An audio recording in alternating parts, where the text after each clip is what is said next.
Some say good night at night. I say good night by day. Goodbye, the going utter me. Good night, I still reply. For parting, that is night, and presence simply dawn. Itself the purple on the height, denominated morn. She's happy with a new content that feels to her like sacrament. She's busy with an altered care, as just apprenticed to the air. She's tearful, if she weep at all, for blissful causes. Most of all, that heaven permits so meek as her to such a fate to minister. The heart asks pleasure first, and then excuse from pain, and then those little and dawn eyes that deaden suffering, and then to go to sleep, and then, if it should be, the will of its inquisitor, the privilege to die. They called me to the window for 'twas sunset, someone said. Only one saw a sapphire firm and just a single herd of opal cattle feeding fire upon so vain a hill, as even while I looked, dissolved, nor cattle were, nor soil, but in their room a sea displayed, and ships of such a size as crew of mountains could afford, the decks to seat the skies. This too the showman rubbed away, and when I looked again, no farm, no opal herd was there, nor Mediterranean. No romance sold unto could so enthrall a man as the perusal of his individual one. 'Tis fictions to dilute to plausibility our novel when 'tis so small a no to credit 'tisn't true. I heard a fly buzz when I died. The stillness in the room was like the stillness in the air between the heaves of storm. The eyes around had wrung them dry, and breaths were gathering firm for that last onset when the king be witnessed in the room.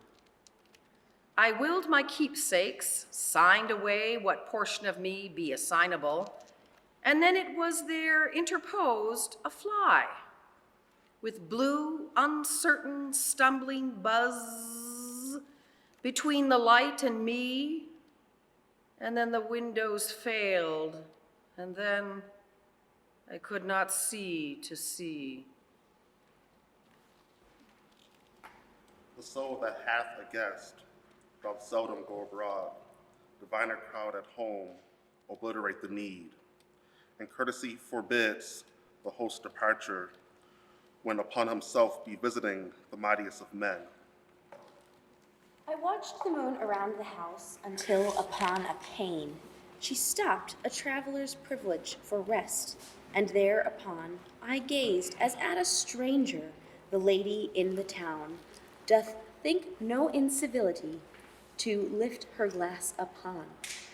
But never stranger justified the curiosity like mine, for not a foot, nor hand, nor formula had she, but like a head a guillotine slid carelessly away, did independent amber sustain her in the sky, or like a stemless flower upheld in rolling air by finer gravitations than bind philosopher. No hunger had she, nor an inn, her toilet to suffice, nor avocation, nor concern for little mysteries, as harass us like life and death, and afterward, or nay, but seemed engrossed to absolute with shining and the sky. The privilege to scrutinize was scarce upon my eyes when, with a silver practice, she vaulted out of gaze. And next I met her on a cloud, myself too far below, to follow her superior road, or its advantage blue. When I hoped, I feared. Since I hoped, I dared. Everywhere alone, as the church remained. Ghost may not alarm, serpent may not charm. He is king of harm, who hath suffered him. The lightning playeth all the while. Yet when he singeth, then ourselves are conscious he exists, and we approach him stern, with insulators and a glove whose short sepulchral base alarm us, though his yellow feet may pass and counterpass upon the ropes above our head, continual with the news. Not we so much as check our speech, or stop to cross ourselves. Ourselves were wed one summer, dear. Your vision was in June. And when your little lifetime failed, I wearied, too, of mine. And overtaken in the dark, where you had put me down, by some one carrying a light, I too received the sign. 'Tis true our futures different lay. Your cottage faced the sun, while oceans and the north must be, and every side of mine. 'Tis true your garden led the bloom, for mine in frost was sown. And yet, one summer, we were queens, but you were crowned in June. 'Tis little I could care for pearls who owned the ample sea, or brooches when the emperor with rubies pelteth me, or gold who am the prince of mines, or diamonds when have I a diadem to fit a dome continual upon me. The brain is wider than the sky, for put them side by side. The one the other will contain with ease, and you beside. The brain is deeper than the sea, for hold them blue to blue. The one the other will absorb, as sponges buckets do. The brain is just the weight of God, for heft them pound for pound, and they will differ, if they do, as syllable from sound. We do not play on graves because there isn't room. Besides, it isn't even, it slants and people come and put a flower on it and hang their faces so, we're fearing that their hearts will drop and crush our pretty play. And so we move as far as enemies away, just looking round to see how far it is occasionally. Her last poems, poets ended. Silver perished with her tongue. Not on record bubbled other, flute or woman so divine. Not unto its summer morning, robin uttered half the tune, gushed too full for the adoring. From the Anglo-Florentine, late the praise, till 'tis dull, conferring on the head too high, to crown, diadem, or ducal symbol. Be its grave sufficient sign. Not that we, no poet's kinsmen, suffocate with easy woe, what, and if ourselves, a bridge groom, put her down in Italy. When bells stop ringing, church begins, the positive of bells. When cogs stop the circumference, the ultimate of wills. The manner of its death, when certain it must die, 'tis deemed a privilege to choose, 'twas Major Andre's way. When choice of life is past, yet there remains a love, it's little fate to stipulate how small in those who live. The miracle to tease with babble of the styles, how they are dying mostly now in customs at St. James. The red blaze is the morning, the violet is noon, the yellow day is falling, and after that is none. But miles of sparks at evening reveal the width that burned, the territory argent that never yet consumed. You'll know her by her foot, the smallest gamboge hand with fingers where the toes should be, would more affront the sand than this quaint creature's boot, adjusted by a stem, without a button, I could vouch, unto a velvet limb. You'll know her by her vest, tight-fitting, orange, brown, inside a jacket duller she wore when she was born. Her cap is small and snug, constructed for the winds. She'd pass for barehead short way off, but as she closer stands, so finer 'tis than wool, you cannot feel the seam, nor is it clasped unto of band, nor held upon of brim. You'll know her by her voice. At first, a doubtful tone, a sweet endeavor, but as March to April hurries on, She squanders on your head such threnodies of pearl, you beg the robin in your brain to keep the other still. I am alive, I guess. The branches on my hand are full of morning glory, and at my finger's end, the carmine tingles warm. And if I hold a glass across my mouth, it blurs it. Physicians, proof of breath. I am alive because I am not in a room. The parlor, commonly it is, so visitors may come and lean and view it sideways and add how cold it grew.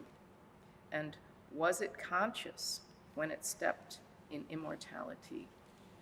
I am alive because I do not own a house, entitled to myself, precise and fitting no one else, and marked my girlhood's name so visitors may know which door is mine and not mistake and try another key. How good to be alive, how infinite to be alive, twofold, the birth I had and this besides in thee. Except the smaller size, no lies around. These hurry to spear and show and end. The larger, slower grow and latter hang. The summer of Hesperides are long. Hungest of core, present the upward rind. Yield groups of ones, no cluster ye shall find. But far from the frost, an Indian summer noon, ships offer these as West Indian. I think the longest hour of all is when the cars have come and we are waiting for the coach. It seems as though the time, indignant that the joy was come, did block the gilded hands and would not let the seconds by, but slowest instant ends. The pendulum begins to count like little scholars loud. The steps grow thicker in the hall, the heart begins to crowd. Then I, my timid service done, though service 'twas of love, take up my little violin and further north remove. So glad we are, a stranger deemed 'twas sorry that we were. For where the holiday should be, there publishes a tear. Nor how ourselves be justified, since grief and joy are done, so similar an optician could not discern between. A night, there lay the days between, the day that was before and the day that was behind were one, and now 'twas night was here. Slow night that must be watched away, as giants upon a shore, too imperceptible to note, till it be night no more. There's been a death in the opposite house, as lately as today. I know it by the numb look such houses have, always. The neighbors rustle in and out, the doctor drives away. A window opens like a pod, abrupt, mechanically. Somebody flings a mattress out, the children hurry by. They wonder if it died on that I used to when a boy. The minister goes stiffly in, as if the house were his, and he owned all the mourners now, and little boys besides.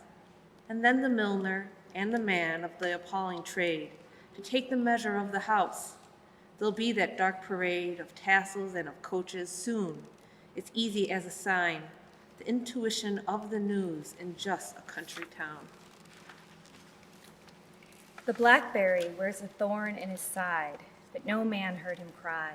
He offers his berry just the same to partridge and to boy. He sometimes holds upon the fence, or struggles to a tree, or clasps a rock with both his hands, but not for sympathy.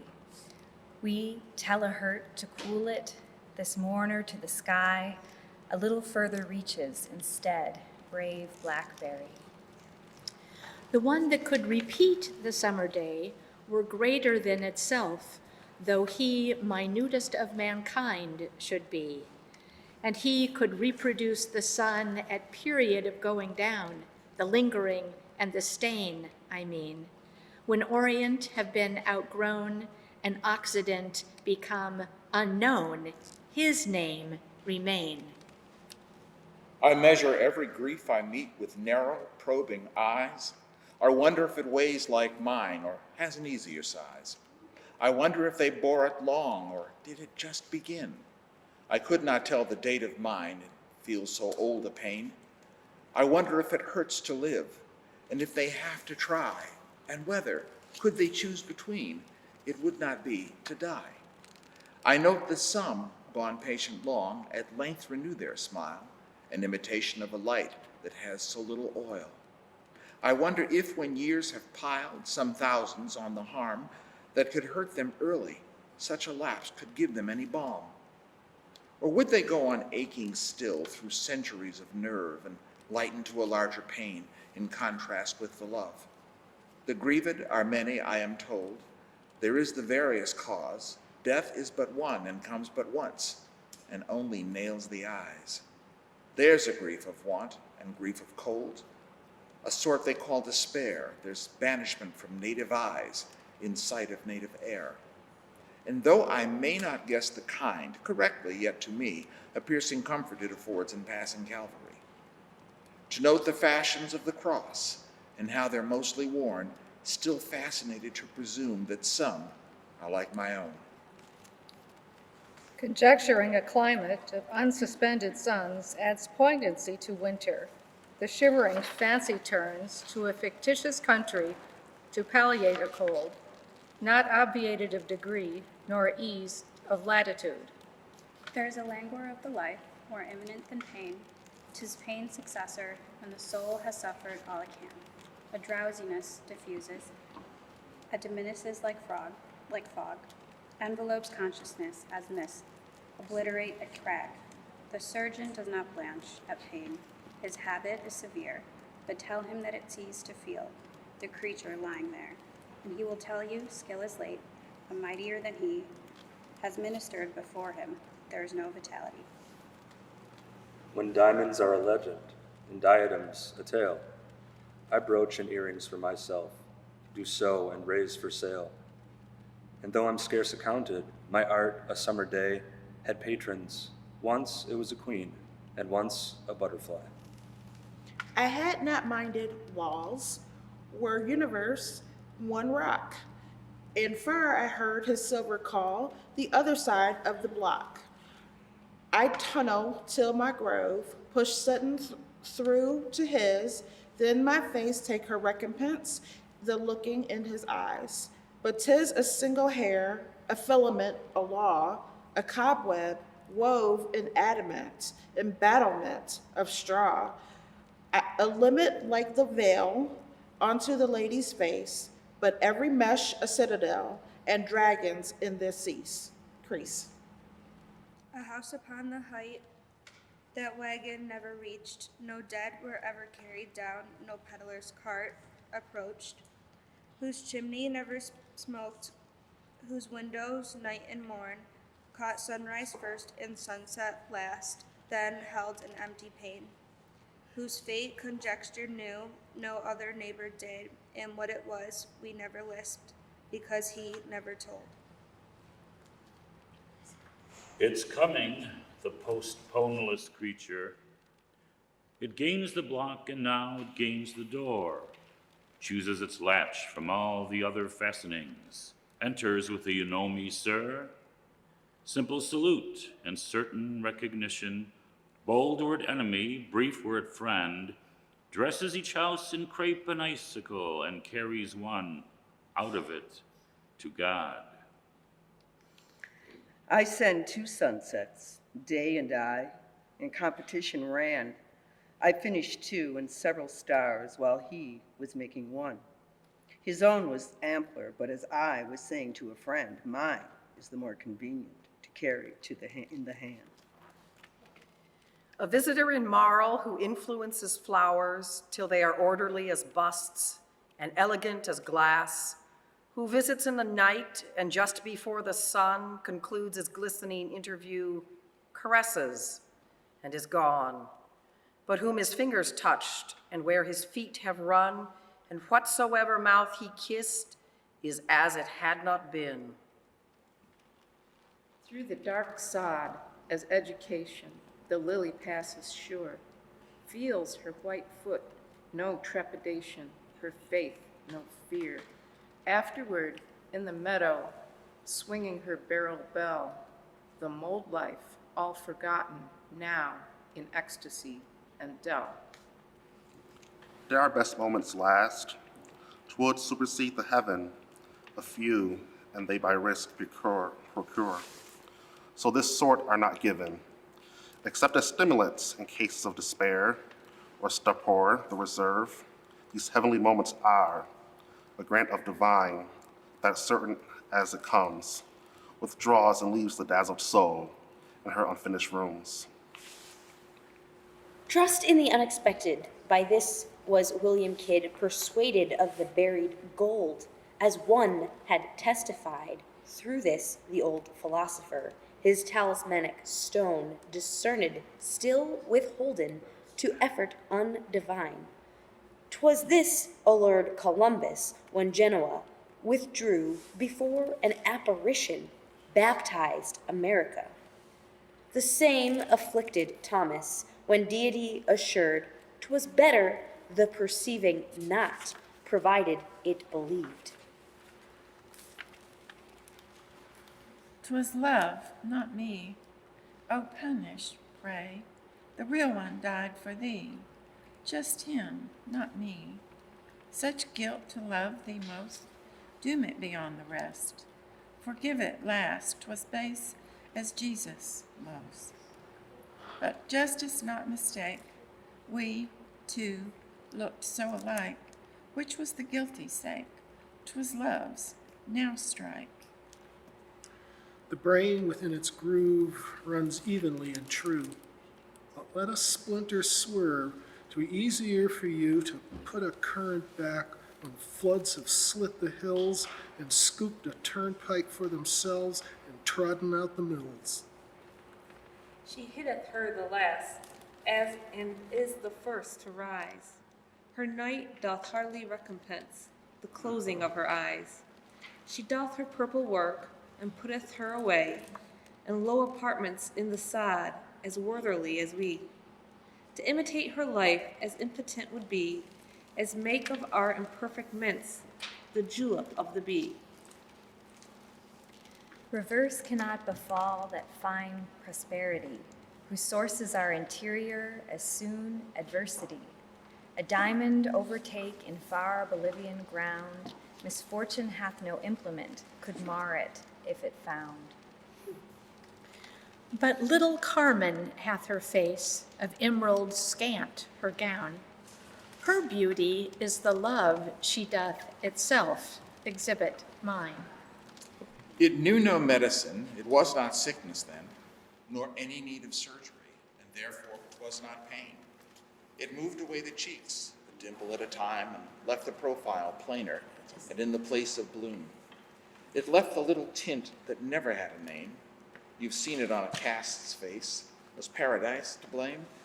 If momently ajar, temerity drew near, and sickened ever afterward for someone that it saw. It knew no lapse nor diminution, but large, serene, burned on, until through dissolution it failed from men. I could not deem these planetary forces annulled, but suffered an exchange of territory or world. My period had come for prayer. No other art would do. My tactics missed a rudiment. Creator, was it you? God grows above, so those who pray, horizons must ascend. And so I stepped upon the north to see this curious friend. His house was not, no sign had he, by chimney nor by door. Could I infer his residence, vast prairies of air. Unbroken by a settler, were all that I could see. Infinitude, hast thou no face, that I might look on thee? The silence consented, creation stopped for me, but awed beyond my errand, I worshipped, did not pray. I pay in satin cash, you did not state your price. Peddle for a paragraph, as near as I can guess. One anguish in a crowd, a minor thing it sounds, and yet unto the single doe attempted of the hounds. 'Tis terror as consummate as legions of alarm did leap full-flanked upon the host. 'Tis units make the swarm. A small leech on the vitals, the sliver in the lung, the bung out of an artery, are scarce accounted harms. Yet mighty by relation to that repealless thing, a being impotent to end when once it has begun. 'Tis not that dying hurts us so, 'tis living hurts us more. But dying is a different way, a kind behind the door. The southern custom of the bird, that ere the frosts are due, accepts a better latitude. We are the birds that stay. The shiverers round farmers' doors, for whose reluctant crumb we stipulate till pitting snows persuade our feathers home. A dying tiger moaned for drink. I hunted all the sand. I caught the dripping of a rock and bore it in my hand. His mighty balls in death were thick, but searching I could see a vision on the retina of water and of me. 'Twas not my blame who sped too slow. 'Twas not his blame who died while I was reaching him, but 'twas the fact that he was dead. He gave away his life to us, gigantic sum, a trifle in his own esteem, but magnified by fame until it burst the hearts that fancied they could hold, when swift it slipped its limit and on the heavens unrolled. 'Tis ours to wince and weep and wonder and decay by blossom's gradual process. He chose maturity, and quickening as we sowed just obviated bud, and when we turned to note the growth, broke perfect from the pod. We learned the whole of love, the alphabet, the words, a chapter, then the mighty book, then Revelation closed. But in each other's eyes, an ignorance beheld, diviner than the childhood's, and each to each a child, attempted to expound what neither understood. Alas, that wisdom is so large and truth so manifold. Winters are so short, I'm hardly justified.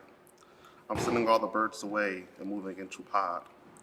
Myself, for scarcely settled, the feebs have begun, and then it's time to strike my tent and open house again. It's mostly interruptions, my summer is despoiled, because there was a winter once, and all that cattle starved, and so there was deluge, and swept the road away. But Ararat's legend now, and no one credits Noah. I reckon when I count at all, first poets, then the sun, then summer, then the heaven of God, and then the list is done. But looking back, the first seems so to comprehend the whole, the others look a needless show, so I write poets all. Their summer lasts a solid year, they can afford a sun, the east would deem extravagant, and if the further heaven be beautiful as they prepare for those who worship them, it is too difficult a grace to justify the dream. How many flowers fail in the wood or perish from the hill without the privilege to know that they are beautiful? How many cast a nameless pod upon the nearest breeze, unconscious of the scarlet freight it bare to other eyes? It might be lonelier without the loneliness. I'm so accustomed to my fate. Perhaps the other, peace, would interrupt the dark and crowd the little room too scant by cubits to contain the sacrament of him. I am not used to hope. It might intrude upon its sweet parade, blaspheme the place ordained to suffering. It might be easier to fail with land in sight than gain my blue peninsula, to perish of delight. Some work for immortality, the chiefer part for time. He compensates immediately, the former checks on fame. Slow gold, but everlasting, the bullion of today. contrasted with the currency of immortality. A beggar here and there is gifted to discern, beyond the broker's insight, one's money, one's the mine. I could die to know 'tis a trifling knowledge. Newsboys salute the door, carts joggle by. Morning's bold face stares in the window. Were but mine the charter of the least fly. Houses hunch the house with their brick shoulders. Coals from a rolling load rattle how near to the very square. His foot is passing, possibly this moment, while I dream here. Must be a woe, a loss or so, to bend the eye best beauty's way. But once aslant, it notes delight as difficult as stalactite. A common bliss were had for less. The price is even as the grace. Our Lord thought no extravagance to pay a cross. Delight becomes pictorial when viewed through pain. More fair because impossible that any gain. The mountain at a given distance in amber lies. Approached, the amber flits a little, and that's the skies. If what we could were what we would, criterion be small, it is the ultimate of talk, the impotence to tell. The test of love is death. Our Lord so loved, it saith, what largest lover hath, another doth. If smaller patience be through less infinity, if bravo sometimes swerve, through fainter nerve, accept its most and overlook the dust, last, least, the cross's request. My first well day, since many ill, I asked to go abroad and take the sunshine in my hands and see the things in pod, a blossom just. When I went in to take my chance with pain, uncertain if myself or he should prove the strongest one. The summer deepened while we strove. She put some flowers away, and redder-cheeked ones in their stead, a fond, elusive way. To cheat herself, it seemed, she tried, as if before a child, to fade tomorrow, rainbows held, the sepulchre could hide. She dealt a fashion to the nut, she tied the hoods to seeds. She dropped bright scraps of tint about and left Brazilian threads. On every shoulder that she met, then both her hands of haze put up to hide her parting grace from our unfitted eyes. By loss, my loss, by sickness, was it loss? Or that ethereal gain one earns by measuring the grave, then measuring the sun? For largest woman's heart I knew, 'tis little I can do, and yet the largest woman's heart can hold an arrow too, and so instructed by my own, I, tenderer, turn me to. Unit like death, for whom, true like the tomb, who tells no secret told to him, the grave is strict, tickets admit, just true the bearer and the born, and seat just one, the living tell, the dying but a syllable, the coy dead none, no chatter here, no tea, so babbler and bohea stay there, but gravity and expectation and fear, a tremor just, that's all, not sure. Heaven has different signs to me. Sometimes I think that noon is but a symbol of the place, and when again at dawn, a mighty look runs round the world and settles in the hills, and awe, if it should be like that, upon the ignorant steals.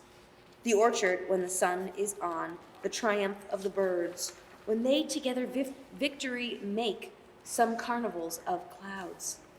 The rapture of a finished day returning to the west, all these remind us of the place that men call paradise. Itself be fairer, we suppose, but how ourself shall be, adorned for a superior grace, not yet our eyes can see. They dropped like flakes. They dropped like stars, like petals from a rose. when suddenly across the June a wind with fingers goes. They perished in the seamless grass, no eye could find the place, but God can summon every face in his repealless list. I prayed at first a little girl because they told me to, but stopped when qualified to guess how prayer would feel to me. If I believed God looked around each time my childish eye fixed full and steady on his own in childish honesty, and told him what I'd like today, and parts of his fair plan that baffled me, the mingled side of his divinity. And often since, in danger, I count the force 'twould be to have a God so strong as that, to hold my life for me, till I could take the balance that tips so frequent now. It takes me all the while to poise, and then it doesn't stay. From cocoon forth a butterfly, as lady from her door emerged a summer afternoon, repairing everywhere without design that I could trace, except to stray abroad on miscellaneous enterprise.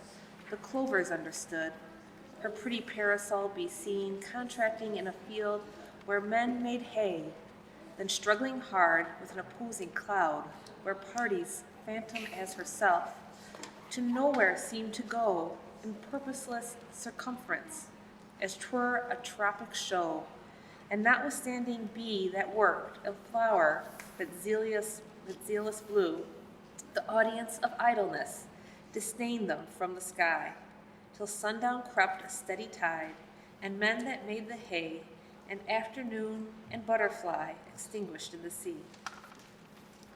Her sweet weight on my heart a night had scarcely deigned to lie, when, stirring for belief's delight, my bride had slipped away. If 'twas a dream made solid just the heaven to confirm, or if myself were dreamed of her, the power to presume with him remain, who unto me gave, even as to all, a fiction superseding faith by so much as 'twas real. 'Tis opposites entice, deformed men ponder grace, bright fires the blanketless, the lost day's face. The blind esteem it be enough estate to see, the captive strangles new for deeming beggars play. To lack enamor thee, though thee divinity be only me. The day that I was crowned was like the other days, until the coronation came, and then 'twas otherwise, as carbon in the coal and carbon in the gem are one, and yet the former were dull for diadem. I rose and all was plain, but when the day declined, myself and it in majesty were equally adorned. The grace that I was chose to me surpassed the crown, and was the witness for the grace 'twas even that 'twas mine. 'Twas warm at first, like us, until there crept upon a chill like frost upon a glass, till all the scene be gone. The forehead copied stone, the fingers grew too cold to ache, and like a skater's brook, the busy eyes congealed. It straightened, that was all. It crowded cold to cold, it multiplied indifference, as pride were all it could. And even when with cords 'twas lowered like a weight, it made no signal, nor demurred, but dropped like adamant. God is a distant, stately lover, woos as he states us by his son. Verily, of vicarious courtship, Miles and Priscilla were such a one. But lest the soul, like fair Priscilla, choose the envoy and spurn the groom, vouches with hyperbolic archness, Miles and John Alden are synonym. If any sink, assure that this now standing failed like themselves, and conscious that it rose, grew by the fact, and not the understanding, how weakness passed or force arose. Tell that the worst is easy in a moment, dread but the whizzing before the ball. When the ball enters silence. Dying annuls the power to kill. The night was wide and furnace scant, with but a single star that often as a cloud it met, blew out itself for fear. The wind pursued the little bush and drove away the leaves. November left, then clambered up and fretted in the eaves. No squirrel went abroad, a dog's bladed feet, like intermittent plush, be heard adown the empty street. To feel it blinds be fast and closer to the fire, her little rocking chair to draw and shiver for the poor. A housewife's general task, how pleasant her, she said, upon the sofa opposite, the sleep, then may know thee. To love thee year by year may less appear than sacrifice and cease. However, dear, forever might be short, I thought to show, and so I pieced it with a flower now. Did you ever stand in a cavern's mouth, wits out of the sun, and look and shudder and block your breath and deem to be alone? In such a place, what horror, how goblin it would be, and fly as 'twere pursuing you, then loneliness looks so. Did you ever look in a cannon's face, between whose yellow eye and yours the judgment intervened, the question of to die, extemporizing in your ear as cool as satyr strums? If you remember and were saved, it's liker so, it seems. Much madness is divinest sense to a discerning eye. Much sense, the starkest madness. 'Tis the majority in this, as all prevail. Assent, and you are sane. Demur, you're straightway dangerous and handled with a chain. The wind tapped like a tired man, and like a host, come in, I boldly answered, entered then, my residence within, a rapid, footless guest, to offer whom a chair, were as impossible as hand a sofa to the air. No bone had he to bind him. His speech was like the push of numerous hummingbirds at once from a superior bush. His countenance a billow, his fingers as he passed let go a music as of tunes blown tremulous in glass. He visited, still flitting, then like a timid man, again he tapped, 'twas flurriedly, and I became alone. To interrupt his yellow plan, the sun does not allow caprices of the atmosphere, and even when the snow heaves balls of specks like vicious boy directly in his eye, does not so much as turn his head, busy with majesty. 'Tis his to stimulate the earth and magnetize the sea, and bind astronomy in place, yet any passing by would deem ourselves the busier as the minutest bee that rides amidst a thunder, a bomb to justify. Prayer is the little implement through which men reach where presence is denied them. They fling their speech by means of it in God's ear. If then he hear, this sums the apparatus comprised in prayer. What care the dead for Chanticleer? What care the dead for day? 'Tis late your sunrise vex their face, and purple ribaldry of morning pour as blank on them as on the tier of wall the mason builded yesterday, and equally as cool. What care the dead for summer? The solstice had no sun, could waste the snow before their gate, and knew one bird a tune, could thrill their mortist ear of all the birds that be, this one beloved of mankind, henceforward cherished be. What care the dead for winter? Themselves are easy freeze. June noon as January night, as soon the south her breeze of sycamore or cinnamon deposit in a stone, and put a stone to keep it warm, give spices unto men. Forget the lady with the amulet, forget she wore it at her heart. because she breeds against, was treason twixt it?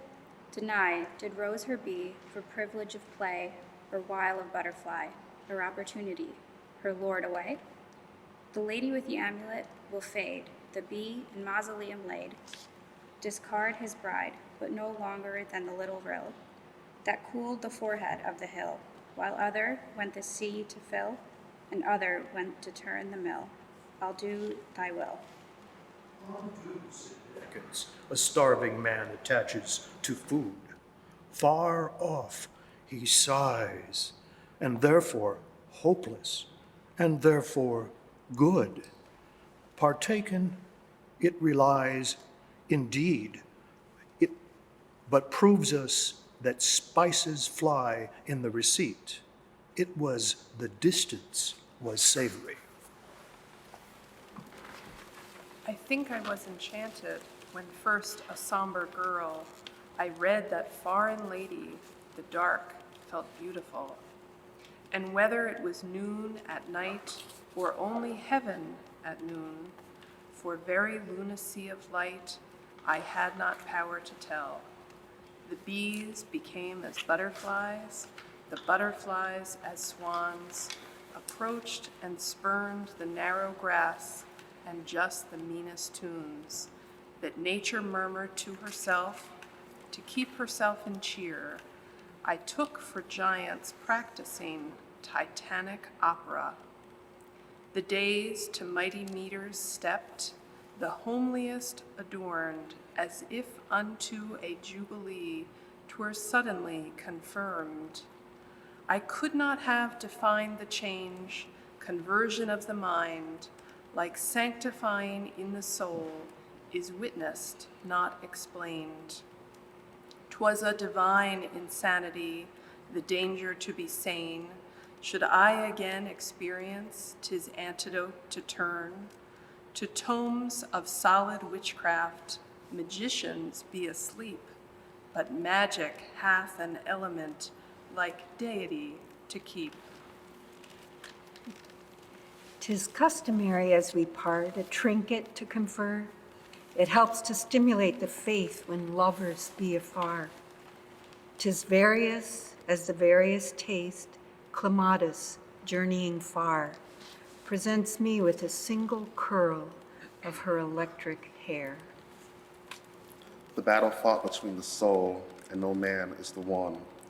Of all the battles prevalent, by far the greater one. No news of it had abroad. Its bodiless campaign establishes and terminates invisible, unknown. Nor history recorded as legions of night. The sunrise scatters, bees endure, and act and terminate.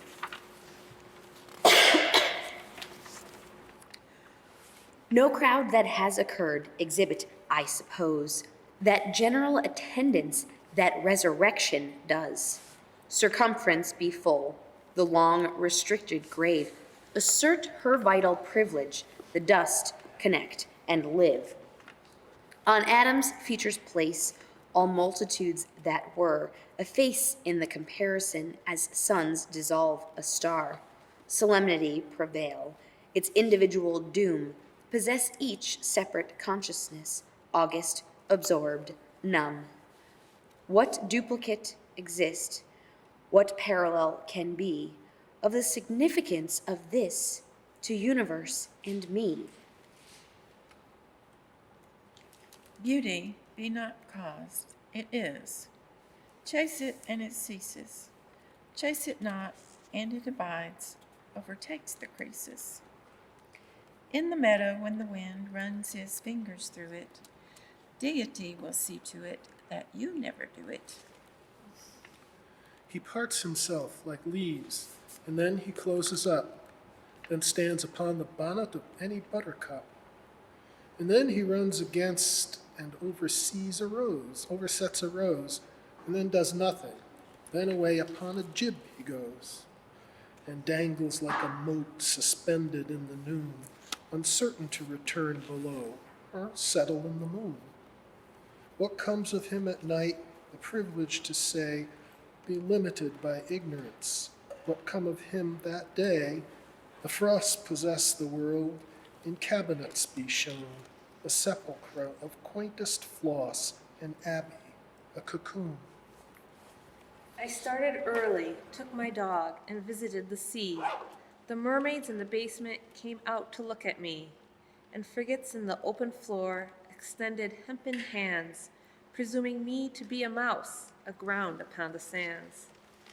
But no man moved me till the tide went past my simple shoe, and past my apron, and my belt, and past my bodice too, and made as he would eat me up, as holy as a dew upon a dandelion sleeve. And then I started too, and he followed close behind. I felt his silver heel upon my ankle, then my shoes would overflow with pearl, until we met the solid town. No one he seemed to know. I'm bowing with a mighty look, and me the sea withdrew. Morning means milking to the farmer, dawn to the Tenerife, dice to the maid. Morning means just risk to the lover, just revelation to the beloved. Epicures date a breakfast by it, brides an apocalypse, worlds a flood. Faint going lives their lapse from sighing. Faith, the experiment of our Lord. Endow the living with the tears you squander on the dead, and they were men and women now around your fireside, instead of passive creatures, denied the cherishing till they the cherishing deny, with death's ethereal scorn. 'Tis true they shut me in the cold, but then themselves were warm, and could not know the feeling 'twas. Forget it, Lord of them. Let not my witness hinder them in heavenly esteem. No paradise could be conferred through their beloved blame. The harm they did was short in sins. Myself who bore it, do forgive them, even as myself, or else forgive not me. The province of the saved should be the art, to save, through skill obtained in themselves the science of the grave. No man can understand but he that hath endured the dissolution in himself, that man be qualified. To qualify despair to those who failing you, mistake defeat for death each time, till acclimated to. Power in my hand, and went against the world. 'Twas not so much as David had, but I was twice as bold. I aimed my pebble, but myself was all the one that fell. Was it Goliath was too large, or was myself too small? Some such butterfly be seen on Brazilian pampas, just at noon, no later, sweet, then the license closes. Some such spice express and pass, subject to your plucking, as the stars you knew last night, foreigners this morning. I had no cause to be awake, my best was gone to sleep, and morn a new politeness took and failed to wake them up, but called the others clear and passed their curtains by. Sweet morning, when I oversleep, knock, recollect to me. I looked at sunrise once, and then I looked at them, and wishfulness in me arose for circumstance the same. 'Twas such an ample peace, I could not hold a sigh. 'Twas Sabbath when the bells divorced, 'twas sunset all the day. So choosing but a gown and taking but a prayer, the only raiment I should need, I struggled and was there. I fear a man of frugal speech. I fear a silent man, haranguer I can overtake, or babbler entertain. But he who weigheth while the rest expend the furthest pond, of this man I am wary. I fear that he is grand. Rehearsal to ourselves of a withdrawn delight affords a bliss like murder, omnipotent, acute. We will not drop the dirk, because we love the wound the dirk commemorate. itself remind us that we died. The martyr poets did not tell, but wrought their pang in syllable, that when their mortal name be known, their mortal fate in courage sown. The martyr painters never spoke, bequeathing rather to their work that when their conscious fingers cease, some seek in art the art of peace. I cross till I am weary, a mountain in my mind. More mountains, then a sea, more seas, and then a desert find. And my horizon blocks with steady, drifting grains of unconjectured quantity, as Asiatic rains. Not this defeat my pace, it hinder from the west, but as an enemy's salute, one hurrying to rest. What merit had the goal, except there intervene faint doubt, and far competitor to jeopardize the gain? At last, the grace in sight, I shout unto my feet, I offer them the whole of heaven the instant that we meet. They strive and yet delay, they perish. Do we die, or is this death experiment reversed in victory? Answered July, where is the bee? Where is the blush? Where is the hay? Ah, said July, where is the seed? Where is the bud? Where is the May? Answer thee, me. Nay, said the May, show me the snow, show me the bells, show me the jay. Quibbled the jay, where be the maize? Where be the haze? Where be the burr? Here, said the year. There is a shame of nobleness confronting sudden pelf, a finer shame of ecstasy convicted of itself. A best disgrace a brave man feels, acknowledged of the brave, one more ye blessed to be told, but that's behind the grave. And ignorance a sunset confer upon the eye of territory, color, circumference, decay. Its amber revelation exhilarate, debase, omnipotence inspection of our inferior face. And when the solemn features confirm in victory, we start as if detected in immortality. One crucifixion is recorded only. How many be is not affirmed of mathematics or history? One Calvary exhibited to stranger, as many be as persons or peninsulas. Gethsemane is but a province in the being's center, Judea, for journey or crusades achieving too near. Our Lord, indeed, made compound witness, and yet there's nearer crucifixion than that.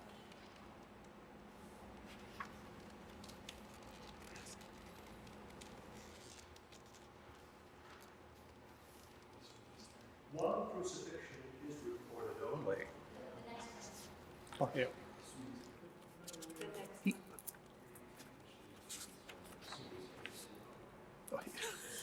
He threw it to me, so yeah. 318. Okay. Yeah. Thank you. Right here, the sweetest hairs. Okay. Go ahead.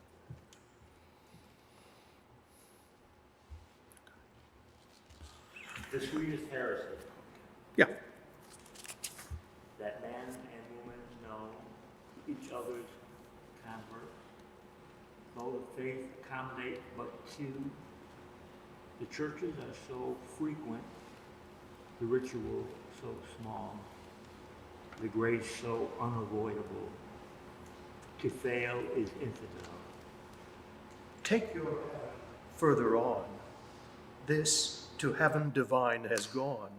Had you earlier blundered in, possibly even you had seen an eternity. Put on now to ring a door beyond is the utmost of your hand. To the skies apologize, nearer to your courtesies than this sufferer polite, dressed to meet you, see in white. The sole superior instants occur to her alone, when friend and earth's occasion have infinite withdrawn, or she herself ascended to too remote a height for lower recognition than her omnipotent. This mortal abolition is seldom but as fair as apparition, subject to autocratic air. Eternity's disclosure to a revering eye of the colossal substance of immortality.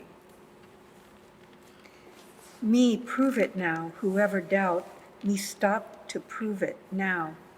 Make haste, the scruple, death be scant for opportunity.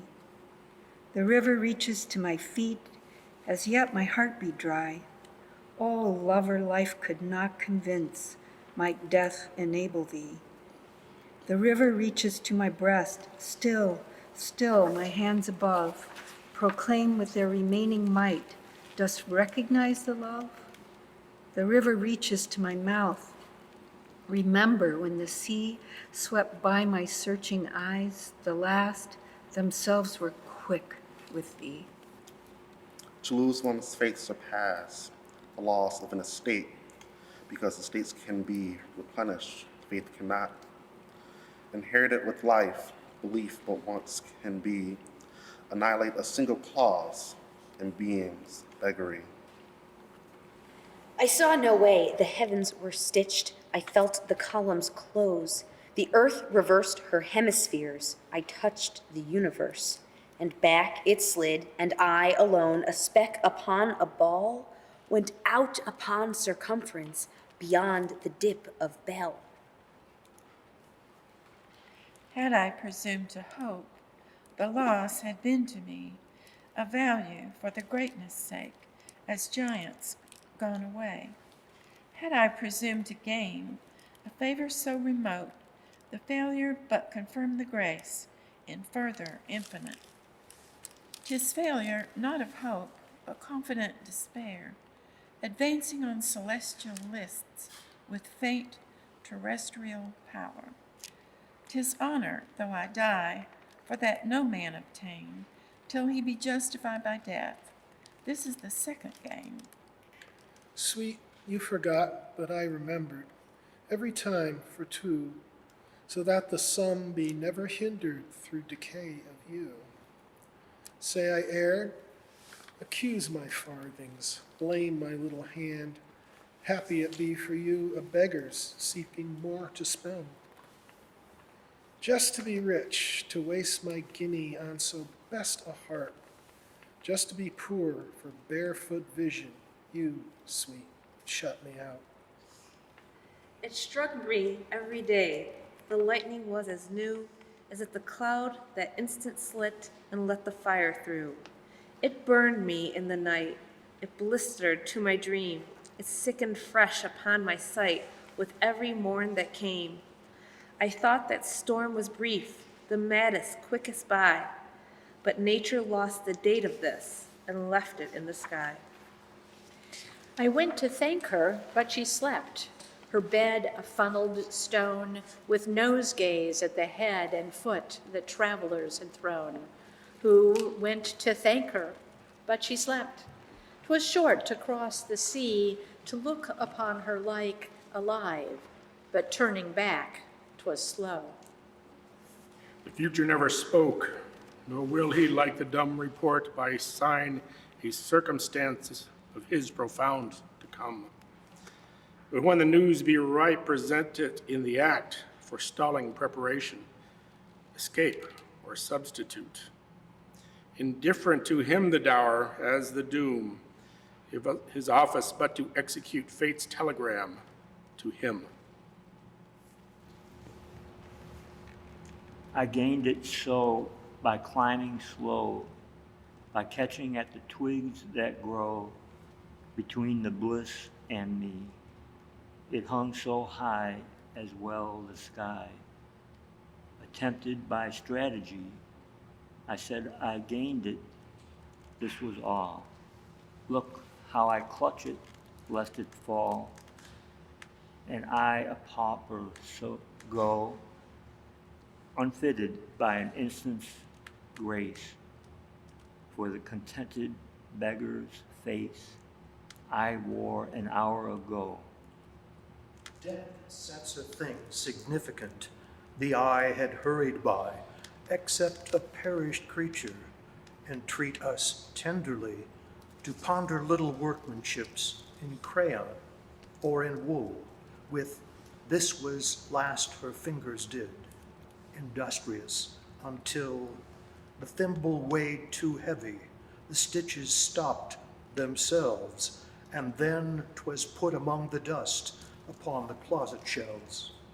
A book I have, a friend gave, whose pencil here and there had notched the place that pleased him. At rest his fingers are. Now when I read not, for interrupting tears obliterate the etching, too costly for repairs.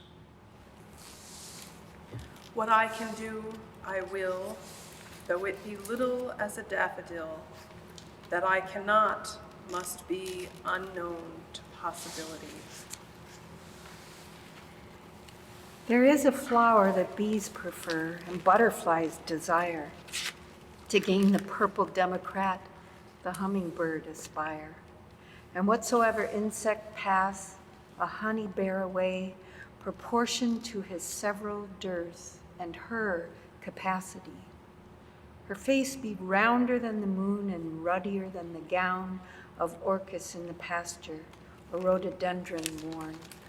She doth not wait for June before the world be green, her sturdy little countenance against the wind be seen, contending with the grass, near kinsman to herself, for privilege of sod and sun, sweet litigants for life. And when the hills be full and newer fashions blow, doth not retract a single spice for pang of jealousy. Her public be the noon, her providence the sun, her progress by the bee proclaimed in sovereign, swerveless tune, the bravest of the host, surrendering the last, nor even of defeat aware when canceled by the frost. A secret told ceases to be a secret, then a secret catch. Batch can appall but one. Better of it continue to be afraid than itch, and whom you told it to beside. For death, or rather for the things 'twould buy, this put away life's opportunity. The things that death will buy are room, escape from circumstances, and a name. With gifts of life, how death's gifts may compare, we know not, for the rates lie here. Exhilaration is within.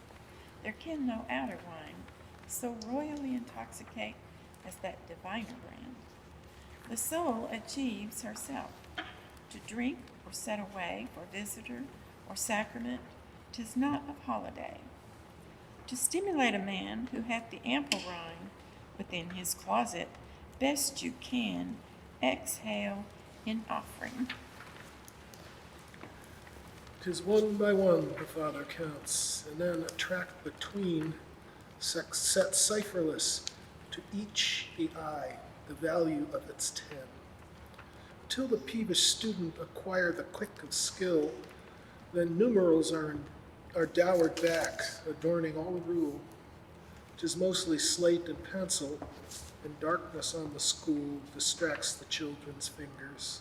Still, the eternal rule regards least cipherer alike, the leader of the band, and every separate urchin's sum is fashioned for his hand.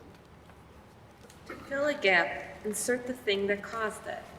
Block it up with other, and 'twill yawn the more. You cannot solder an abyss with air.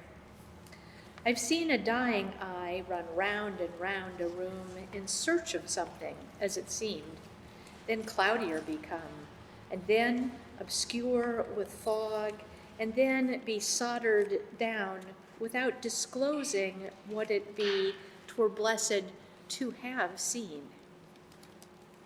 Now rack can torture me. My soul at liberty behind this mortal bone, there knits a bolder one. You cannot prick with saw, or pierce with scimitar. Two bodies, therefore, be, bind one, the other fly. No eagle of his nest, no easier divest to gain the sky than mayest thou. Except thyself may be thine enemy. Captivity is consciousness. So's liberty. Death is potential to that man who dies and to his friend. Beyond that, unconspicuous to anyone but God. Of these two, God remembers the longest, for the friend is integral and therefore itself dissolved of God. Smiling back from coronation may be luxury on the heads that started with us, beauty's peasantry, recognizing in procession ones we former knew, when ourselves were also dusty centuries ago. Had the triumph no conviction of how many be, stimulated by the contrast unto misery? That I did always love, I bring thee proof, that till I loved, I never lived enough.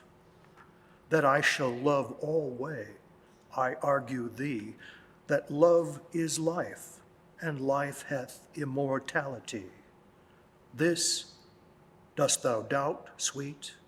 Then have I nothing to show but Calvary.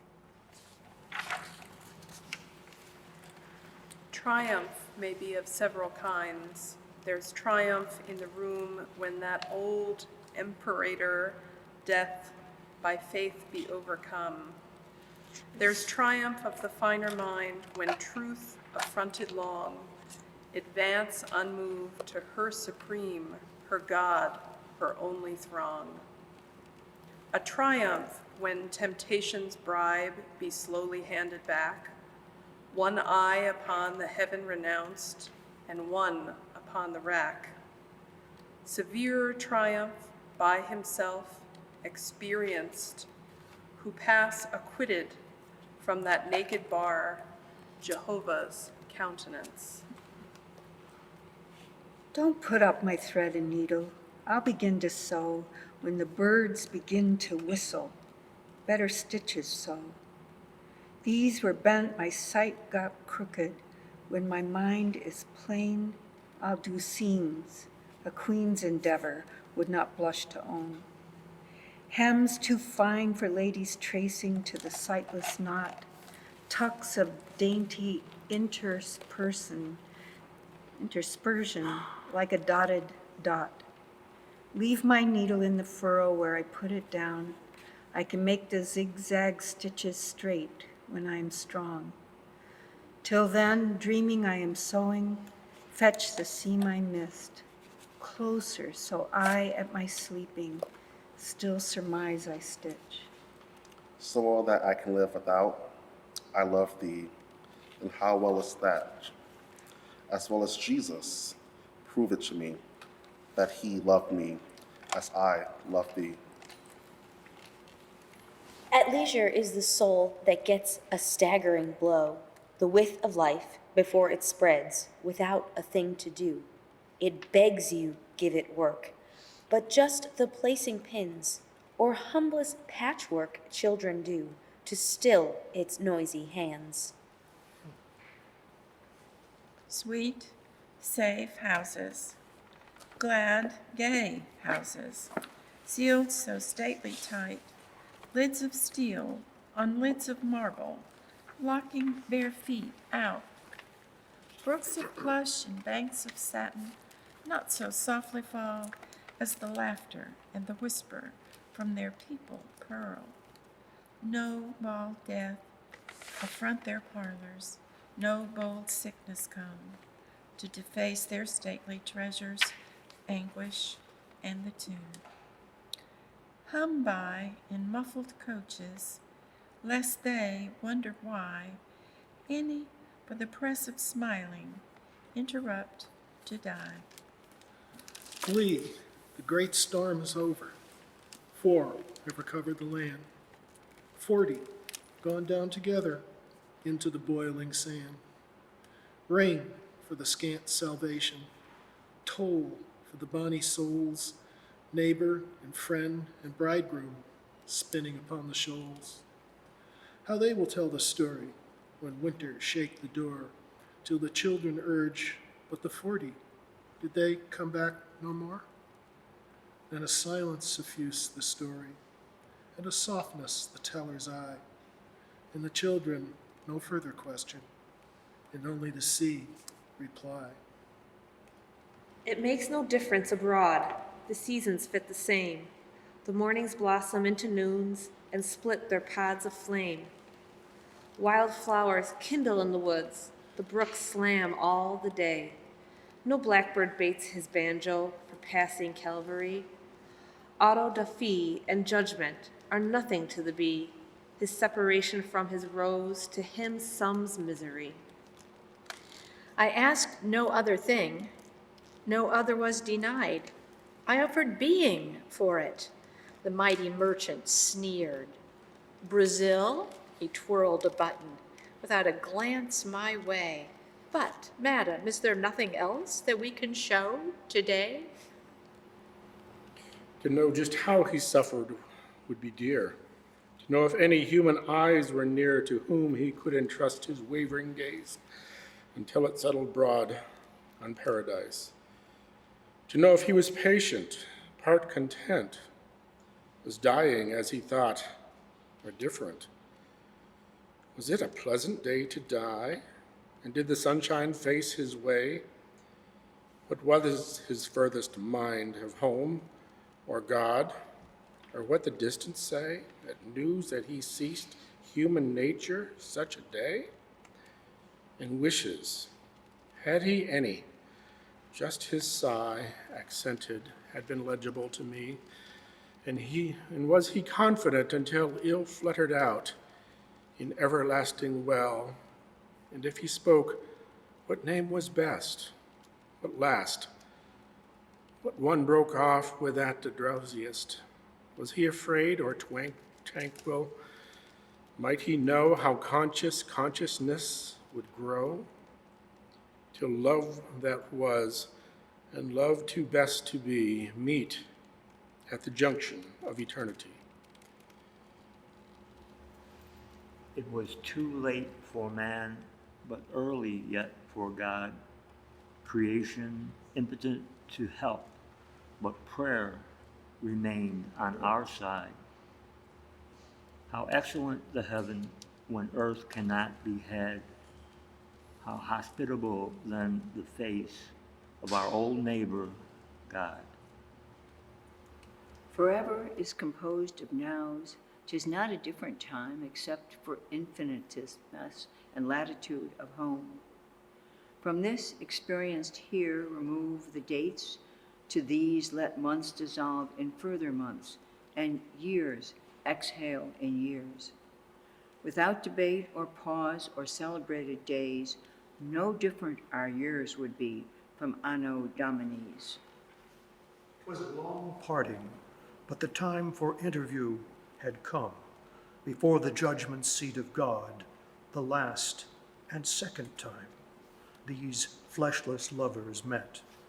A heaven in a gaze, a heaven of heavens, the privilege of one another's eyes, no lifetime set on them, apparelled as the new unborn, except they had beheld, born infiniter, now was bridal air like this, a paradise, the host, and cherubim, and seraphim, the unobtrusive guest. Only God detect the sorrow, only God, the Jehovahs are no babblers unto God. God the Son, confided, still secure. God the Spirit's honor, just as sure. Like eyes that looked on waters, incredulous of aught but blank and steady wilderness, diversified by night. just infinites of naught, as far as I could see. So I looked, the face I looked upon, so looked itself on me. I offered it no help because the cause was mine, the misery a compact as hopeless as divine. Neither would be absolved, neither would be a queen without the other, therefore we perish though we reign. A truth upon our peace, the peace cannot deface, then wherefore be the truth, to violize the grace. The heaven hath the hell, itself to signalize, and every sign before the place is glit with sacrifice. I know where wells grow, droughtless wells, deep dug for summer days, where mosses go no more away, and pebble safely plays. It's made of fathoms and a belt of jagged stone, inlaid with emerald halfway down, and diamonds jumbled on. It has no bucket, were I rich a bucket I would buy. I'm often thirsty, but my lips are so high up, you see. I read in an old-fashioned book that people thirst no more. The wells have buckets to them there. It must mean that, I'm sure. Shall we remember parching, then? Those waters sound so grand. I think a little well like mine, dearer to understand. The tint I cannot take is best, the color too remote that I could show it in bazaar, a guinea, at a sight. The fine impalpable array that swaggers on the eye, like Cleopatra's company, repeated in the sky. The moments of dominion that happen on the soul and leave it with a discontent too exquisite to tell. The eager look on landscapes as if they just repressed some secret that was pushing like chariots in the vest. The pleading of the summer, that other prank of snow that cushions mystery with tulle for fear the squirrels know. Their graspless manners mock us until the cheated eye shuts arrogantly in the grave. Another way to see. A wife at daybreak I shall be. Sunrise, hast thou a flag for me? And at midnight I am yet a maid. How short it takes to make a bride. Then midnight I have passed from thee unto the east and victory. Midnight, good night, I hear them call. The angels bustle in the hall. Softly my future climbs the stair. I fumble at my childhood's prayer. So soon a child to be, no more. Eternity, I'm coming, sir. Master, I've seen the face before. Why make it doubt? It hurts it so. So sick to guess, so strong to know, so brave upon its little bed, to tell the very last they said unto itself and smile and shake for the fear or for the dear, distant, dangerous sake. But instead, the pinching fear that something it did do or dare offend the vision and it flee, and they no more remember me, nor ever turn to tell me why, O Master, this is misery. I live with him, I see his face, I go no more away for visitor or sundown. Death's single privacy, the only one forestalling mine, and that by right that he presents a claim invisible, no wedlock granted me. I live with him, I hear his voice, I stand alive today to witness to the certainty of immortality, taught me by time the lower way, conviction every day that life like this is stopless, be judgment what it may. The power to be true to you, upon my face the judgment push his picture, presumptuous of your place. Of this could man deprive me himself, the heaven excel, whose invitation yours reduced until it showed too small. The way I read a letter is this. 'Tis first I lock the door and push it with my fingers. Next, for transport to be sure. And then I go the furthest off to counteract a knock, then draw my little letter forth and slowly pick the lock. Then glancing narrow at the wall and narrow at the floor, nor firm conviction of a mouse, nor exercised before, peruse how infinite I am, to know one that you know, and sigh for lack of heaven, but not the heaven God bestow. The child's faith is new, whole like his principle, wide like the sunrise on fresh eyes. Never had a doubt, laughs at a scruple, believes all sham but paradise. Credits the world, deems his dominion broadest at sovereignties, and Caesar mean in the comparison, baseless emperor, ruler of naught, yet swaying all. Grown by and by to hold mistaken his pretty estimates of prickly things, he gains the skill, sorrowful as certain men, to anticipate instead of kings.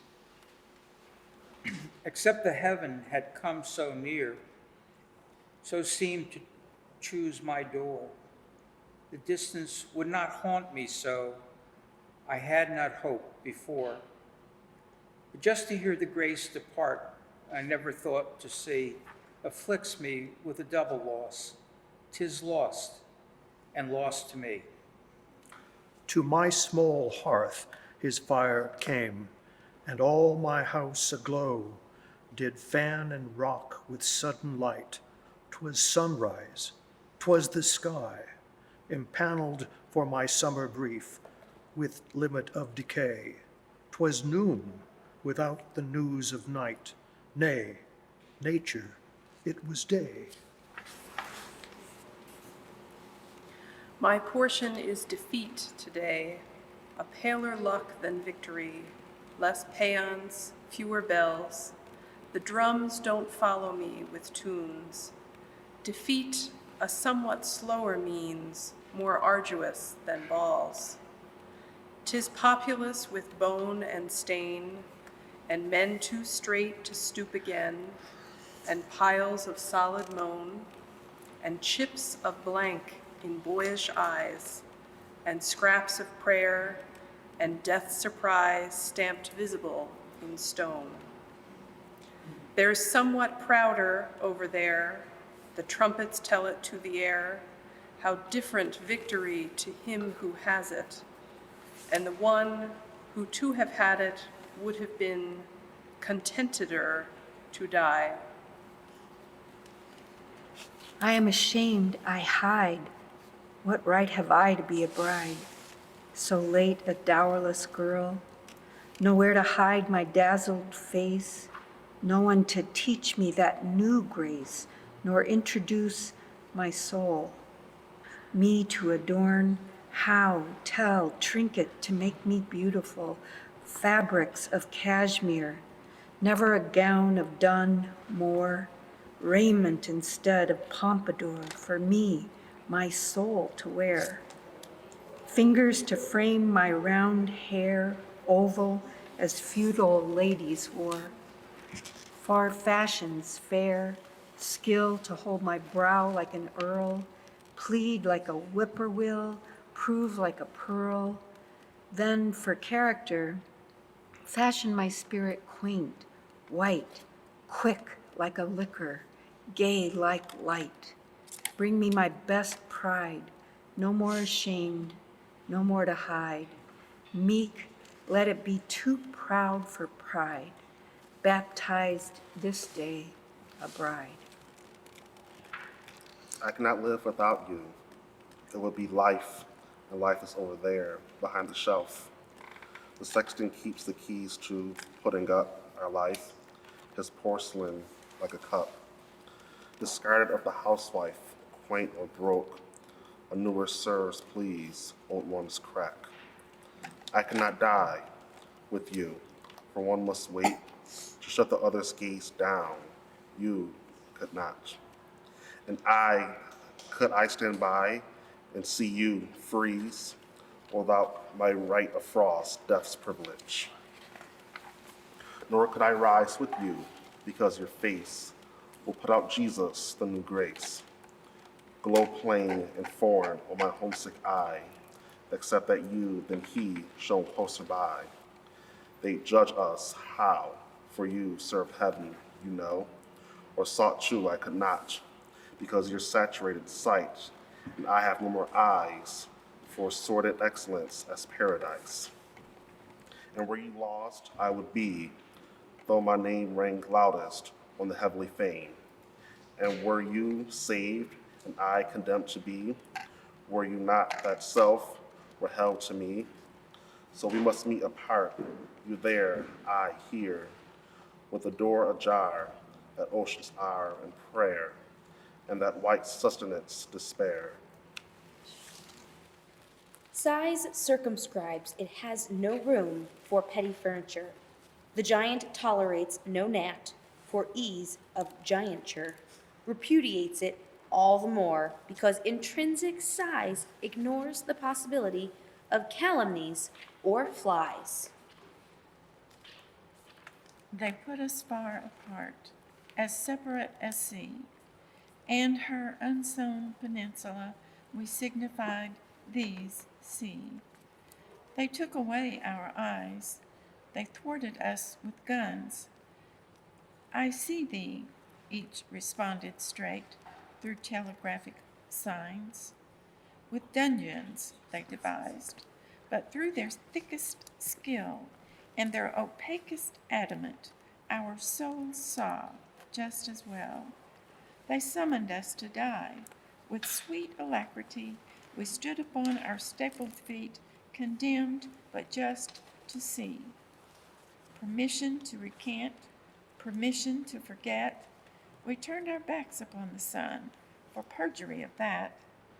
Not either noticed death. Of paradise aware, each other's face was all the disk, each other's setting saw. Me for myself to banish, had I art, invincible my fortress unto all heart. But since myself assault me, how have I peace by subjugating consciousness? And since we're mutual monarch, how this be except by abdication me of me? Doom is the house without the door. 'Tis entered from the sun, and then the ladder's thrown away because escape is done. 'Tis varied by the dream of what they do outside, where squirrels play and berries die, and hemlocks bow to God. I should have been too glad, I see, too lifted for the scant decree of life's penurious round. My little circuit would have shamed the new circumference, have blamed the homelier time behind. I should have been too saved, I see, too rescued, fear too dim to me, that I could spell the prayer I knew so perfect yesterday, that scalding one, sabachthani, recited fluent here. Earth would have been too much, I see, and heaven not enough for me. I should have had the joy without the fear to justify the palm without the Calvary. So, Savior, crucify. Defeat wets victory, they say, the reefs in old Gethsemane, and dear the shore beyond. 'Tis beggars, banquets best define. 'Tis thirsting, vitalizes wine. Faith bleats to understand. I meant to have but modest needs, such as content and heaven. Within my income these could lie, and life and I keep even. But since the last included both, it would suffice my prayer but just for one to stipulate, and grace would grant the pair. And so, upon this wise, I prayed, Great Spirit, give to me a heaven not so large as yours, but large enough for me. A smile suffused Jehovah's face. The cherubim withdrew. Grave saints stole out to look at me and showed their dimples too. I left the place with all my might. I threw my prayer away. The quiet ages picked it up, and judgment twinkled too, that one so honest be extant, it take the tale for true, that whatsoever ye shall ask, itself be given you. But I, grown shrewder, scan the skies with a suspicious air. As children, swindled for the first, all swindlers be, infer. I could suffice for him, I knew, he could suffice for me. Yet hesitating fractions both surveyed infinity. Would I be whole, he sudden broached. My syllable rebelled. 'Twas face to face with nature, forced. 'Twas face to face with God. Withdrew the sun to other wests, withdrew the furthest star before decision stooped to speak, and then be audibler. The answer of the sea unto the motion of the moon, herself adjust her tides unto, could I do else with mine? You left me, sire, 2 legacies. A legacy of love a heavenly Father would suffice, had he the offer of. You left me boundaries of pain, capacious as the sea, between eternity and time, your consciousness and me.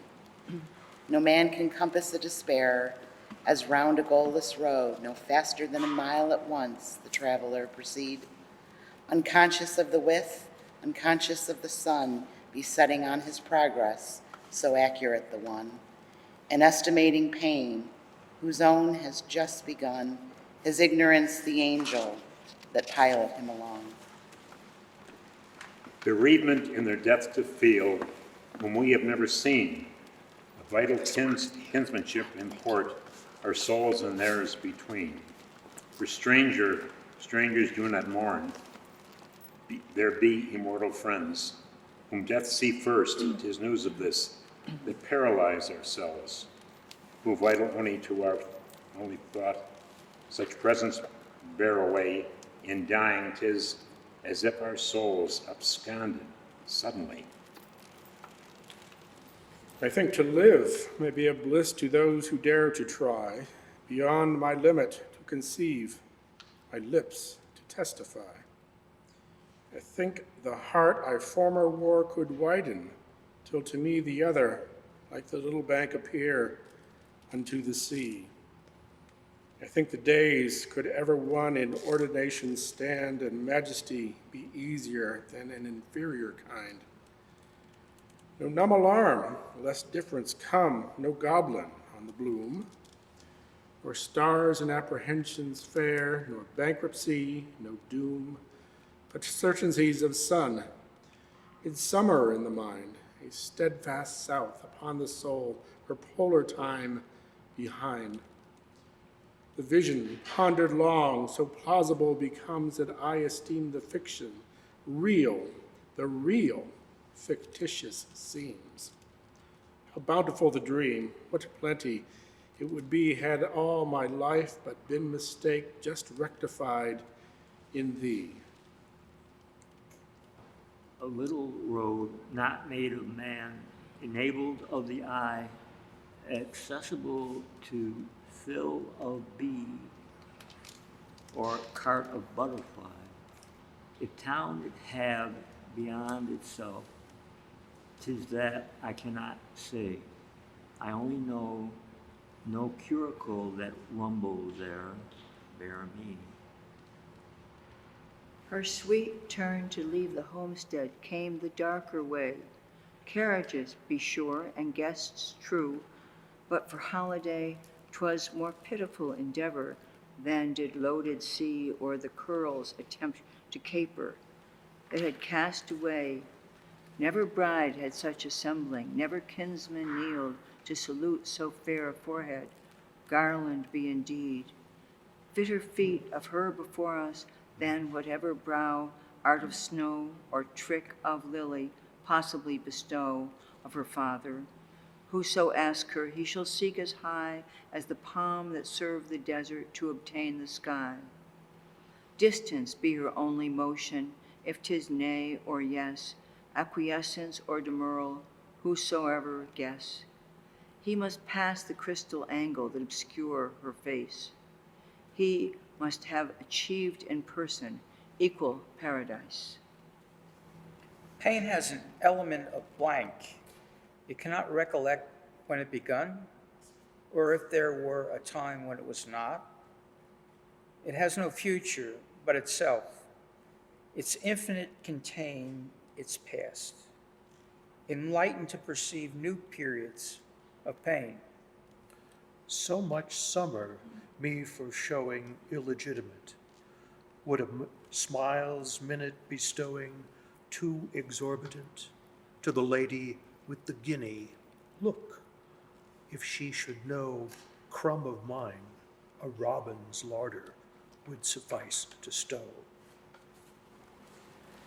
Promise this when you be dying, some shall summon me. Mine belong your latest sighing, mine to belt your eye. Not with coins, though they be minted from an emperor's hand. Be my lips the only buckle your low eyes demand. Mine to stay when all have wandered, to devise once more if the life be too surrendered, life of mine, restore. Poured like this my whole libation, just that you should see bliss of death, life's bliss extol through imitating you. Mine to guard your narrow precinct, to seduce the sun, longest on your south to linger largest dews of morn. To demand in your low favor, lest the jealous grass, greener lean, or fonder cluster round some other face. Mine to supplicate Madonna, if Madonna be, could behold so far a creature, Christ omitted me. Just to follow your dear feature, ne'er so far behind, for my heaven, had I not been most enough denied. I had no time to hate because the grave would hinder me, and life was not so ample I could finish amid ye. Nor had I time to love, but since some industry must be, the little toil of love I thought to be large enough for me. My life had stood a loaded gun in corners till a day. The owner passed, identified, and carried me away. And now we roam in sovereign woods, and now we hunt the doe. And every time I speak for him, the mountains straight reply. And I do smile such cordial light upon the valley glow. It is as a Vesuvian face had let its pleasure through. And when at night, our good day done, I guard my master's head, 'tis better than the eider duck's deep pillow to have shared. To foe of his I'm deadly foe, none stir the second time, on whom I lay a yellow eye, or an emphatic thumb. Though I than he may longer live, he longer must than I, for I have but the power to kill, without the power to die. Amen and amen. I'm just kidding. The sunrise runs for both. The east, her purple trail, keeps with the hill. The noon unwinds her blue, till one breadth cover two, remotest still. Nor does the night forget a lamp for each to set. Wicks wide away the north her blazing sign erects in iodine, till both can see. The midnight's dusky arms clasp hemispheres and homes, and so upon her bosom one, and one upon her hem, both lie. No bobolink reverse his singing when the only tree ever he minded occupying by the farmer bee clove to the root, his spacious future, best horizon gone, brave bobbling. Whose music be his only anodyne? What blessing had I than the rest, so larger to my eyes that I stopped gauging satisfied for this enchanted size? It was the limit of my dream, the focus of my prayer, a perfect paralyzing bliss, contented as despair. I knew no more of want or cold, phantasms both become, for this new value in the soul, supremest earthly sum. The heaven below, the heaven above, obscured with ruddier blue, life's latitudes lent over, full, the judgment perished too. Why bliss so scantily disperse? Why paradise defer? Why floods be served to us in bowls? I speculate no more. Victory comes late and is held low to freezing lips, too wrapped with frost to take it. How sweet it would have tasted, just a drop. Was God so economical? His table spread too high for us, unless we dine on tiptoe. Crumbs fit such little mouths, cherries suit robins, the eagle's golden breakfast strangles them. God keep his oath to sparrows, who of little love know how to starve. The mountains grow unnoticed. Their purple figures rise without attempt, exhaustion, assistance, or applause. In their eternal faces, the sun, with just delight, looks long and last and golden for fellowship at night.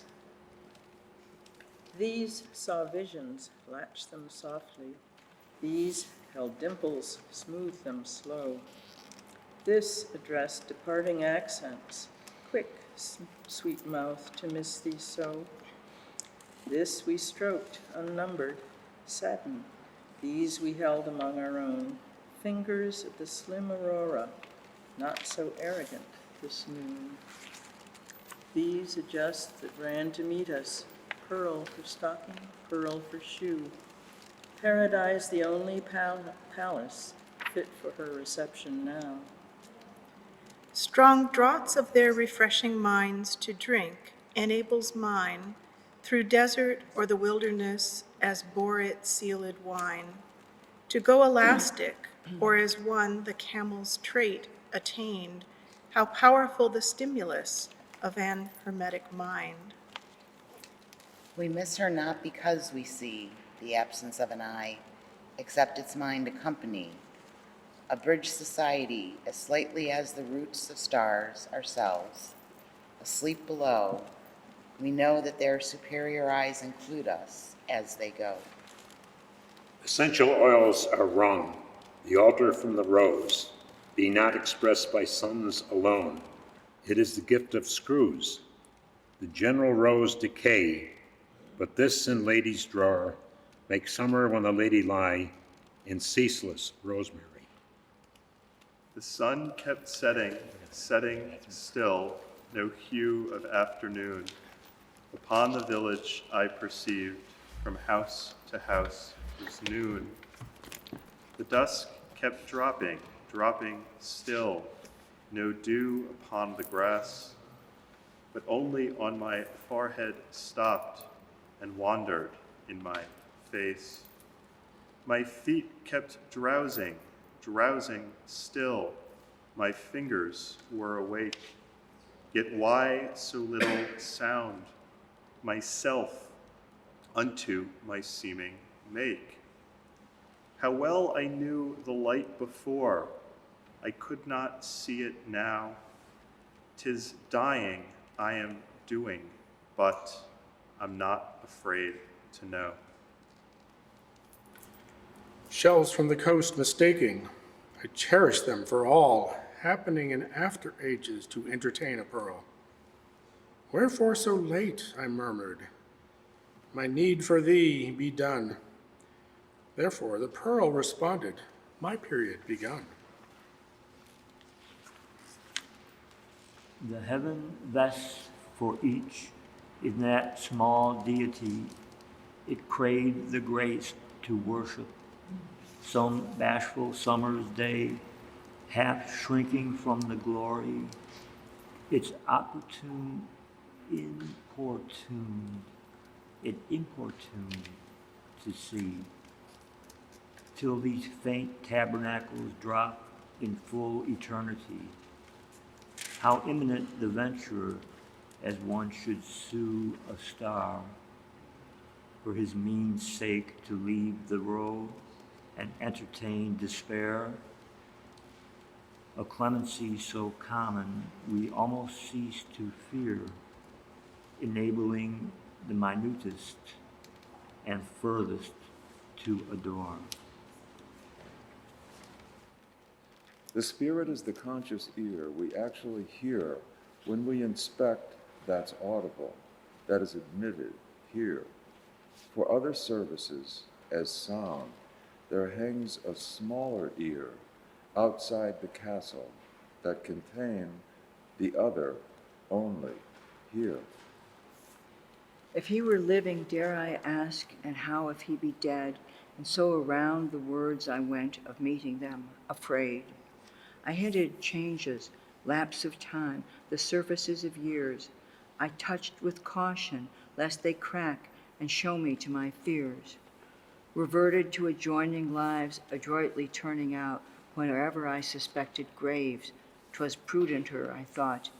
And he I pushed with sudden force in face of the suspense, was buried. He, my life just holds the trench. As if the sea should part and show a further sea, and that a further, and the three but a presumption be, periods of seas, unvisited of shores, themselves the verge of seas to be, eternity is those. Nature is what we see, the hill, the afternoon, squirrel, eclipse, the bumblebee. Nay, nature is heaven. Nature is what we hear, the bobolink, the sea, thunder, the cricket. Nay, nature is harmony. Nature is what we know, but have no art to say. So impotent our wisdom is to her sincerity.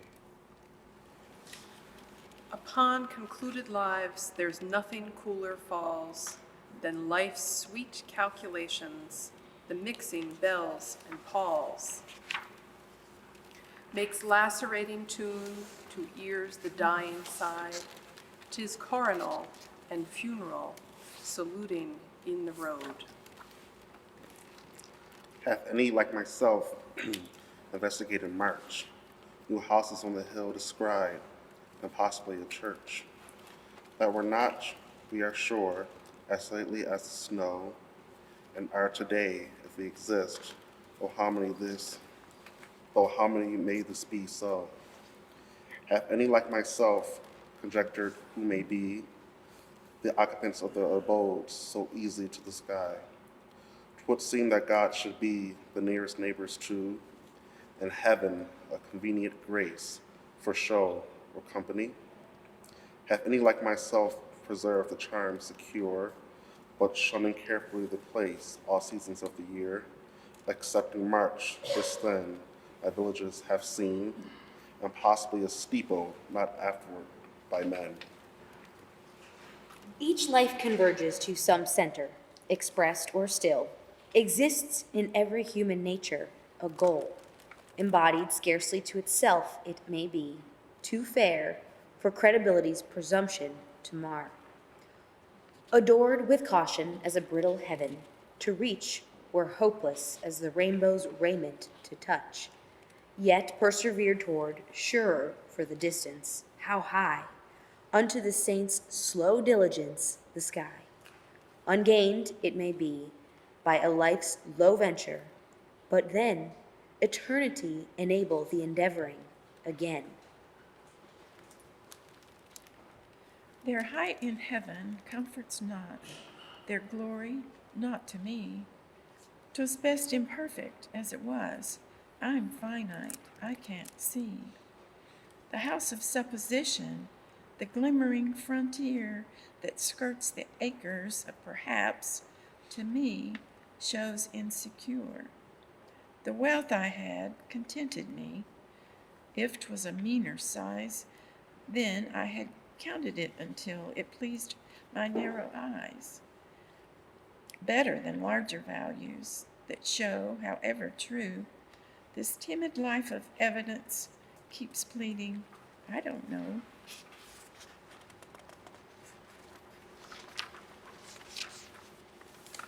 I could bring you jewels had I a mind to, but you have enough of those. I could bring you odors from St. Domingo, colors from Veracruz.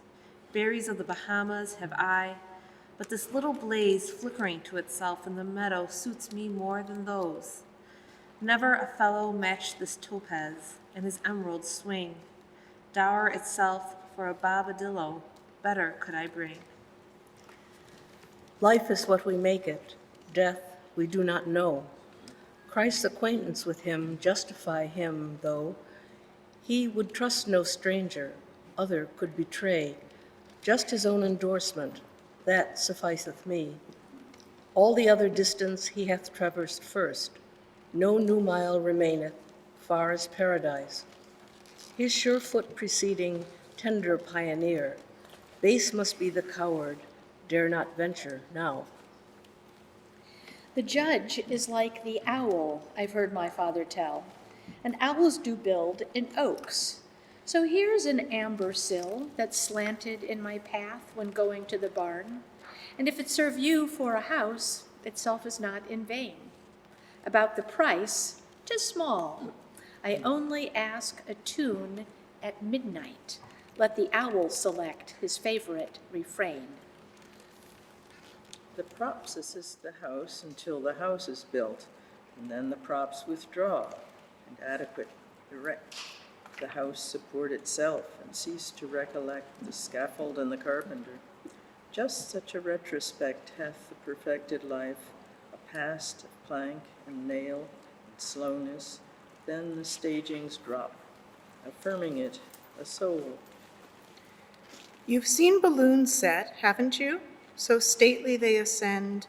It is as swans discarded you for duty's diamond.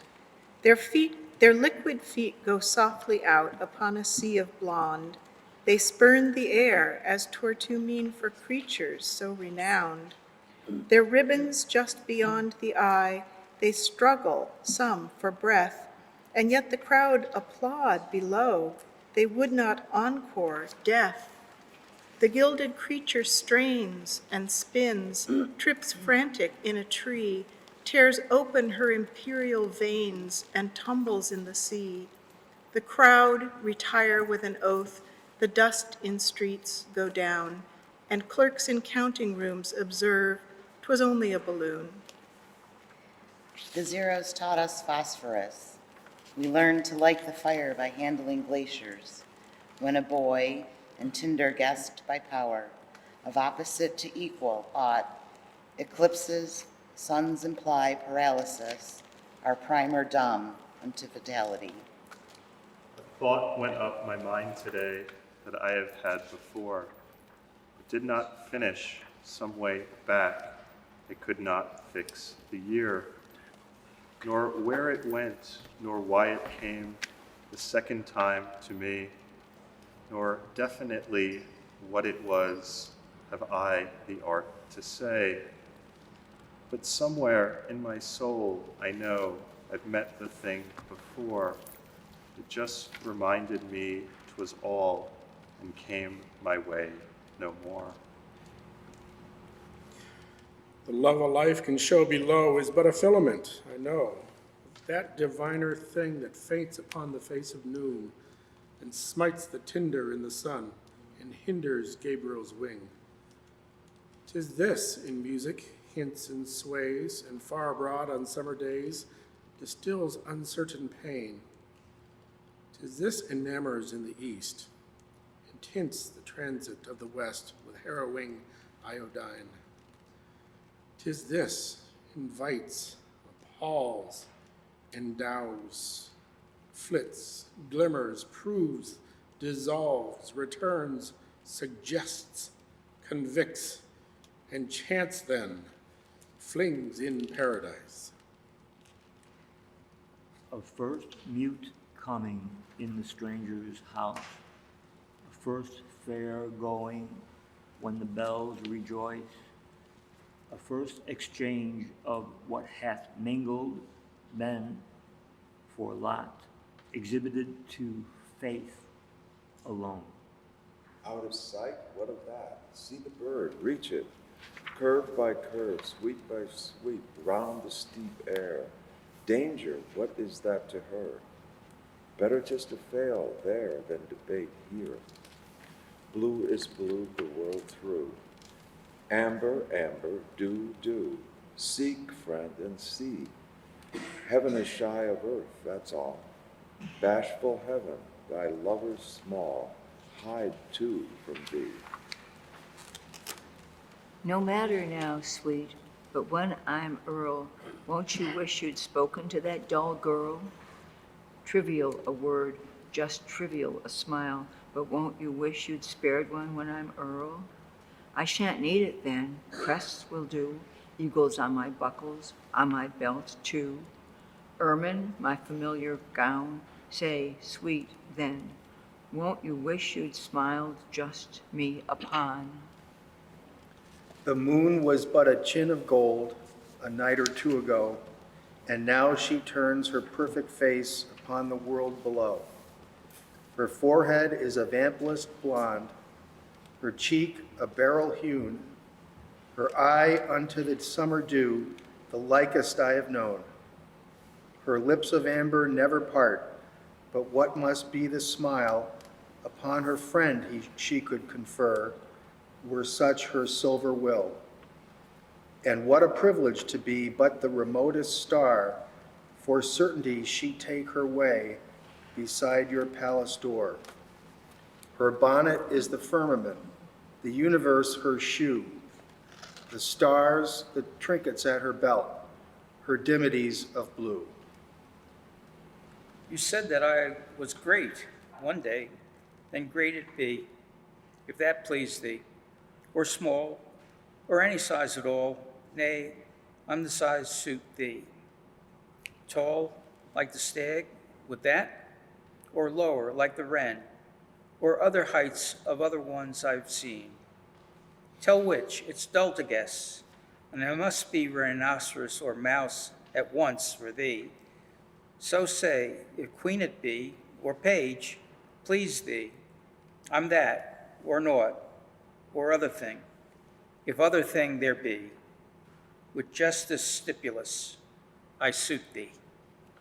I many times thought peace had come, when peace was far away, as wrecked men deem they sight the land at center of the sea, and struggle slacker, but to prove as hopelessly as I, how many the fictitious shores of any harbor be. No other can reduce our mortal consequence, like the remembering it be not, a period from hence, but contemplation for contemporaneous naught, our mutual fame that haply Jehovah recollect. No other can exalt our mortal consequence, like the remembering it exist, a period from hence, invited from itself to the Creator's house, to tarry an eternity, his shortest consciousness. Joy to have merited the pain, to merit the release. Joy to have perished every step, to compass paradise. Pardon to look upon thy face with those old-fashioned eyes, better than new could be for that, though bought in paradise. Because they looked on thee before, and thou hast looked on them. Prove me my hazel witnesses, the features are the same. So fleet thou wert when present, so infinite when gone, an Orient's apparition remanded on the morn. The high I recollect was even with the hills, the depth upon my soul was notched as floods on whites of wheels. Too hot, till time have dropped, his last decade away, and haunt and actualize to last, at least, eternity. Bound a trouble, and lives will bear it. Circumscription enables woe. Still, to anticipate were no limit. Who were sufficient to misery? State it in the ages to a cipher, and it will ache contented on. Sing, and its pain as any workman, notching the fall of the even sun. On a columnar self, how ample to rely. In tumult or extremity, how good the certainty. That lever cannot pry, and wedge cannot divide. Conviction, that granite base, though none be on our side. Suffice us for a crowd, ourself and rectitude, and that assembly not far off from furthest spirit of God. Nature, the gentlest mother is, impatient of no child, the feeblest or the waywardest, for admonition mild. In forest and the hill by traveler be heard, restraining rampant squirrel or too impetuous bird. How fair her conversation a summer afternoon, her household, her assembly, and when the sun go down, her voice among the aisles incite the timid prayer of the minutest cricket. The most unworthy flower, when all the children sleep, she turns as long away as will suffice to light her lamps. Then bending from the sky with infinite affection and infiniter care, her golden finger on her lip wills silence everywhere. No prisoner be, where liberty himself abide with thee. Good night. Which put the candle out?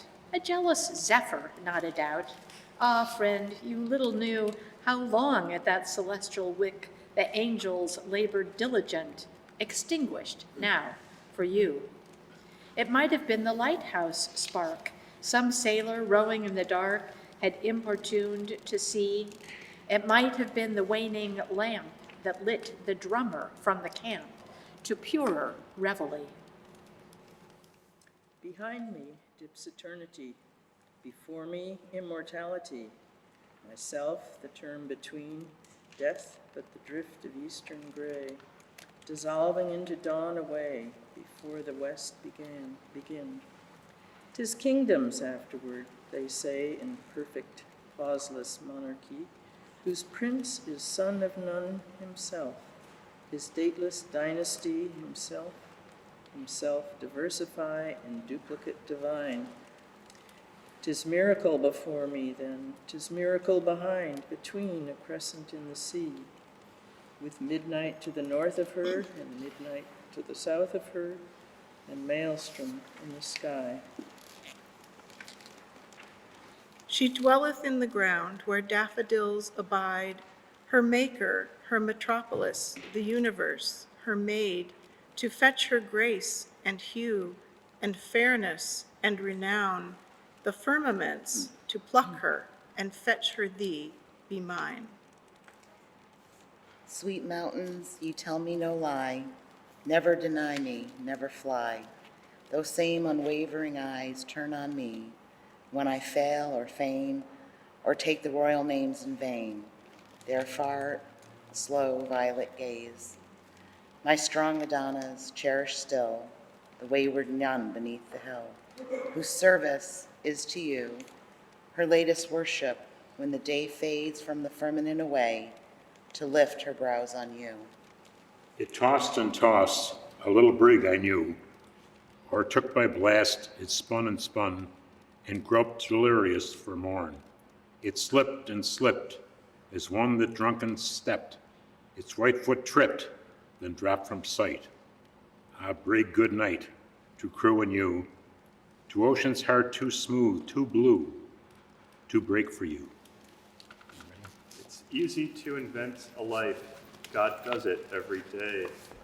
Creation but the gamble of his authority.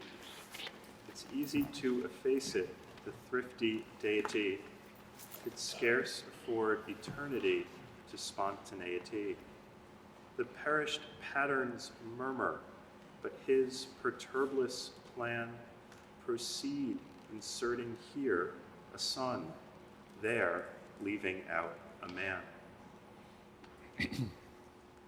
God gave a loaf to every bird, but just a crumb to me. I dare not eat it, though I starve, my poignant luxury. To own it, touch it, prove the feat that made the pellet mine, too happy for my sparrow's chance for ampler coveting.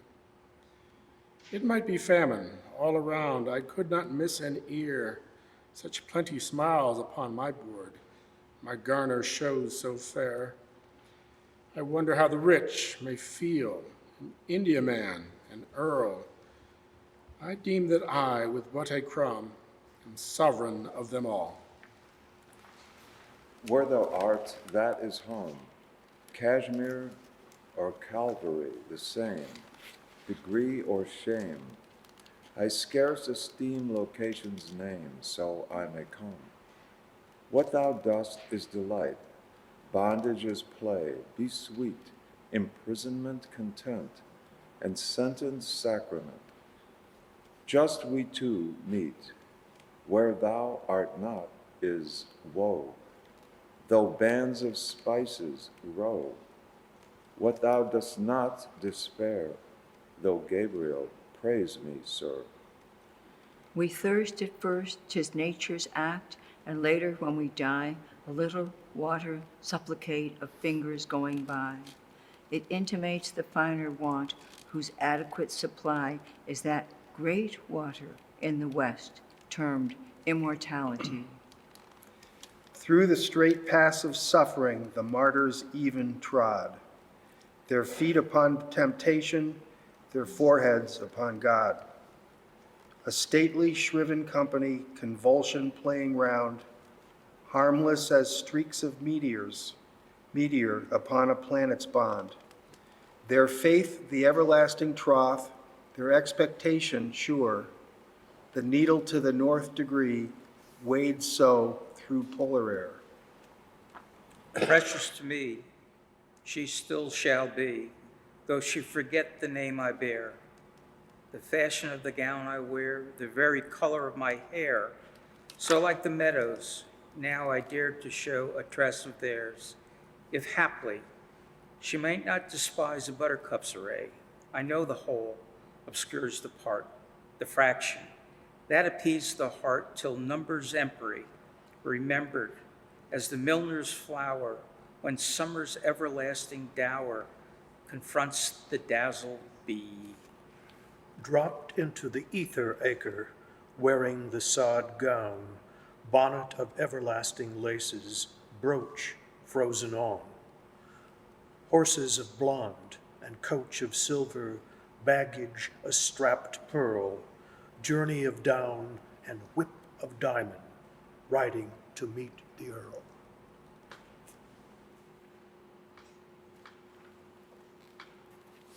I turneth, receding mountain, purples of ages haught for you. Sunset reviews her sapphire regiments. Day drops you his red adieu. Still clad in your mail of Isis, eye of granite and earl of steel, passive alike to pomp and parting, cherith, wrist bleeding still. Grief is a mouse, and chooses wainscot in the breast for his shy house, and baffles quest. Grief is a thief, quick startled, pricks his ear, report to hear of that vast dark that swept his being back.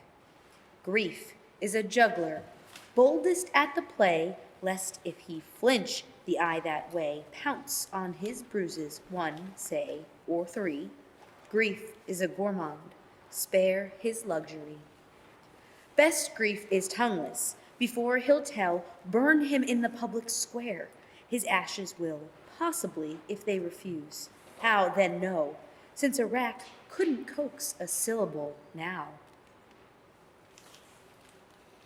Let us play yesterday. I, the girl at school, you, and eternity, the untold tale. Easing my famine at my lexicon, logarithm had I for drink. 'Twas a dry wine, somewhat different must be. Dreams tint the sleep, cunning reds of morning make the blind leap. Still at the egg life, chafing the shell, when you troubled the ellipse and the bird fell. Manacles be dim, they say, to the new free. Liberty, commoner, never could to me. 'Twas my last gratitude when I slept at night. 'Twas the first miracle let in with light. Can the lark resume the shell? Easier for the sky. Wouldn't bonds hurt more than yesterday? Wouldn't dungeons sorer grate on the man free, just long enough to taste, then doomed new? God of the manacle, as of the free, take not my liberty away from me. Alter when the hills do, falter when the sun question if his glory be the perfect one. Surfeit when the daffodil doth of the dew, even as herself, sir, I will of you. Conscious am I in my chamber of a shapeless friend. He doth not attest by posture, nor confirm by word.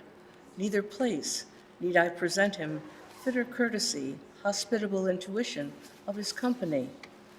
Presence is his furthest license, neither he to me, nor myself to him, by accent forfeit probity. Weariness of him were quainter than monotony, knew a particle of space's vast society.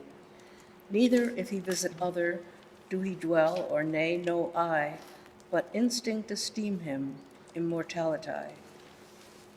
You taught me waiting with myself, appointment strictly kept. You taught me fortitude of fate. This also I have learnt. An altitude of death that could no bitterer debar than life had done before it. Yet there is a science more. The heaven, you know, to understand that you be not ashamed of me in Christ's bright audience upon the further hand. Suspense is hostiler than death. Death, though soever broad, is just death and cannot increase. Suspense does not conclude. It perishes to live anew, but just anew to die. Annihilation, plated fresh with immortality. Drama's vitalist expression is the common day that arise and set about us. Other tragedy perish in the recitation. This, the best enact when the audience is scattered and the boxes shut. Hamlet to himself were Hamlet, had not Shakespeare wrote. Though the Romeo left no record of his Juliet, it were infinite enacted in the human heart. Only theater recorded owner cannot shut. Life and death and giants, such as these are still minor. Apparatus, hopper of the mill, beetle at the candle, or a fife's fame, maintain by accident that they proclaim. 4 trees upon a solitary acre, without design or order or apparent action, maintain. The sun upon a morning meets them, the wind, no nearer neighbor have they but God. The acre gives them place, they, him, attention of passerby, of shadow or of squirrel haply, or boy. What deed is theirs unto the general nature? What plan they severally retard or further? Unknown. Grace myself might not obtain, confer upon my flower, refracted but a countenance, for I inhabit her. The birds reported from the south, a news expressed to me, a spicy charge my little posts, but I am deaf today. The flowers appealed A timid throng, I reinforced the door. Go blossom to the bees, I said, and trouble me no more. The summer grace for notice strove remote, her best array, the heart, to stimulate the eye, refused too utterly. At length, a mourner like myself, she drew away austere, her frosts to ponder. Then it was I recollected her. She suffered me, for I had mourned, I offered her no word. My witness was the crape I bore, her witness was her dead. Thenceforward we together dwelt, she never questioned me, nor I herself, our contract, a wiser sympathy. Remorse is memory awake, her parties all astir, a presence of departed acts at window and at door, its past, set down before the soul, and lighted with a match, perusal to facilitate, to help belief to stretch. Remorseless is cureless. Remorse is cureless, the disease not even God can heal, for 'tis his intuition, institution, and the adequate of health. Renunciation is a piercing virtue, the letting go, a presence for an expectation, not now, the putting out of eyes, just sunrise, lest day's great progenitor outvie. Renunciation is the choosing against itself, itself to justify unto itself. When larger function make that appear, smaller, that covered vision here. Never for society he shall seek in vain, who his own acquaintance cultivate of men. Wiser men may weary, but the man within never knew satiety, better entertain than could border ballad or Biscayan hymn. Neither introduction need you unto him. I sometimes dropped it for a quick, the thought to be alive, anonymous delight to know, and matter to conceive, consoles a woe so monstrous that did it tear all day, without an instant's respite, 'twould look too far to die. Delirium diverts the wretch for whom the scaffold neighs, the hammock's motion lulls the heads, so close on paradise.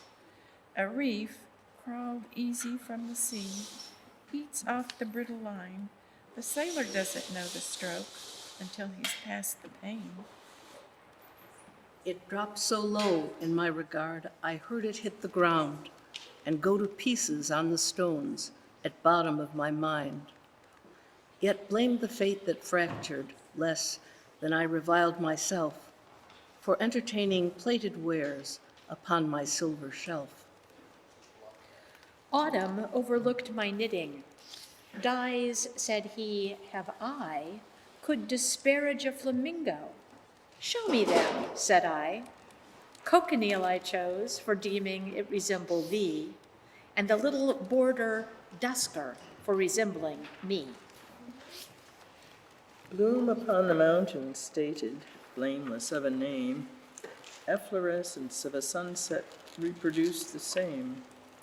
Seed had I, my purple sowing should address the day, not a tropic of a twilight show itself away.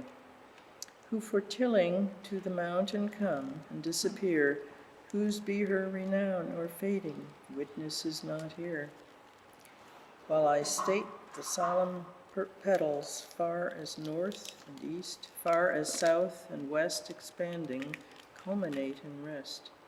And the mountain to the evening fit his countenance, indicating by no muscle his experience.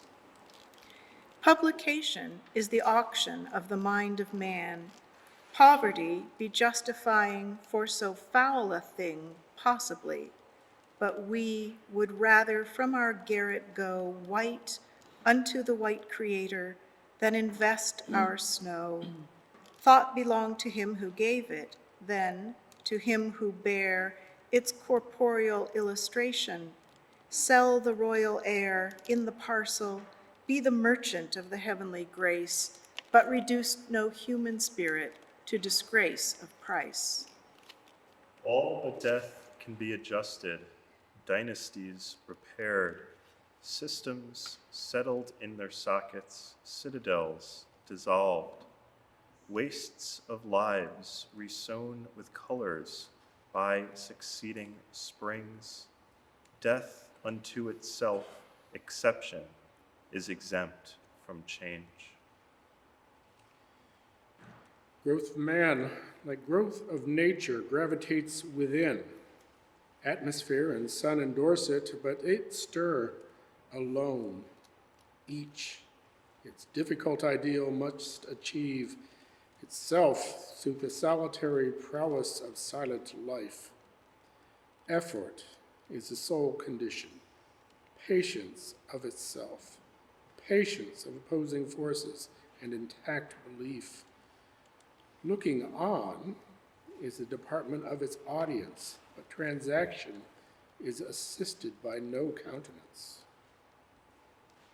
My worthiness is all my doubt, his merit all my fear, contrasting which my quality do lowlier appear, lest I should insufficient prove for his beloved need, the chiefest apprehension upon my thronging mind. 'Tis true, that deity to stoop inherently incline, for nothing higher than itself can rest upon. So I, the undivine abode of his elect content, conform my soul, as 'twere a church, unto her sacrament. So the eyes accost and sunder in an audience, stamped occasionally forever, so may countenance. Entertain without addressing countenance of one, in a neighboring horizon, gone as soon as known. My soul accused me, and I quailed, as tongues of diamond had reviled, all else accused me, and I smiled. My soul that morning was my friend. Her favor is the best disdain toward artifice of time or men, but her disdain twere lighter bear a finger of enameled fire. A drop fell on the apple tree, another on the roof. A half a dozen kissed the eaves and made the gables laugh. A few went out to help the brook that went to help the sea. Myself conjectured, were they pearls, what necklaces could be? The dust replaced in hoisted roads, the birds jocoser sung, the sunshine threw his hat away, the bushes spangles flung. The breezes brought dejected lutes and bathed them in the glee. Then Orient showed a single flag and signed the fete away. Her final summer was it, and yet we guessed it not. If tender or illustriousness pervaded her, we thought a further force of life developed from within. When death lit all the shortness up, it made the hurry plain. We wondered at our blindness when nothing was to see but her Carrera guidepost, at our stupidity. When duller than our dullness, the busy darling lay. So busy was she finishing, so leisurely were we. Who giants know with lesser men are incomplete and shy, for greatness that is ill at ease in minor company. A smaller could not be perturbed, the summer gnat displays, unconscious that his single fleet do not comprise the skies.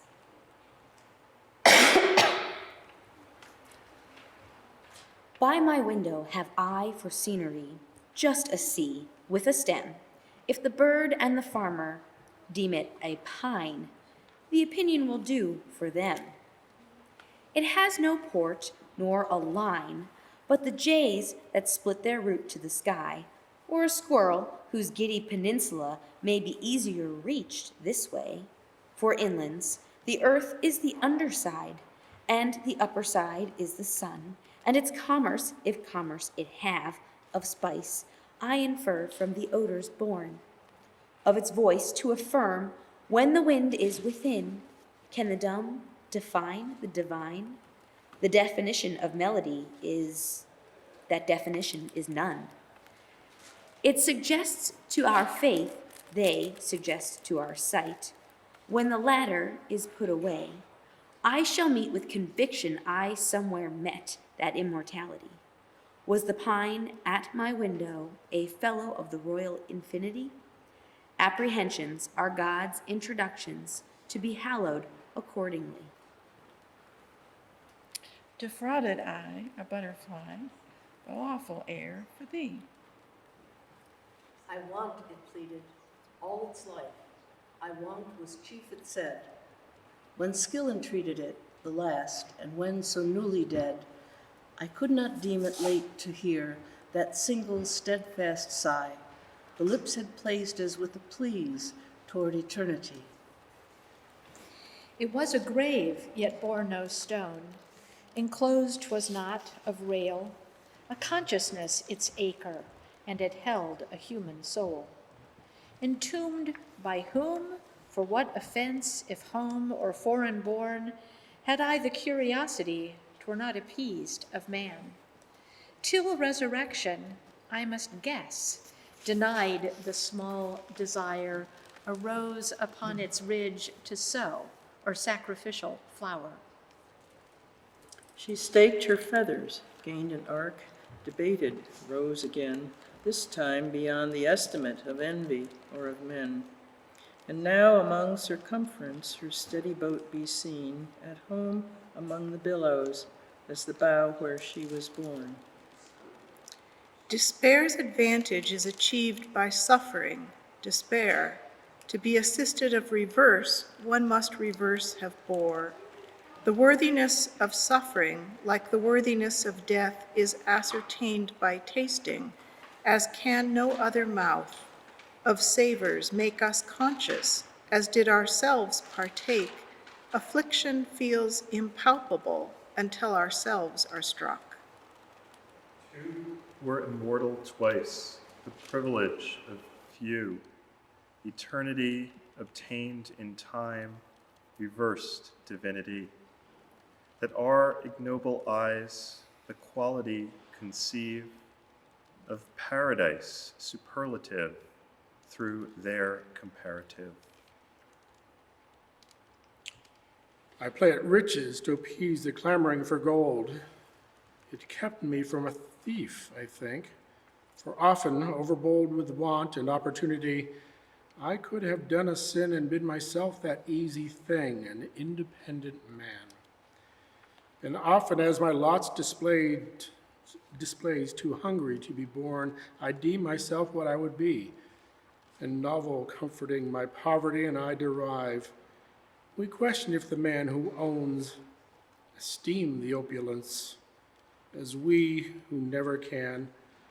Should ever these exploring hands chance sovereign on a mine, or in the long, uneven term to win become their turn, how fitter they will be for want enlightening so well. I know not which, desire or grant, be wholly beautiful. She rose to his requirement, dropped the playthings of her life to take the honorable work of woman and of wife. If aught she missed in her new day of amplitude or awe or first perspective, or the gold in using wear away, it lay unmentioned as the sea developed pearl and weed, but only to himself be known the fathoms they abide. Time feels so vast that were it not for an eternity, I fear me this circumference engross my finity, to his exclusion, who prepare by processes of size for the stupendous vision of his diameters. Who courts obtain within himself, sees every man a king, and poverty of monarchy is an interior thing. No man depose whom fate ordain, and who can add a crown to him who doth continual conspire against his own. No notice gave she, but a change, no message but a sigh, for whom the time did not suffice that she should specify. She was not warm, though summer shone, nor scrupulous of cold, though rime by rime the steady frost upon her bosom piled. Of shrinking ways she did not fright, though all the village looked, but held her gravity aloft, and met the gaze direct. And when adjusted like a seed in careful fitted ground unto the everlasting spring, and hindered but a mound her warm return, if so she chose, and we, imploring drew, removed our invitation by, as some she never knew. They say that time assuages. Time never did assuage, and actual suffering strengthens as sinews do with age. Time is a test of trouble, but not a remedy. If such it proved too there was no malady. On the bleakness of my lot, bloom I strove to raise. Late my garden of a rock yielded grape and maize. Soil of flint, if steady tilled, will refund the hand. Seed of palm by Libyan sun, fructified in sand.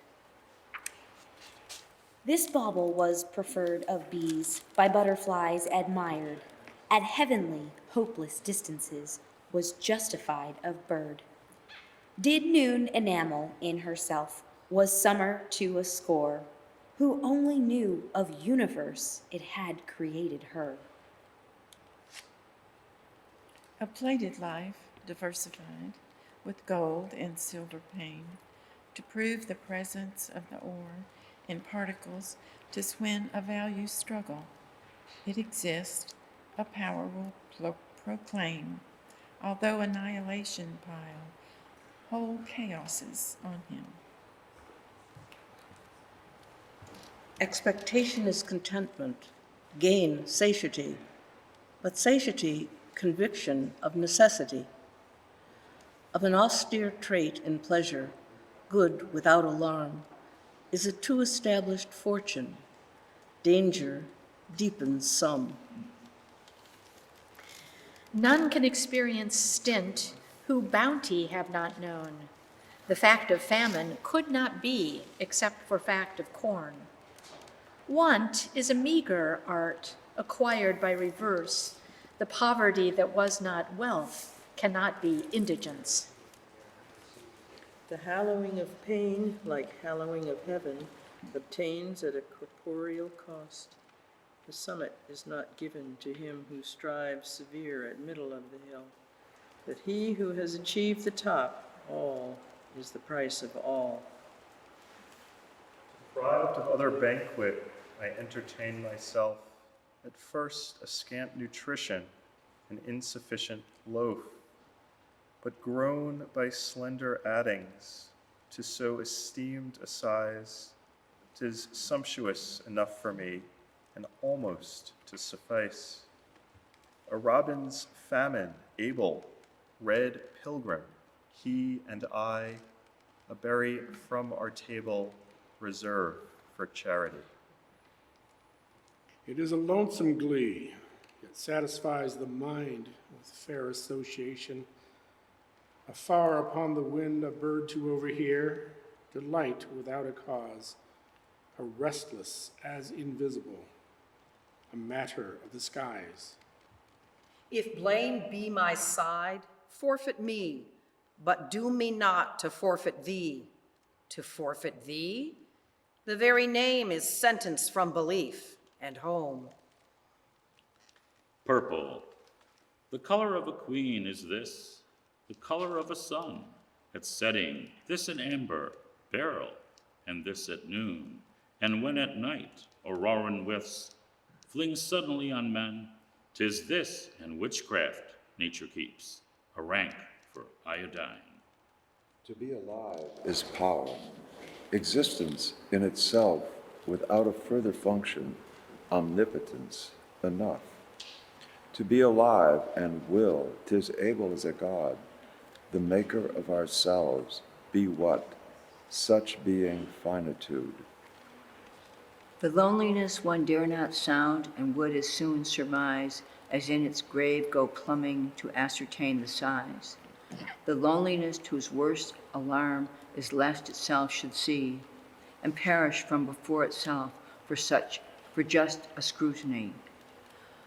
The horror not to be surveyed, but skirted in the dark, with consciousness suspended and being under lock. I fear me this is loneliness, the maker of the soul, its caverns and its corridors, illuminate or seal. Least be that brew, a honey's weight the summer multiply. Content her smallest fraction help, the amber quantity. This that would greet an hour ago is quaintest distance now. Had it a guest from paradise, nor glow would it, nor bow. Had it a notice from the noon, nor beam would it, nor warm. Match me the silver reticence, match me the solid calm. The service without hope is tenderest, I think, because 'tis unsustained by stint, rewarded work, has impetus of gain and impetus of goal. There is no diligence like that knows not an until. I meant to find her when I came.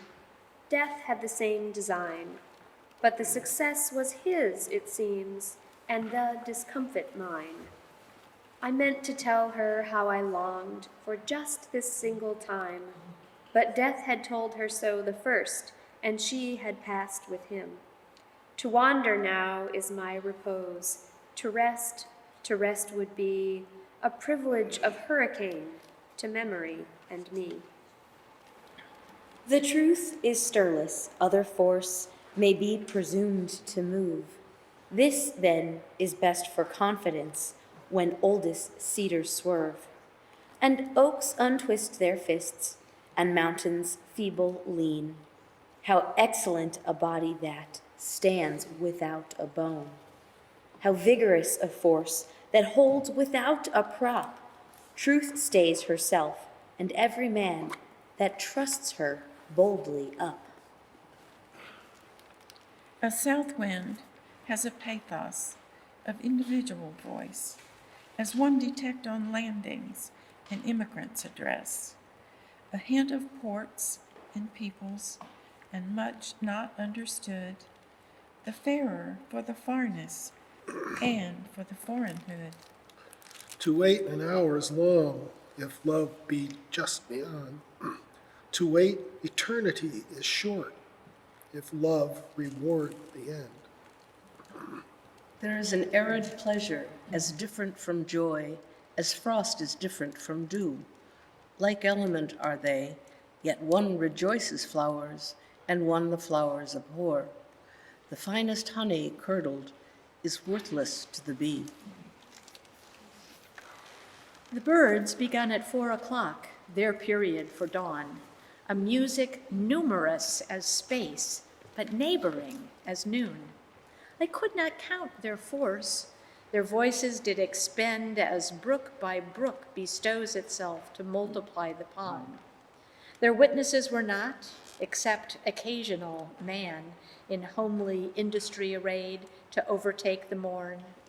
Nor was it for applause that I could ascertain, but independent ecstasy of deity and men.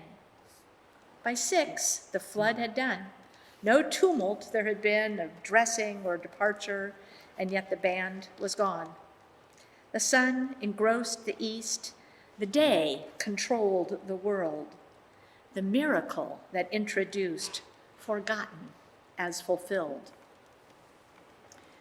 Bereaved of all, I went abroad. No less bereaved was I upon a new peninsula. The grave preceded me. Obtained my lodgings ere myself, and when I sought my bed, the grave it was reposed upon, the pillow for my head. I waked to find it first awake.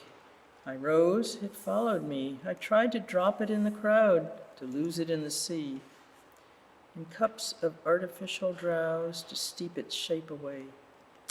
The grave was finished, but the spade remained in memory. They have little odor, that to me is meter, nay, 'tis melody, and spiciest at fading, indicate a habit of a laureate. Severer service of myself, I hastened to demand to fill the awful vacuum your life had left behind. I worried nature with my wheels when hers had ceased to run. When she had put away her work, my own had just begun. I strove to weary brain and bone, to harass to fatigue the glittering retinue of nerves, vitality to clog. To some dull comfort those obtain who put a head away, they knew the hair to, and forget the color of the day. Affliction would not be appeased, the darkness braced as firm as all my stratagem had been, the midnight to confirm. No drug for consciousness can be alternative to die, is nature's only pharmacy for being's malady. 'Twould ease a butterfly, elate a bee. Thou'rt neither thy capacity. But blossom were I would rather be thy moment than a bee's eternity. Content of fading is enough for me. Fade I unto divinity, and dying lifetime, ample as the eye, her least attention raise on me. Such is the force of happiness, the least can lift a ton, assisted by its stimulus. Whom misery sustain, no sinew can afford the cargo of themselves, too infinite for consciousness's slow capabilities. The only news I know is bulletins all day from immortality. The only shows I see tomorrow and today, perchance eternity. The only one I meet is God, the only street existence. This traversed, if other news there be, or admirable show, I'll tell it you.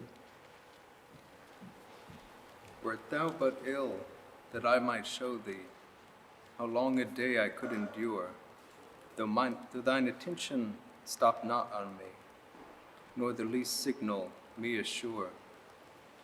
Wert thou but stranger in ungracious country, and mine the door, thou paused at for a passing bounty, no more. Accused wert thou, and myself tribunal, convicted, sentenced, airman, not to me. Half the condition thy reverse to follow, just to partake the infamy. The tenant of the narrow cottage wert thou, permitted to be. The housewife in thy low attendance contenteth me. No service hast thou, I would not achieve it, to die or live. The first sweet proved I, ere I saw thee, for life be love. Midsummer was it when they died, a full and perfect time. The summer closed upon itself in consummated bloom. The corn her furthest kernel filled before the coming flail, when these leaned into perfectness through haze of burial. The first day that I was a life, I recollect it, how still. The last day that I was a life, I recollect it as well. 'Twas stiller, though the first was still, 'twas empty, but the first was full. This was my finalist occasion, but then my tenderer experiment toward men. Which choose I? That I cannot say. Which choose they? question memory. A nearness to tremendousness an agony procures. Affliction ranges boundlessness, vicinity to laws. Contentment's quiet suburb, affliction cannot stay. In acres, its location is illocality. Unto me, I do not know you. Where may be your house? I am Jesus, late of Judea, now of paradise. Wagons have you to convey me? This is far from thence. Arms of mine, sufficient Phaeton, trust omnipotence. I am spotted, I am pardoned, I am small. The least is esteemed in heaven the chiefest. Occupy my house. Should have done that together. Denial is the only fact perceived by the denies, whose will a numb significance the day the heaven died. And all the earth strove common round without delight or beam. What comfort was it wisdom was, the spoiler of our home? All forgot for recollecting, just a paltry one. All forsook for just a stranger's new accompanying. Grace of wealth and grace of station, less accounted than an unknown esteem possessing, estimate who can. Home effaced, her faces dwindled, nature altered small. Sun if shone, or storm if shattered, overlooked I all. Dropped my fate, a timid pebble, in thy bolder sea. Prove me sweet if I regret it. Prove myself of thee. I hide myself within my flower, that, fading from your vase, you, unsuspecting, feel for me almost a loneliness. Had I not this, or this, I said, appealing to myself, in moment of prosperity, inadequate were life.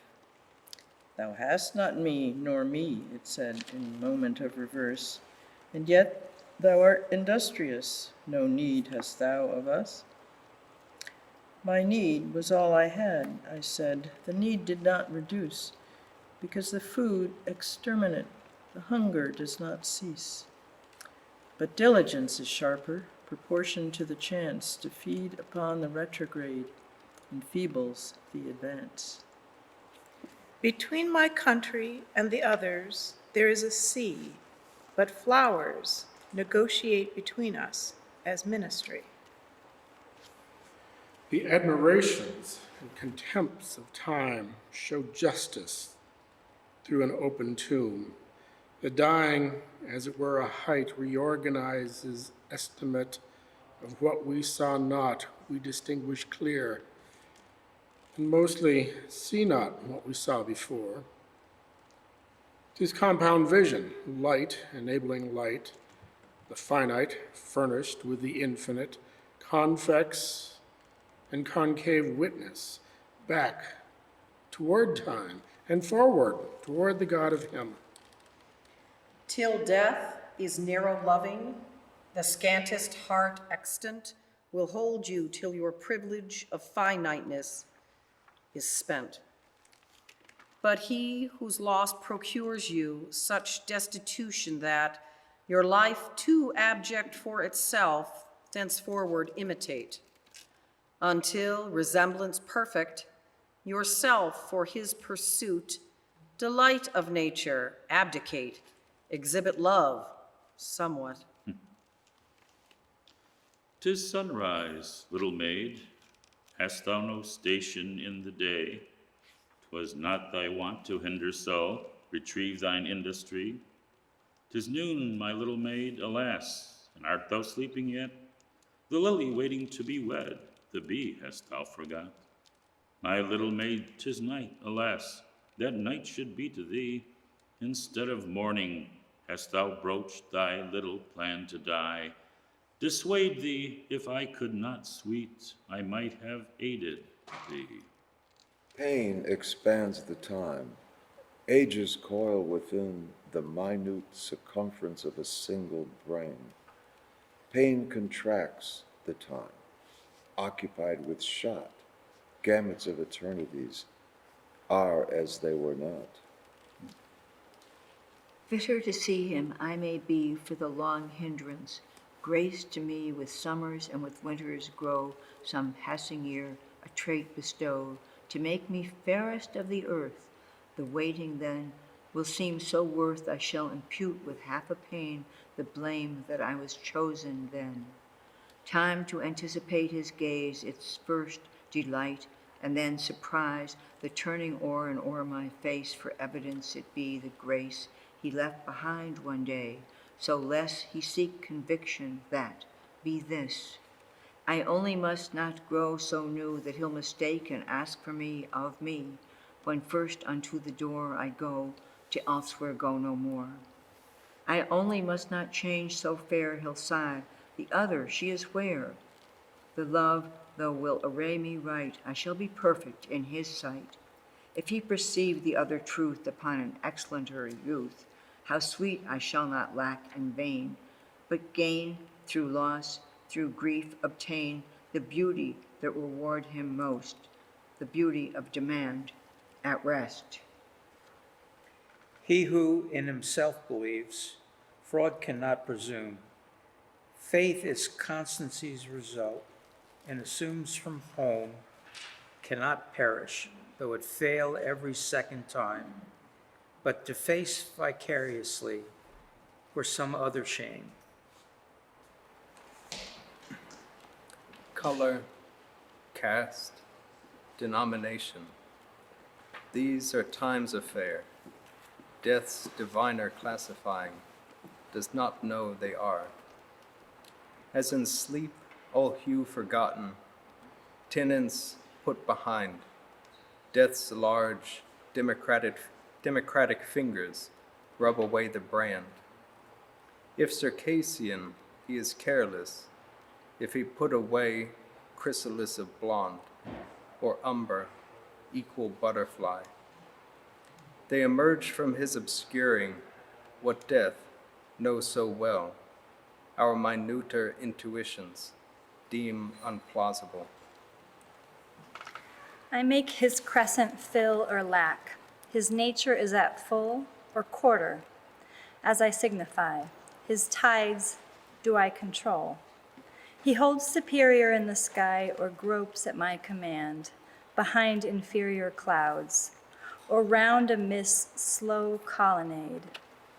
But since we hold a mutual disk and front a mutual day, which is the despot neither knows, nor whose the tyranny. Robbed by death, but that was easy to the failing eye. I could hold the latest glowing, robbed by liberty. For her jugular defenses, this too I endured. Hint of glory it afforded for the brave beloved.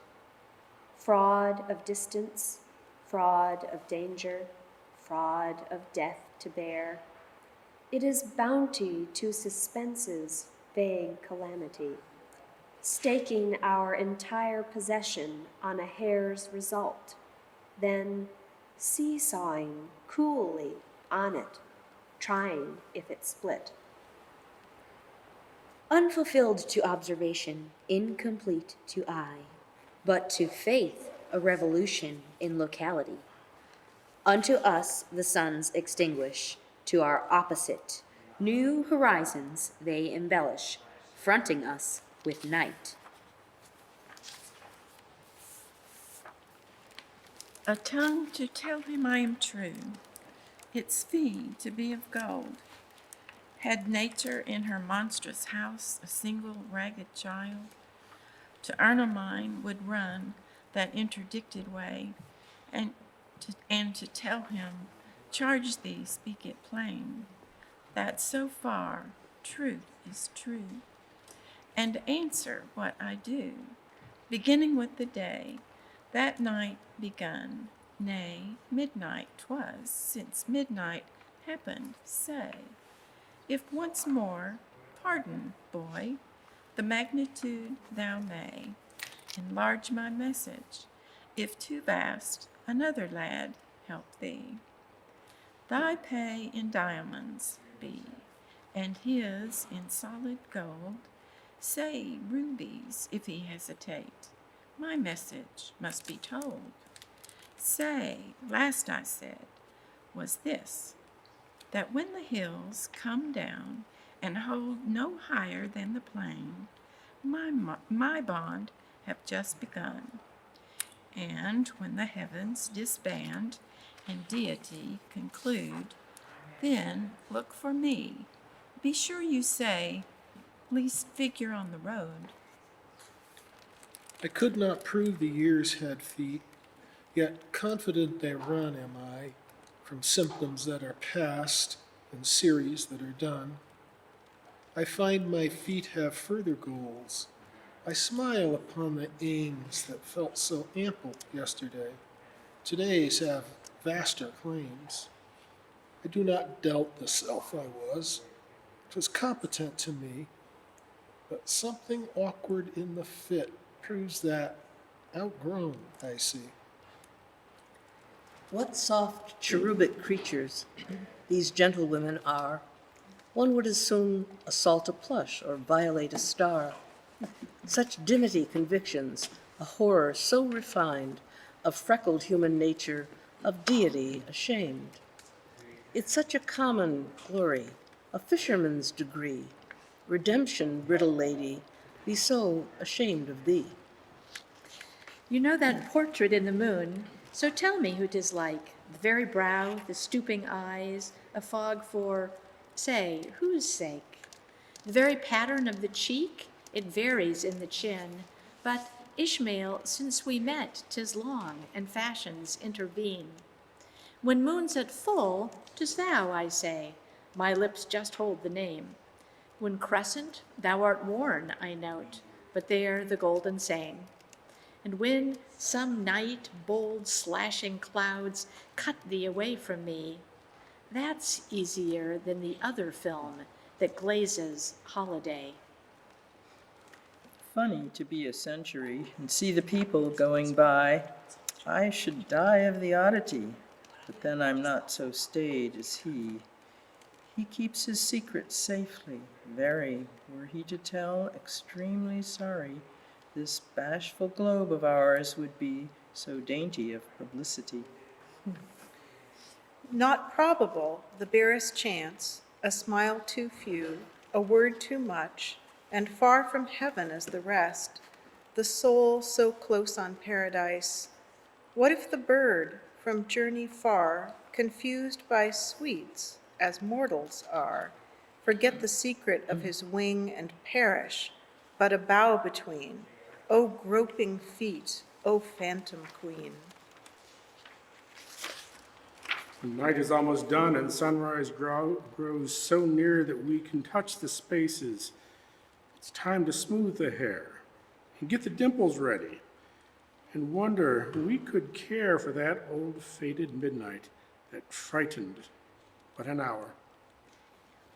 Love is that later thing than death, more previous than life, confirms it at its entrance and usurps it of itself.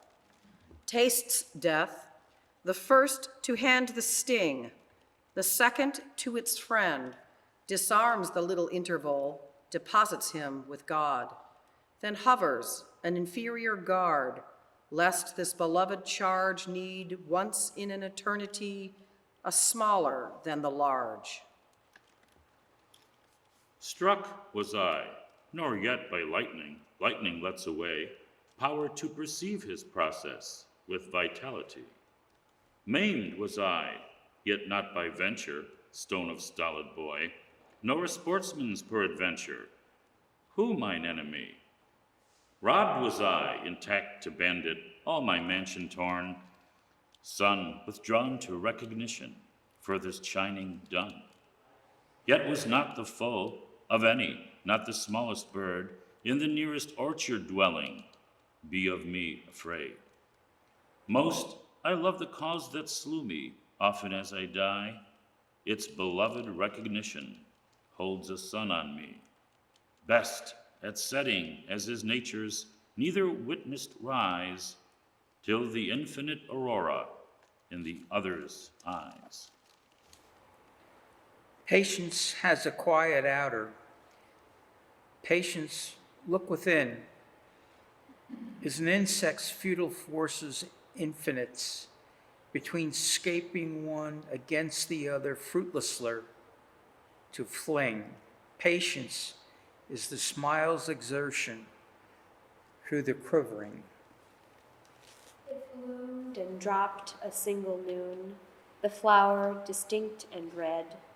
I, passing, thought another noon, another in its stead, will equal glow and thought no more, but came another day, to find the species disappeared, the same locality, the sun in place, no other fraud on nature's perfect sum. Had I but lingered yesterday, was my retrieveless blame. Much flowers of this and further zones have perished in my hands, for seeking its resemblance, but unapproached it stands. The single flower of the earth that I, in passing by, unconscious was, great nature's face, passed infinite by me.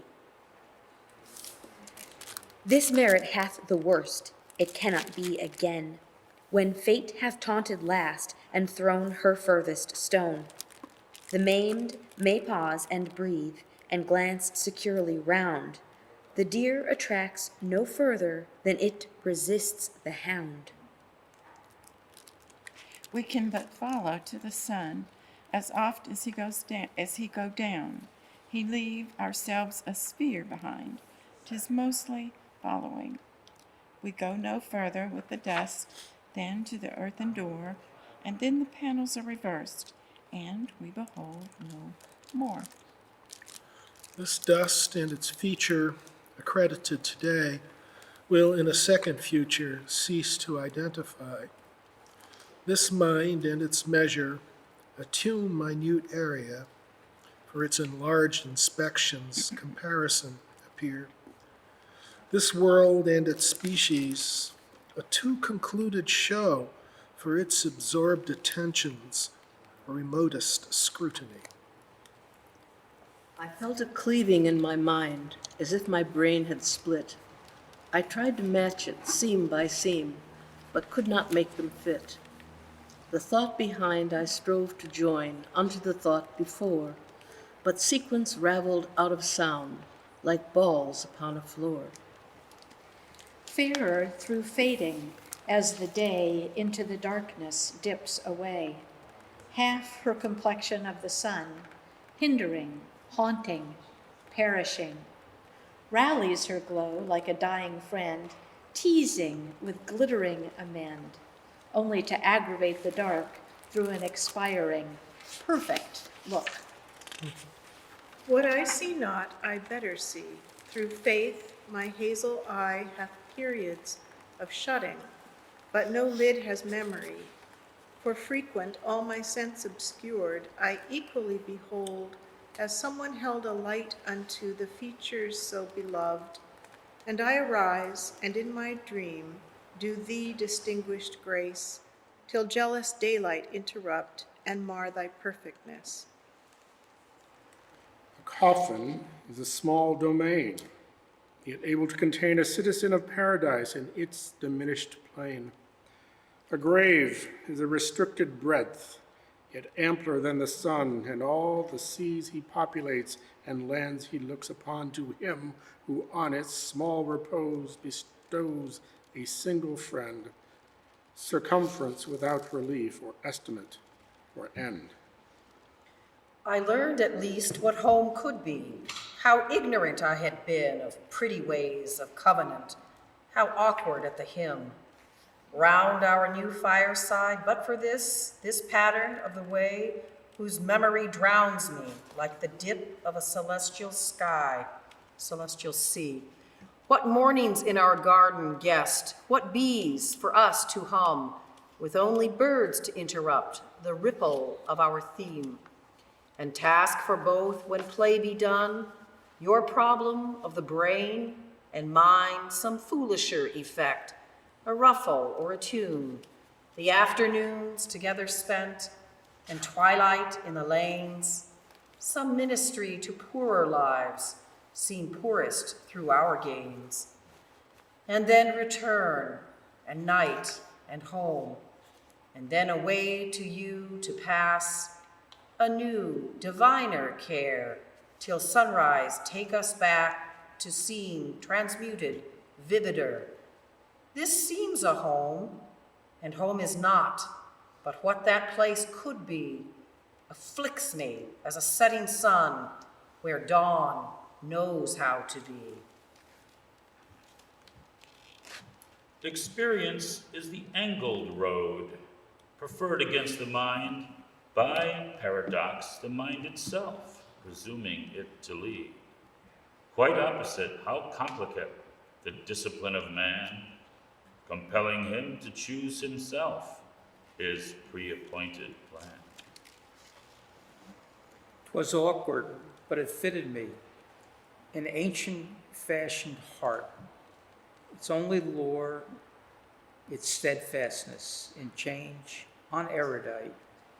It only moved as do the suns, for merit of return, or birds, confirmed perpetual by alternating zone. I only have it, not tonight, in its established place, for technicality of death, omitted in the lease.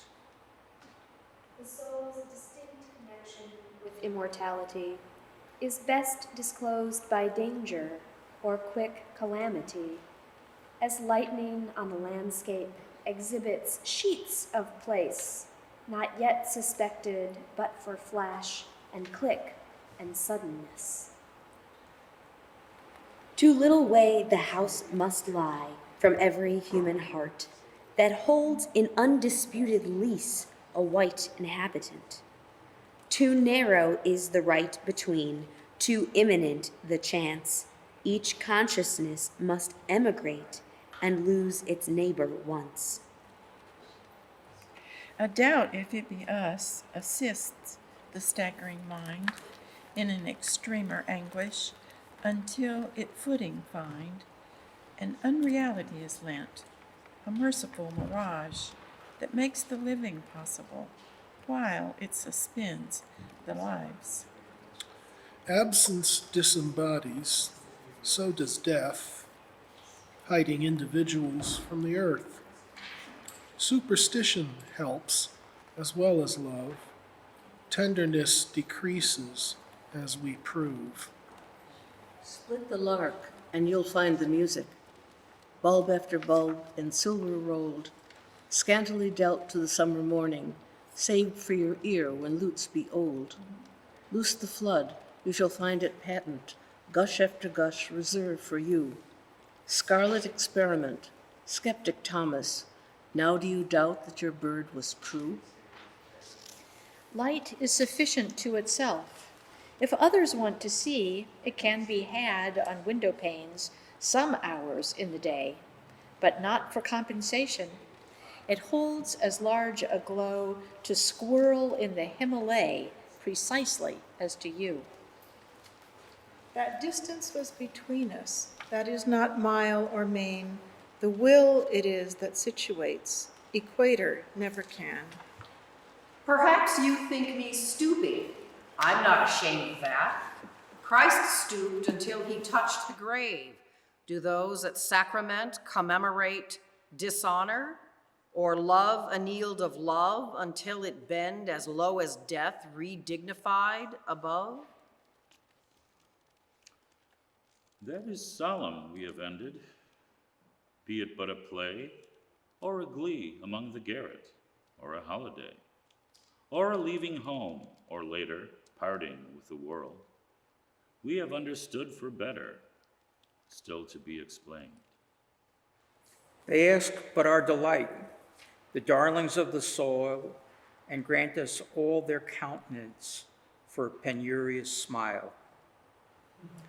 Because the bee may blameless hum, for thee a bee do I become. list even unto me.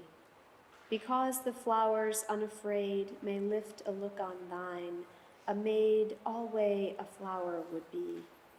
Nor robins, robins need not hide when thou upon their crypts intrude. So wings bestow on me, or petals, or a dower of buzz, that be to ride, or flower of furs. I that way worship thee. Finding is the first act. The second, loss. Third, expedition for the golden fleece. Fourth, no discovery. Fifth, no crew. Finally, no golden fleece. Jason, sham 2. Given in marriage unto thee, O thou celestial host, bride of the Father and the Son, bride of the Holy Ghost. Other betrothals shall dissolve, wedlock of will decay. Only the keeper of this ring conquer mortality. As frost is best conceived by force of its result, affliction is inferred by subsequent effect. If when the sun reveal the garden keep the gash, if as the days resume the wilted countenance cannot correct the crease or counteract the stain, presumption is vitality, was somewhere put in twain. To my quick ear the leaves conferred, the bushes they were bells. I could not find a privacy from nature's sentinels.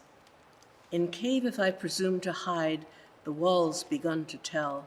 Creation seemed a mighty crack to make me visible. A man may make a remark in itself a quiet thing that may furnish the fuse unto a spark in dormant nature lain. Let us divide with skill. Let us discourse with care. Powder exists in charcoal before it exists in fire. A door just opened on a street. I, lost, was passing by. An instant's width of warmth disclosed, and wealth and company. The door as instant shut, and I, lost, was passing by, lost doubly, but by contrast most, informing misery. What shall I do when the summer troubles? What when the rose is ripe? What when the eggs fly off in music from the maple keep? What shall I do when the skies chirp, drop a tune on me? When the bee hangs all noon in the buttercup? What will become of me? Oh, when the squirrel fills his pockets and the berries stare, how can I bear their jocund faces, thou from here so far? 'Twouldn't afflict a robin, all his gods have wings. I do not fly, so wherefore my perennial things? Drab habitation of whom? Tabernacle or tomb? Or dome of worm? Or porch of gnome? Or some elf's catacomb? As one does sickness over in convalescence mind, his scrutiny of chances by blessed health obscured, as one rewalks a precipice and whittles at the twig that held him from perdition, sown sideways in the crag, a custom of the soul, far after suffering, identity to question, for evidence that's been. We met as sparks. Diverging flints sent various, scattered ways. We parted as the central flint were woven with an adze. Subsisting on the light we bore before we felt the dark, we knew by change between itself and that ethereal spark. Nature and God I neither knew, yet both so well knew me. They startled like executors of my identity, yet neither told that I could learn my secret as secure. as Herschel's private interest or Mercury's affair. Be mine the doom, sufficient fame to perish in her hand. Each scar I'll keep for him. Instead, I'll say of Jim, in his long absence worn, a costlier one. But every tear I bore, were he to count them o'er, his own would fall so more, I'll miss 'em then. How well I knew her not, whom not to know has been a bounty in perspective now. Next door to mine, the pain. Snow beneath whose chilly softness some that never lay make their first repose this winter, I admonish thee. Blanket wealthier the neighbor we so new bestow than thine acclimated creature. Wilt thou, austere snow? I could not drink it, sweet, till you had tasted first, though cooler than the water was the thoughtfulness of first thirst. The sun is gay or stark, according to our deed. If merry, he is merrier. If eager for the dead or an expended day, he helped to make too bright. His mighty pleasure suits us not, it magnifies our freight. They won't frown always. Some sweet day when I forget to tease, they'll recollect how cold I looked and how I just said please.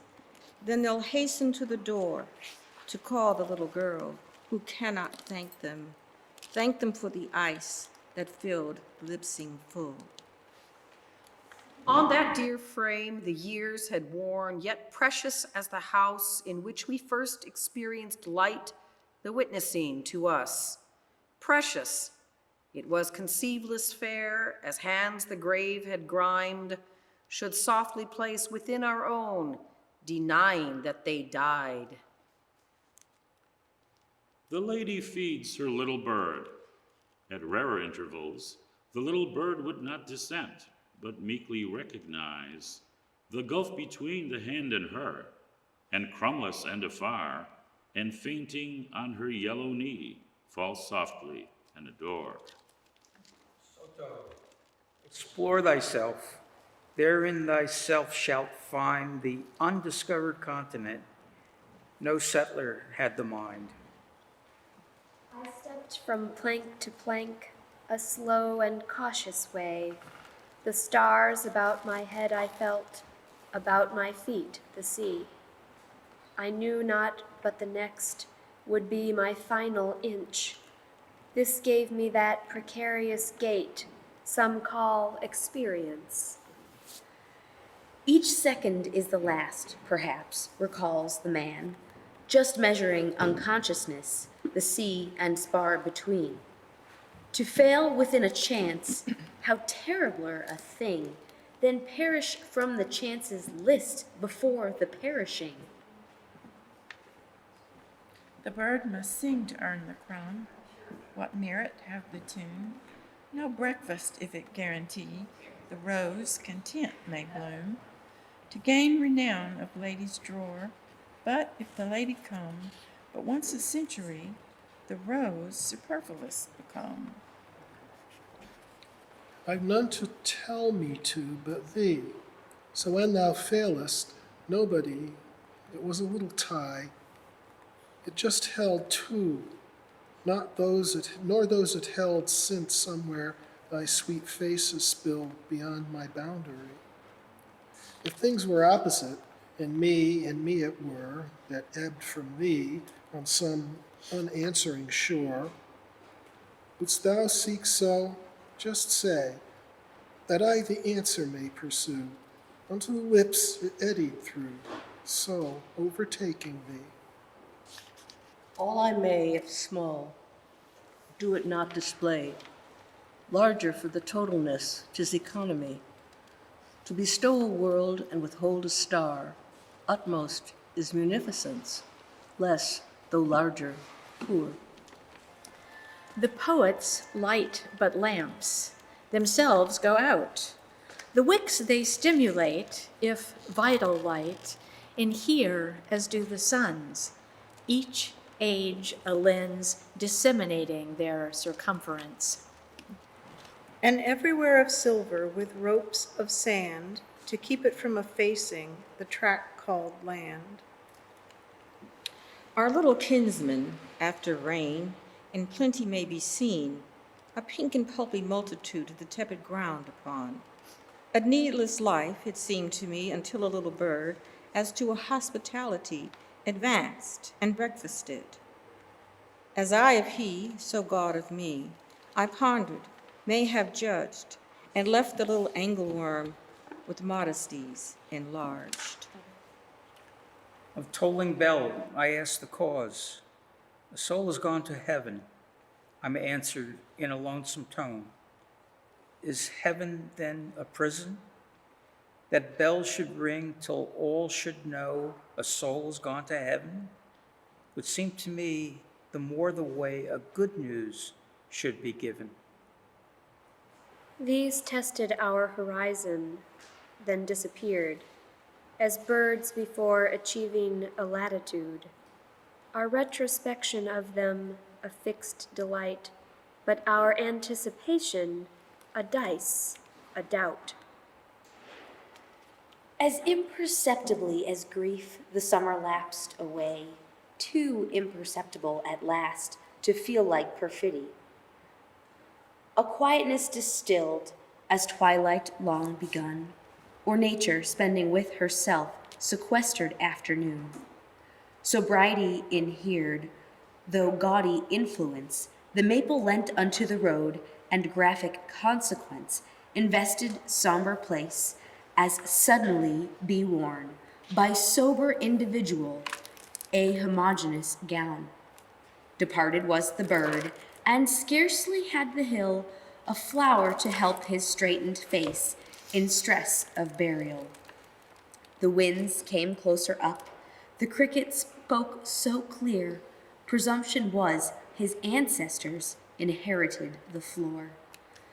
The dusk drew earlier in, the morning foreign shone, the courteous but harrowing grace of guest who would be gone. And thus, without a wing or service of a keel, our summer made her light escape unto the beautiful. As willing lid or weary eye, the evening on the day leans, till of all our nature's house remains but balcony. Not all die early, dying young. Maturity of fate is consummated equally in ages or a night. A hoary boy I've known to drop, whole statured, by the side of junior of fourscore. 'Twas act, not period, that died. Those who have been in the grave the longest, those who begin today, equally perish from our practice. Death is the other way. Foot of the bold did least attempt it. It is the white exploit. Once to achieve annuls the power, once to communicate. Be mine the doom, sufficient fame to perish in her hand. It was a grave, yet bore no stone. Enclosed 'twas not of rail, a consciousness in its acre land. It held a human soul. Entombed by whom? For what offense, if home or foreign born? Had I the curiosity 'twere not appeased of men? To resurrection, I must guess, denied the small desire, arose upon its ridge to sow, or take away a briar. Impossibility, like wine, exhilarates the man who tastes it. Possibility is flavorless. Combine a chance's faintest tincture, and in the former dram, enchantment makes ingredient as certainly as doom. So set its sun in thee, what day be dark to me, what distance far, so I the ships may see, that touch how seldomly thy shore. How the waters closed above him we shall never know, how he stretched his anguish to us that is covered too. Spreads the pond her base of lilies, bold above the boy, whose unclaimed hat and jacket sum the history. Always mine, no more vacation, term of life this day begun, veilless as the fair rotation of the seasons and the sun. Old the grace, new the subjects, old indeed the East, yet upon his purple program every dawn is first. I cannot buy it, 'tis not sold. There is no other in the world. Mine was the only one. I was so happy I forgot to shut the door, and it went out, and I am all alone. If I could find it anywhere, I would not mind the journey there, though it took all my store. But just to look it in the eye, didst thou didst not mean to say, then turn my face away. A moth the hue of this haunts candles in Brazil. Nature's experience would make our reddest second pale. Nature is fond, I sometimes think, of trinkets as a girl.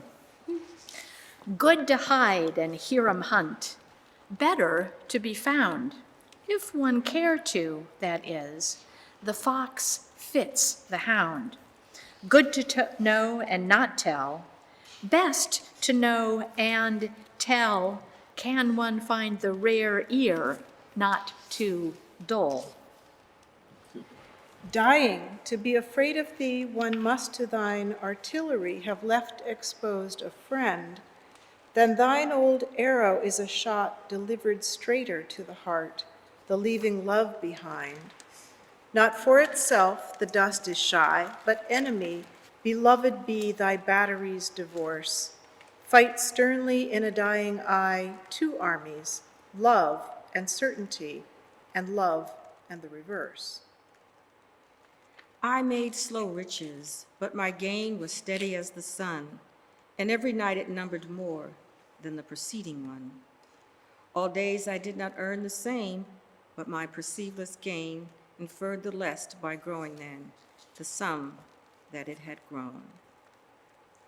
Spring is the period expressed from God. Among the other seasons himself abide, but during March and April, none stir abroad without a cordial interview with God. Before he comes, we weigh the time. 'Tis heavy and 'tis light. When he did part, and emptiness is the prevailing freight. Twice at summer her fair verdure proffered to the plain, twice a winter's silver fracture on the river's bend. 2 full autumns for the squirrel, bounteous prepared. Nature, hadst thou not a berry for thy wandering bird? Unable are the loved to die, for love is immortality. Nay, it is deity. Unable they that love to die, for love reforms vitality into divinity. Finite to fail, but infinite to venture. For the one ship that struts the shore, many's the gallant, overwhelmed creature, nodding in navies nevermore. Just as he spoke it from his hands, this edifice remained. A turret more, a turret less, dishonor his design. According as his skill prefer, it perish or endure. Content, so ere it ornament his absent character.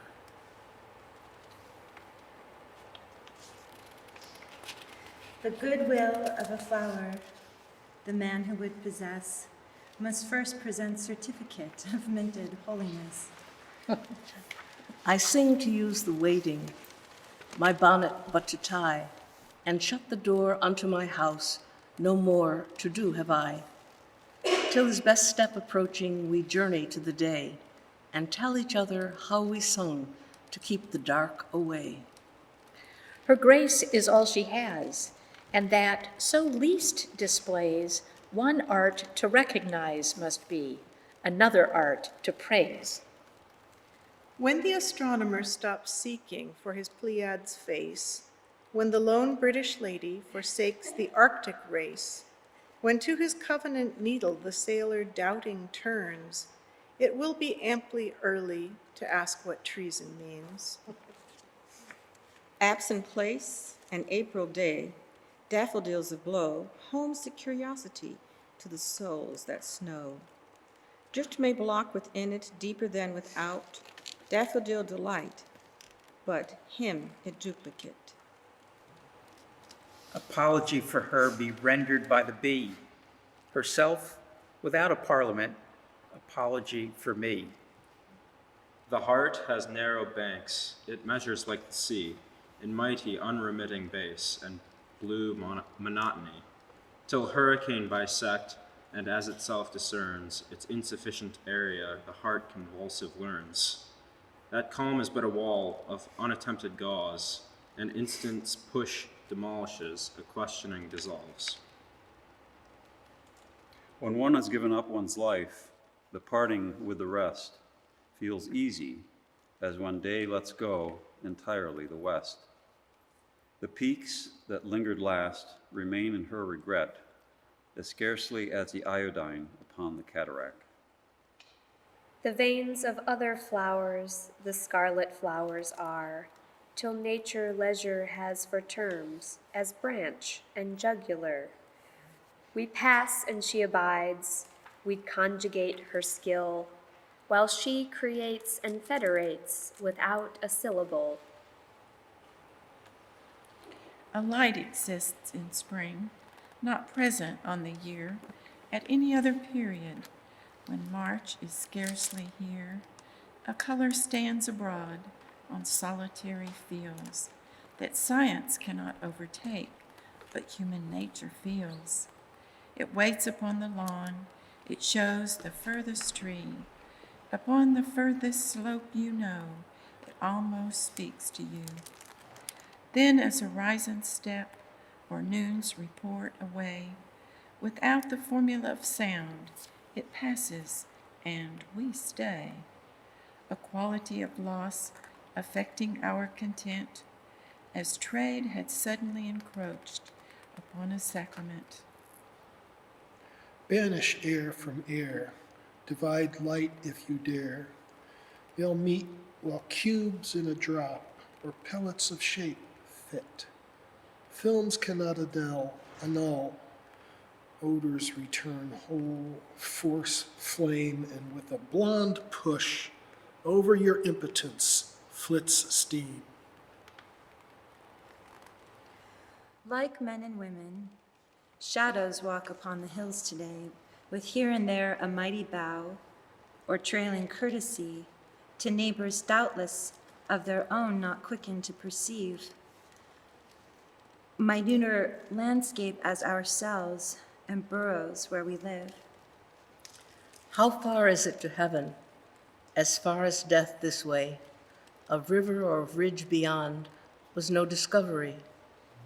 How far is it to hell? As far as death this way. How far left hand the sepulchre defines topography. Truth is as old as God, his twin identity, and will endure as long as he, a co-eternity, and perish on the day himself is borne away from mansion of the universe, a lifeless deity. A death blow is a life blow to some, who till they died did not alive become, who had they lived had died, but when they died, vitality begun. Two travelers perishing in snow. The forests, as they froze together, heard them strengthening each other with the words that heaven if heaven must contain what either left behind, and then the cheer too solemn grew for language and the wind. Long steps across the features took that love had touched that morn. With reverential hyacinth, the tailless days went on, till mystery impatient drew, and those they left behind, bled absent, were procured of heaven, as those first furnished said. Fame is the tint that scholars leave upon their setting names, the iris knot of Occident that disappears as comes. Escaping backward to perceive the sea upon our place, escaping forward to confront his glittering embrace, retreating up a billow's height, retreating blinded down, our undermining feet to meet, instructs to the divine. The mountain sat upon the plain in his tremendous chair, his observation omnifold, his inquest everywhere. The seasons played around his knees like children round a sire. Grandfather of the days is he, of dawn the ancestor. Peace is a fiction of our faith, the bells of winter night, bearing the neighbor out of sound that never did alight. To this world she returned, but with a tinge of that, a compound manner as a sod espoused a violet, that chiefer to the skies than to himself allied, dwelt hesitating, half of dust and half of day the bride. Not what you did shall be the test when act and will are done, but what our Lord infers we would, had we diviner been. Death is a dialogue between the spirit and the dust. Dissolve, says death. The spirit, sir, I have another trust. Death doubts it, argues from the ground. The spirit turns away, just laying off for evidence an overcoat of clay. The largest fire ever known occurs each afternoon. Discovered is without surprise, proceeds without concern, consumes without report to men, an Occidental town, rebuilt in time next morning to be burned down again. And this, of all my hopes, this is the silent end. Bountiful colored my morning rose, early and sere its end. Never bud from a stem stepped with so gay a foot. Never a worm so confident bore at so brave a root. Good to have had them lost for news that they be saved. The nearer they departed us, the nearer they, restored, shall stand to our right hand. Most precious are the dead. Next precious, those that turned to go, then thought of us and stayed. Besides this May, we know there is another. How fair are speculations of the foreigner. Some know him whom we knew, sweet wonder, a nature be where saints and our plain-going neighbor keep May. I cannot be ashamed because I cannot see the love you offer. Magnitude reverses modesty. And I cannot be proud because a height so high involves alpine requirements and services of snow. Faith is the peerless bridge supporting what we see unto the scene that we do not. Too slender for the eye, it bears the soul as bold as it were rocked in steel, with arms of steel at either side. It joins behind the veil. To what could we presume the bridge would cease to be to our far vacillating feet a first necessity? His feet are shod with gauze, his helmet is of gold, his breast a single onyx, with cryophis inlaid. His labor is a chant, his idleness a tune. Oh, for a bee's experience of clovers and of noon.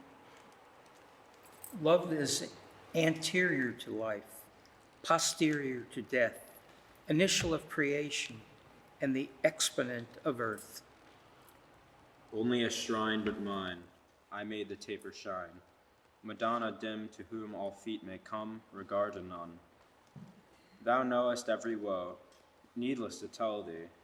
So, what canst thou do? The grace next to it heal. That looks a harder skill to us still, just as easy if it be thy will. To thee, grant me. Thou knowest, though, so why I tell thee. If I can stop one heart from breaking, I shall not live in vain. If I can ease one life the aching, or cool one pain, or help one fainting robin unto his nest again, I shall not live in vain. B, I'm expecting you, was saying yesterday to somebody you know that you were due. The frogs got home last week, are settled and at work. Birds mostly back, the clover warm and thick. You'll get my letter by the 17th. Reply or better. Be with me. Yours. Fly. Satisfaction is the agent of satiety. Want, a quiet commissary for infinity.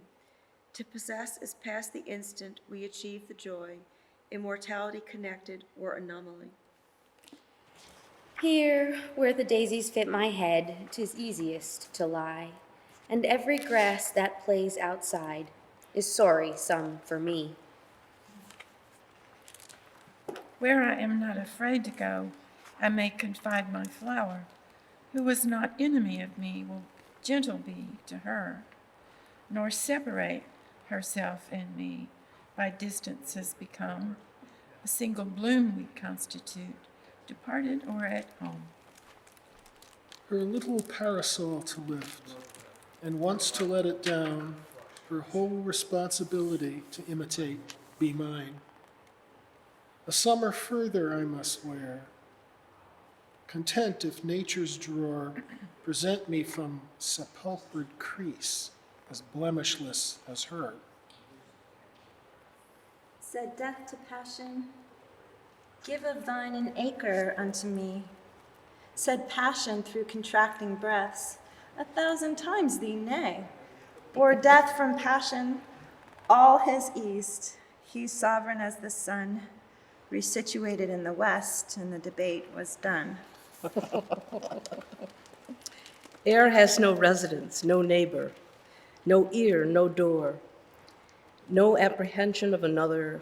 Oh, happy air, ethereal guest at e'en an outcast's pillow, essential host in life's faint wailing in. Later than light thy consciousness accost me, till it depart, persuading mine. Will pass without the parting, so to spare certificate of absence, deeming where I left her I could find her if I tried. This way I keep from missing those that died. His bill an augur is, his head a cap and frill. He laboreth at every tree, a worm his utmost goal. To undertake is to achieve, the undertaking blent with fortitude of obstacle and toward encouragement. That fine suspicious natures must permitted to revere departed standards and the few criterion natures here. 3 weeks passed since I had seen her. Some disease had vexed. 'Twas with text and village singing I beheld her next.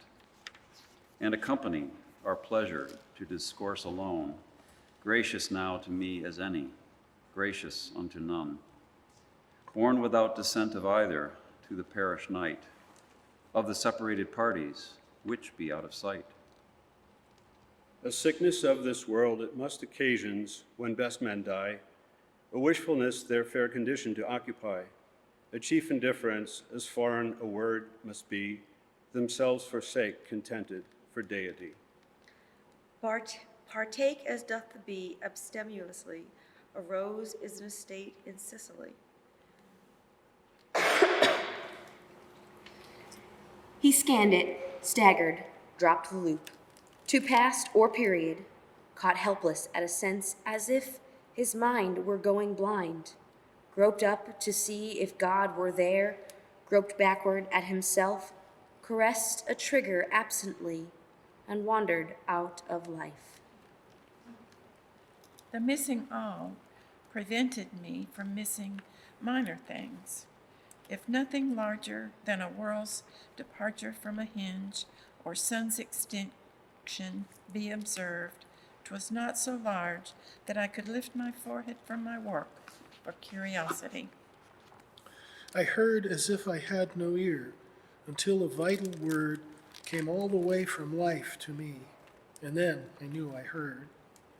I saw as if my eyes were on another, till a thing, and now I know 'twas light, because it fitted them, came in. I dwelt as if myself were out, my body but within, until a might detected me and set my kernel in. And spirit turned unto the dust, old friend, thou knowest me. And time went out to tell the news and met eternity. Not so the infinite relations. Below, division is adhesion's forfeit. On high, affliction but a speculation, and woe a fallacy, a figment we knew. Somewhat to hope for, be it ne'er so far, is capital against despair. Somewhat to suffer, be it ne'er so keen, if terminable may be borne. Spring comes on the world. I sight the Aprils, hueless to me until thou come, as till the bee blossoms stand negative, touched to conditions by a hum. Lest this be heaven indeed, an obstacle is given that always gauges a degree between ourself and heaven. Just to be rich, to waste my guinea on so broad a heart, just to be poor, for barefoot pleasure, you, sir, shut me out. The stimulus beyond the grave, his countenance to see, supports me like imperial dreams, afforded day by day.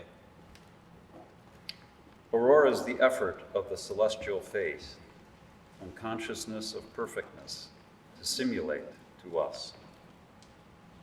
Dying at my music, bubble, bubble, hold me till the octaves run. Quick, burst the windows. Retardando, files left, and the sun. There is no silence in the earth so silent as that endured which uttered would discourage nature and haunt the world. Bind me, I can sing, banish, my mandolin strikes true within. Slay, and my soul shall rise, chanting to paradise, still thine. The first we knew of him was death, the second was renown. Except the first had justified, the second had not been. Falsehood of thee, could I suppose, 'twould undermine the sill, to which my faith pinned block by block her cedar citadel. How still the bells in steeples stand, till swollen with the sky, they leap upon their silver feet in frantic melody. I was a Phoebe, nothing more. A Phoebe, nothing less. The little note that others dropped, I fitted into place. I dwelt too low that any seek, too shy that any blame. A Phoebe makes a little print upon the floors of fame. Know how to forget? But could I teach it? Easiest of arts, they say, when one learn how. Dull hearts have died in the acquisition. Sacrifice for science is common, though, now. I went to school, but was not wiser. Globe did not teach it, nor logarithm show. How to forget? Say some philosopher. To be erudite enough to know. Is it in a book, so I could buy it?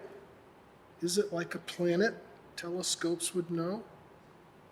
If it be invention, it must have a patent. Rabbi of the wise book, don't you know? 'Tis anguish grander than delight, 'tis resurrection pain. The meeting bands of smitten face we question to again. 'Tis transport wild as thrills the graves when cerements let go, and creatures clad in miracle go up two by two, two and two. Crumbling is not an instant's act, a fundamental pause.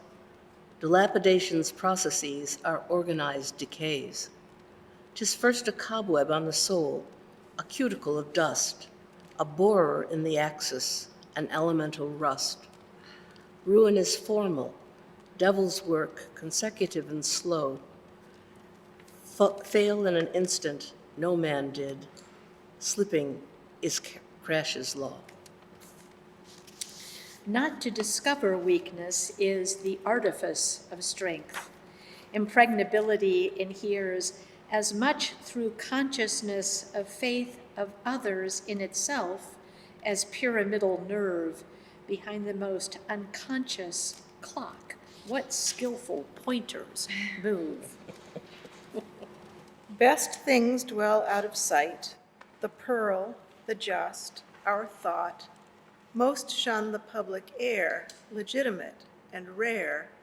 The capsule of the wind, the capsule of the mind, exhibit here, as doth a burr. Germs, germ, beware. No other can reduce our mortal consequence, like the remembering it be naught a period from hence, but contemplation for contemporaneous naught. Our mutual fame, that haply Jehovah recollect. Superfluous were the sun, when excellence be dead.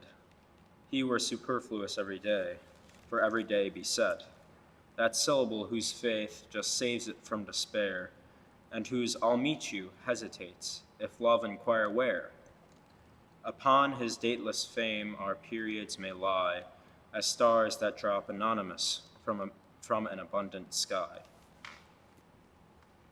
This was in the white of the year, that was in the green. Drifts were as difficult then to think as daisies now to be seen. Looking back is best that is left, or if it be before. Retrospection is prospect's half, sometimes almost more. The fingers of the light tap soft upon the town with, I am great and cannot wait, so therefore let me in. You're soon, the town replied. My faces are asleep, but swear I will let you by. You will not wake them up. The easy guest complied, but once within the town, the transport of his countenance awakened maiden man. The neighbor in the pool upon his hip elate made loud abeyance, and the gnat held up his cup for light. Ideals are the fairy oil with which we help the wheel, but when the vital axle turns, the eye rejects the oil. The soul should always stand ajar, that if the heaven inquire, he will not be obliged to wait or shy of troubling her. Depart before the host have slid the bolt unto the door to search for the accomplished guest, her visitor no more. Up life's hill with my little bundle, if I prove it steep, if a discouragement withhold me, if my newest step older feel than the hope that prompted, spotless be from blame, heart that proposed is heart that accepted, homelessness for home. She rose as high as his occasion, then sought the dust, and lower lay in low Westminster for her brief crest. There is a zone whose even years no solstice interrupt, whose sun constructs perpetual noon, whose perfect seasons wait, whose summer set in summer till the centuries of June and centuries of August cease, and consciousness is noon. Which is best, heaven or only heaven to come? With that old codicil of doubt, I cannot help esteem the bird within the hand superior to the one the bush may yield me or may not. Too late to choose again. A bold, inspiring bird is the jay, good as a Norseman's hymn, brittle and brief in quality, warrant in every line. Riding a bough like a brigadier, confident and straight, good as the look of him in March as a benefit. Too scanty 'twas to die for you. The merest Greek could that. The living sweet is costlier. I offer even that. The dying is a trifle, past, but living, this include the dying multifold, without the respite to be dead. Did we abolish frost, the summer would not cease. If seasons perish or prevail, is optional with us. Were it but me that gained the height, were it but they that failed, how many things the dying play, might they but live, they would. The hills and purple syllables, the day's adventures tell to little groups of continents just going home from school. To die without the dying and live without the life, this is the hardest miracle propounded to believe. Who saw no sunrise cannot say the countenance 'twould be. Who guess at seeing, guess at loss of the ability. The immigrant of light, it is afflicted for the day. The blindness that beheld and blessed, and could not find its eye. I had a daily bliss I half indifferent viewed, till sudden I perceived it stir, it grew as I pursued. Till when around a height it wasted from my sight, increased beyond my utmost scope, I learned to estimate. My season's furthest flower I tenderer commend, because I found her kinsmanless and grace without a friend. Trudging to Eden, looking backward, I met somebody's little boy, asked him his name. He lisped me Trotwood. Lady, did he belong to thee? Would it comfort to know I met him, and that he didn't look afraid? I couldn't weep for so many smiling, new acquaintance this baby made.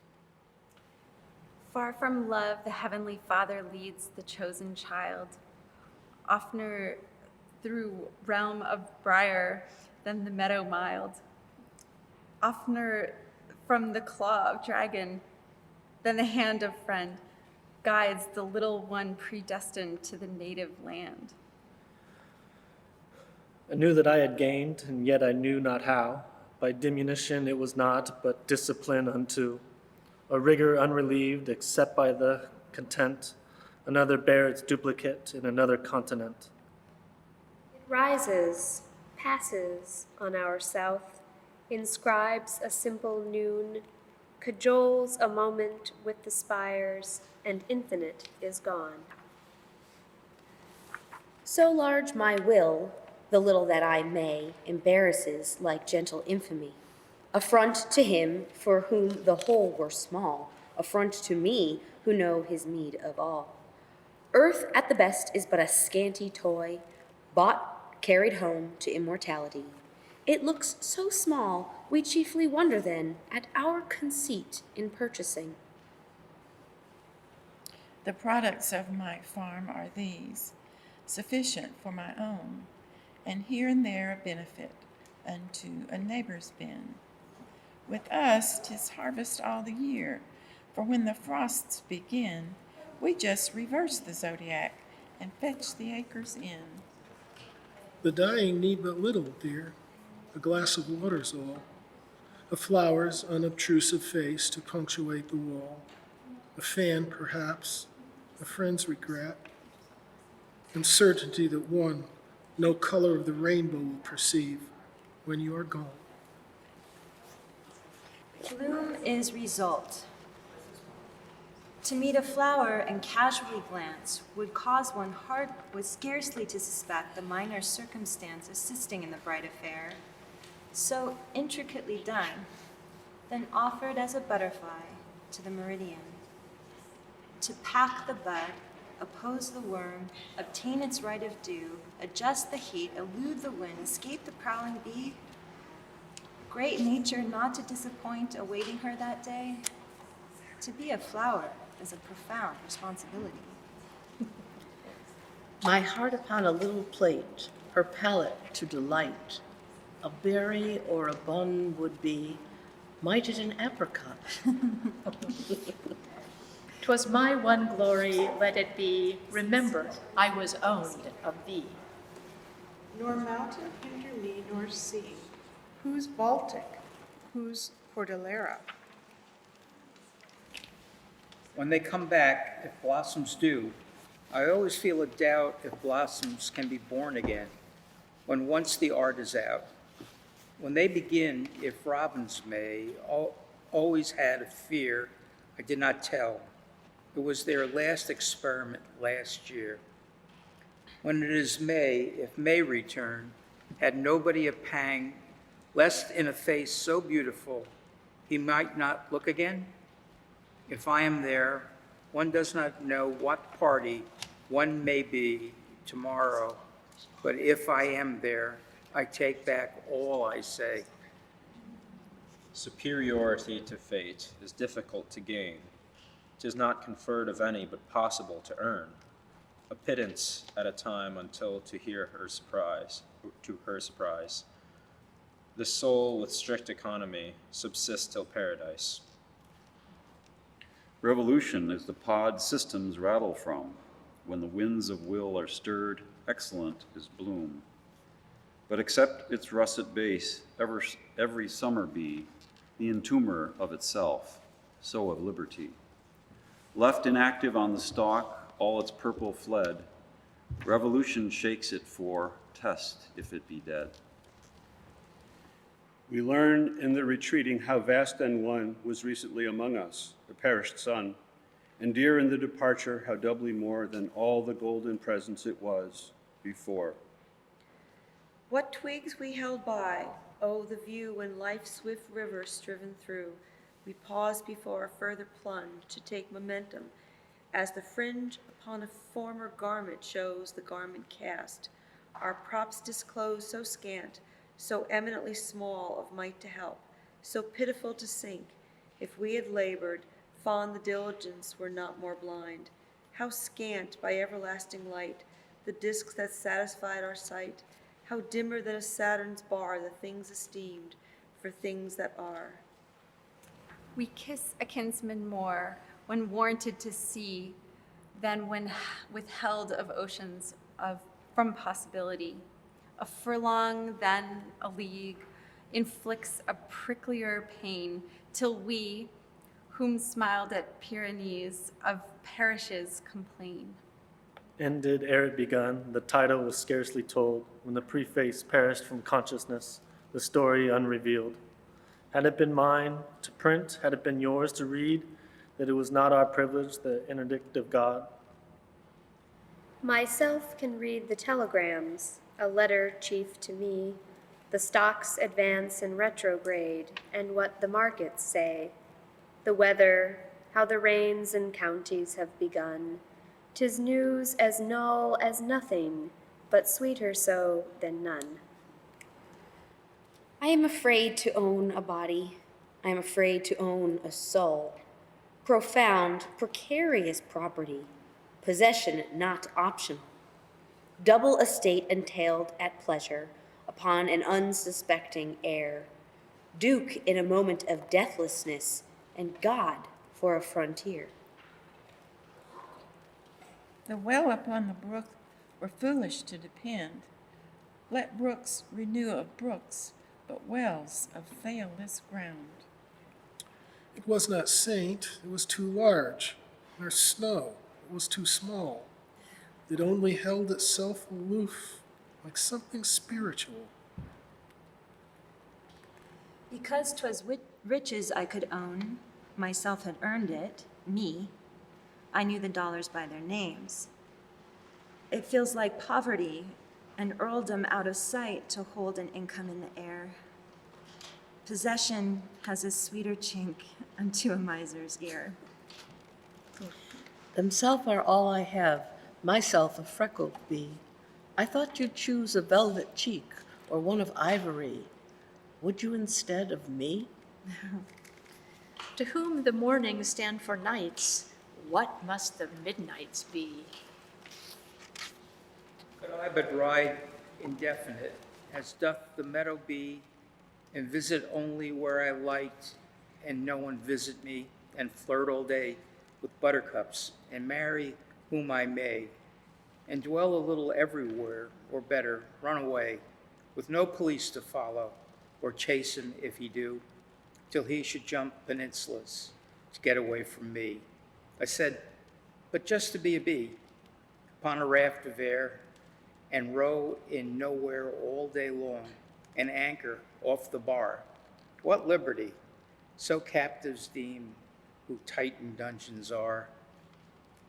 embarrassment of one another, and God as revelation's limit. Aloud is nothing that is chief, but still divinity swells under seal. While it is alive until death touches it, while it and I lap one air, dwell in one blood, under one sacrament, show me division can split or pair. Love is like life, merely longer. Love is like death. During the grave, love is the fellow of the resurrection, scooping up the dust and chanting, live. To one denied to drink, to tell what water is would be acuter, would it not, than letting him surmise? To lead him to the well and let him hear it drip, remind him, would it not, somewhat of his condemned lip? Uncertain lease develops luster on time, uncertain grasp, appreciation of some. The shorter fate is oftener the chiefest, because inheritors upon a tenure prize. Noon is the hinge of day, evening the tissue door, morning the east, compelling the sill till all the world is ajar. This chasm sweet upon my life, I mention it to you. When sunrise through a fissure drop, the day must follow too. If we demur, its gaping sides disclose as were a tomb, or self am lying straight wherein, the favorite of doom. When it has just contained a life, then darling it will close. And yet so bolder every day, so turbulent it grows. I'm tempted half to stitch it up with a remaining breath. I should not miss it in yielding, though, to him it would be death. And so I bear it big about my burial before a life quite ready to depart can harass me no more. My best acquaintances are those with whom I spoke no word. The stars that stated come to town esteemed me never rude. Although to their celestial call I failed to make reply, my constant reverential face sufficient courtesy. The sun and moon must make their haste, the stars expressed around. For in the zones of paradise, the Lord alone is burned. His eye, it is the east and west, the north and south when he do concentrate his countenance, like glowworms flee away. O poor and far, O hindered eye, that hunted for the day, the Lord a candle entertains entirely for thee. As the starved maelstrom laps the navies, as the vulture teased, forces the broods in lonely valleys, as the tiger eased, by but a crumb of blood fast scarlet, till he meet a man, dainty adorned with veins and tissues, and partakes his tongue. Cooled by the morsel for a moment, grows a fiercer thing, till he esteem his dates and cocoa a nutrition mean. I of a finer famine deem my supper dry, for but a berry of Domingo and a torrid eye. Ribbons of the year, multiple brocade, worn to nature's party once, then as flung aside as a faded bead or a wrinkled pearl. Who shall charge the vanity of the maker's girl?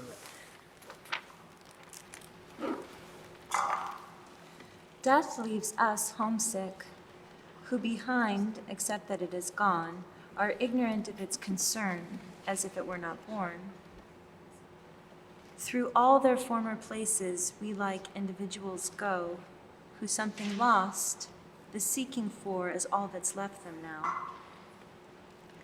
Crisis is a hare toward which forces creep, past which forces retrograde, if it come in sleep. To suspend the breath is the most we can. Ignorant is it, life or death, nicely balancing. Let an instant push or an atom press or a circle hesitate in circumference. It may jolt the hand that adjusts the hair that secures eternity from presenting here. Under the light, yet under the grass and the dirt, under the beetle's cellar, under the clover's root, further than arm could stretch, were a giant long, further than sunshine could, were the day year-long. Over the light, yet over the arc of the bird, over the comet's chimney, over the cubit's head. Further than guess can gallop, further than riddle ride. Oh, for a disk to the distance between ourselves and the dead. Away from home are some and I, an emigrant to be, in the metropolis of homes, is easy possibly. The habit of a foreign sky, we, difficult, acquire, as children who remain in face, the more their feet retire. A burdock twitched my gown, not burdock's blame, but mine, who went too near the burdock's den. A bog affronts my shoe. What else have bogs to do? The only art they know, the splashing men. 'Tis minnows should despise, and elephants' calm eyes look further on. Who occupies this house? A stranger I must judge, since no one knows his circumstance. 'Tis well the name and age were writ upon the door, or I should fear to pause, were not so much as honest dog approach encourages. It seems a curious town. Some houses very old, some newly raised this afternoon, were I compelled to build. It should not be among inhabitants so still, but where the birds assemble and boys were possible. Before myself was born, 'twas settled, so they say, a territory for the ghosts and squirrels formerly, until a pioneer, as settlers often do, liking the quiet of the place, attracted more unto. And from a settlement a capital has grown, distinguished for the gravity of every citizen. The owner of this house, a stranger he must be. Eternity's acquaintances are mostly so to me. The chemical conviction that naught be lost, enable in disaster my fractured trust. The faces of the atoms, if I shall see, how more the finished creatures departed me. The hollows round his eager eyes were pages where to read pathetic histories, although himself had not complained, biography to all who passed of unobtrusive pain, except for the italic face endured, unhelped, unknown. A loss of something ever felt I, the first that I could recollect, bereft I was, of what I knew not, too young that any should suspect. A mourner walked among the children, I notwithstanding went about, as one bemoaning a dominion, itself the only prince cast out. Elder today, a session wiser, and fainter too, as wiseness is, I find myself still softly searching for my delinquent palaces, and a suspicion like a finger touches my forehead now and then, that I am looking oppositely for the sight of the kingdom of heaven. Herein a blossom lies, a sepulchre between. Cross it and overcome the bee. Remain, 'tis but a rind. What did they do since I saw them? Were they industrious? So many questions to put them have I the eagerness. That could I snatch their faces, that could their lips reply. Not till the last was answered should they start for the sky. Not if the just suspect me and offer a reward, would I restore my booty to that bold person God. Not if their party were waiting, not if to talk with me were to them now homesickness after eternity. After plan for noon and plan for night, so differ life and death. In positive prospective, the foot upon the earth. At distance and achievement strengths, the foot upon the grave. Makes effort at conclusion, assisted love, assisted fail. Of consciousness, her awful mate, the soul cannot be rid, as easy the secreting her behind the eyes of God. The deepest hid is sighted first, and scant to him the crowd, what triple lenses burn upon the escapade from God. A cloud withdrew from the sky, superior glory be. But that cloud and its auxiliaries are forever lost to me. Had I but further scanned, had I secured the glow in an hermetic memory, it had availed me now. Never to pass the angel with a glance and a bow, till I am firm in heaven is my intention now. A silken speech and specious shoe, a traitor is the bee. His service to the newest grace present continually. His suit a chance, his troth a term, protracted as the breeze. Continual ban propoundeth he, continual divorce. How fortunate the grave, all prizes to obtain. Successful certain, if at last, first suitor not in vain. How happy I was if I could forget to remember how sad I am. Would be an easy adversity, but the recollecting of bloom keeps making November difficult, till I, who was almost bold, lose my way like a little child and perish of the cold. Experiment to me is everyone I meet, if it contain a kernel, the figure of a nut. Presence upon a tree equally plausibly, but meat within is requisite to squirrels and to me. That such have died enable us, the tranquiler to die, that such have lived, certificate for immortality. Sang from the heart, sire, dip my beak in it. If the tune drip too much, have a tint too red, pardon the cochineal, suffer the vermilion. Death is the wealth of the poorest bird. Bear with the ballad, awkward, faltering, death twists the strings. 'Twasn't my blame. Pause in your liturgies, wait your chorals, while I repeat your hallowed name. Fate slew him, but he did not drop. She felled, he did not fall. Impaled him on her fiercest stakes, he neutralized them all. She stung him, sapped his firm advance, but when her worst was done and he, unmoved, regarded her, acknowledged him a man. Who is the East? The yellow man who may be purple if he can, that carries in the sun? Who is the West? The purple man who may be yellow if he can, that lets him out again. Nature rarer uses yellow than another hue. Saves she all of that for sunsets prodigal of blue. Spending scarlet like a woman, yellow she affords, only scantly and selectly, like a lover's words. To help our bleaker parts, salubrious hours are given, which if they do not fit for earth, drill silently for heaven. I've dropped my brain. My soul is numb. The veins that used to run stopped palsied, till paralysis done perfecter in stone. Vitality is carved and cool. My nerve in marble lies. A breathing woman yesterday, endowed with paradise. Not dumb.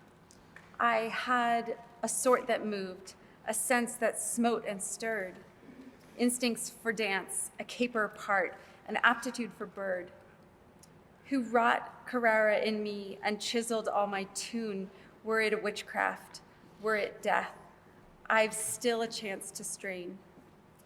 To being, somewhere, motion, breath, those centuries beyond, and every limit a decade, I'll shiver, satisfied. The opening and the close of being are alike, or differ, if they do, as bloom upon a stalk, that from an equal seed unto an equal bud go parallel, perfected, and that they have decayed. This quiet dust was gentlemen and ladies, and lads and girls, was laughter and ability and sighing, and frocks and curls. This passive place, a summer's nimble mansion, where bloom and bees exist in oriental circuit, then cease like these. There is a June when corn is cut, and roses in the seed, a summer briefer than the first, but tenderer indeed. As should a face supposed the graves emerge a single noon, in the vermilion that it wore, affect us and return. 2 seasons, it is said, exist, the summer of the just, and this of ours diversified, with prospect and with frost. May not our second with its first so infinite compare, that we but recollect the one, the other to prefer.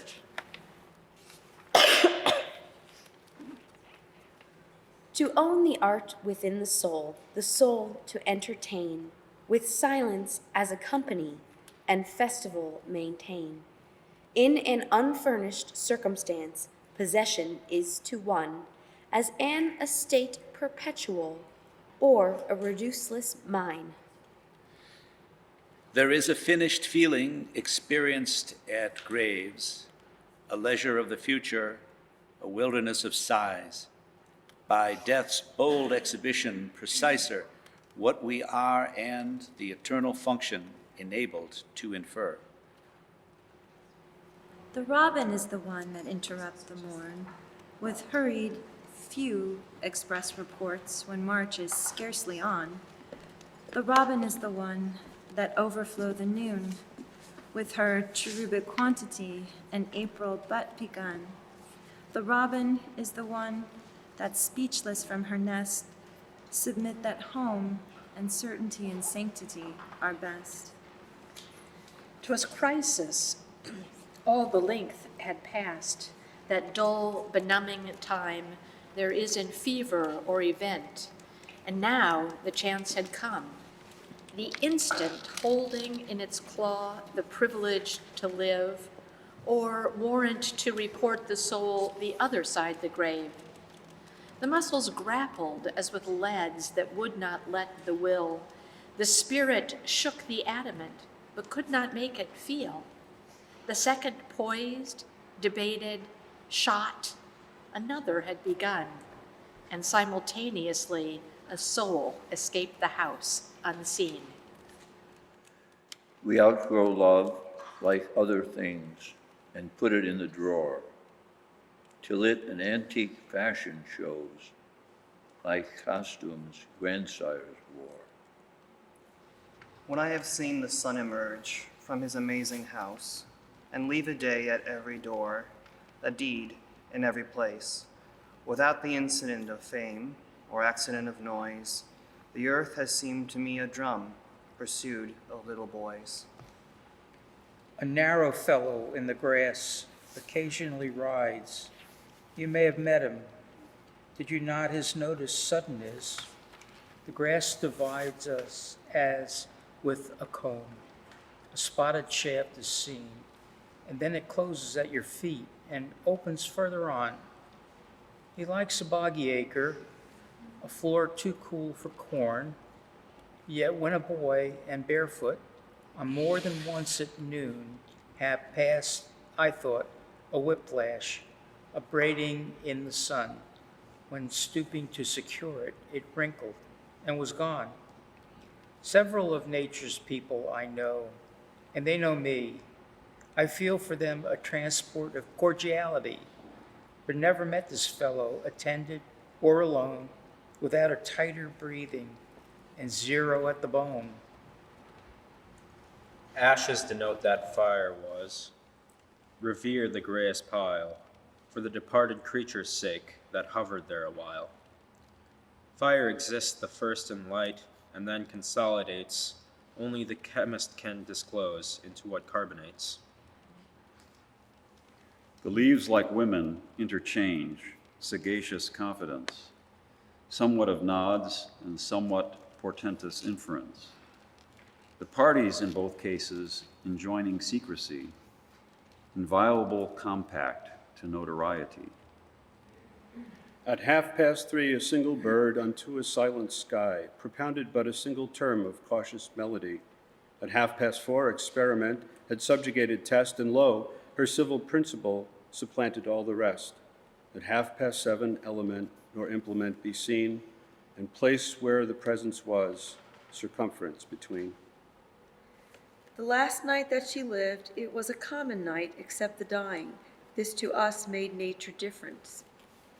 We noticed smallest things, things overlooked before, by this great light upon our minds, italicized as 'twere, as we went out and in between her final room and rooms where those to be alive tomorrow were a blame that others could exist, while she must finish quite.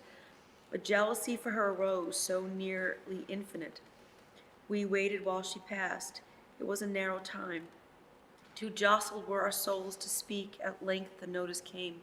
She mentioned and forgot, then lightly as a reed bent to the water, struggled scarce, consented, and was dead.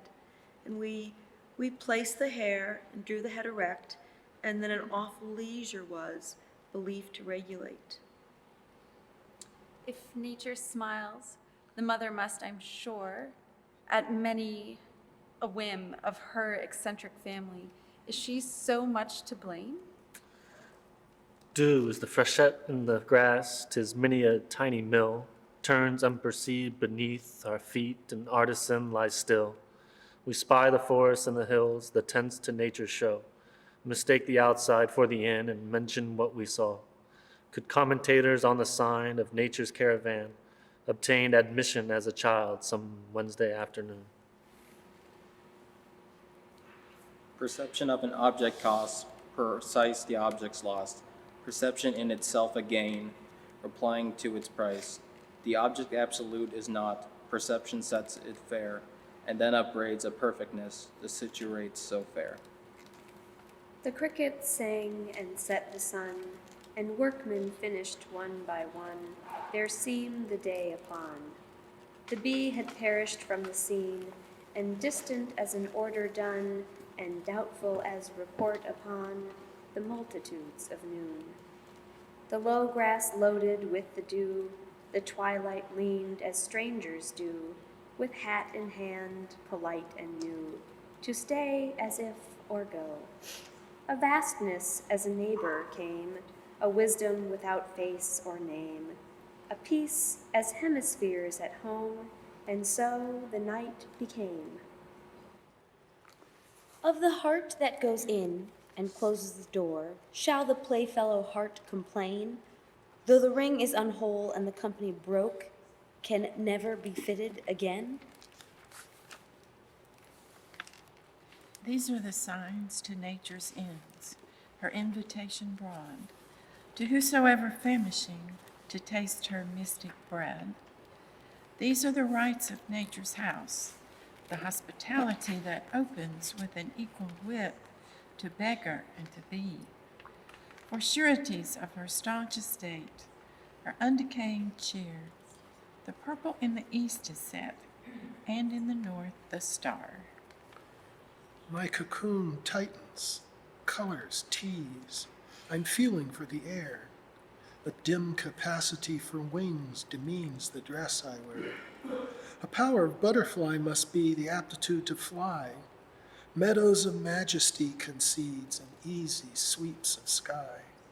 So I must baffle at the hint and cipher at the sign, and make much blunder if, at last, I take the clue divine.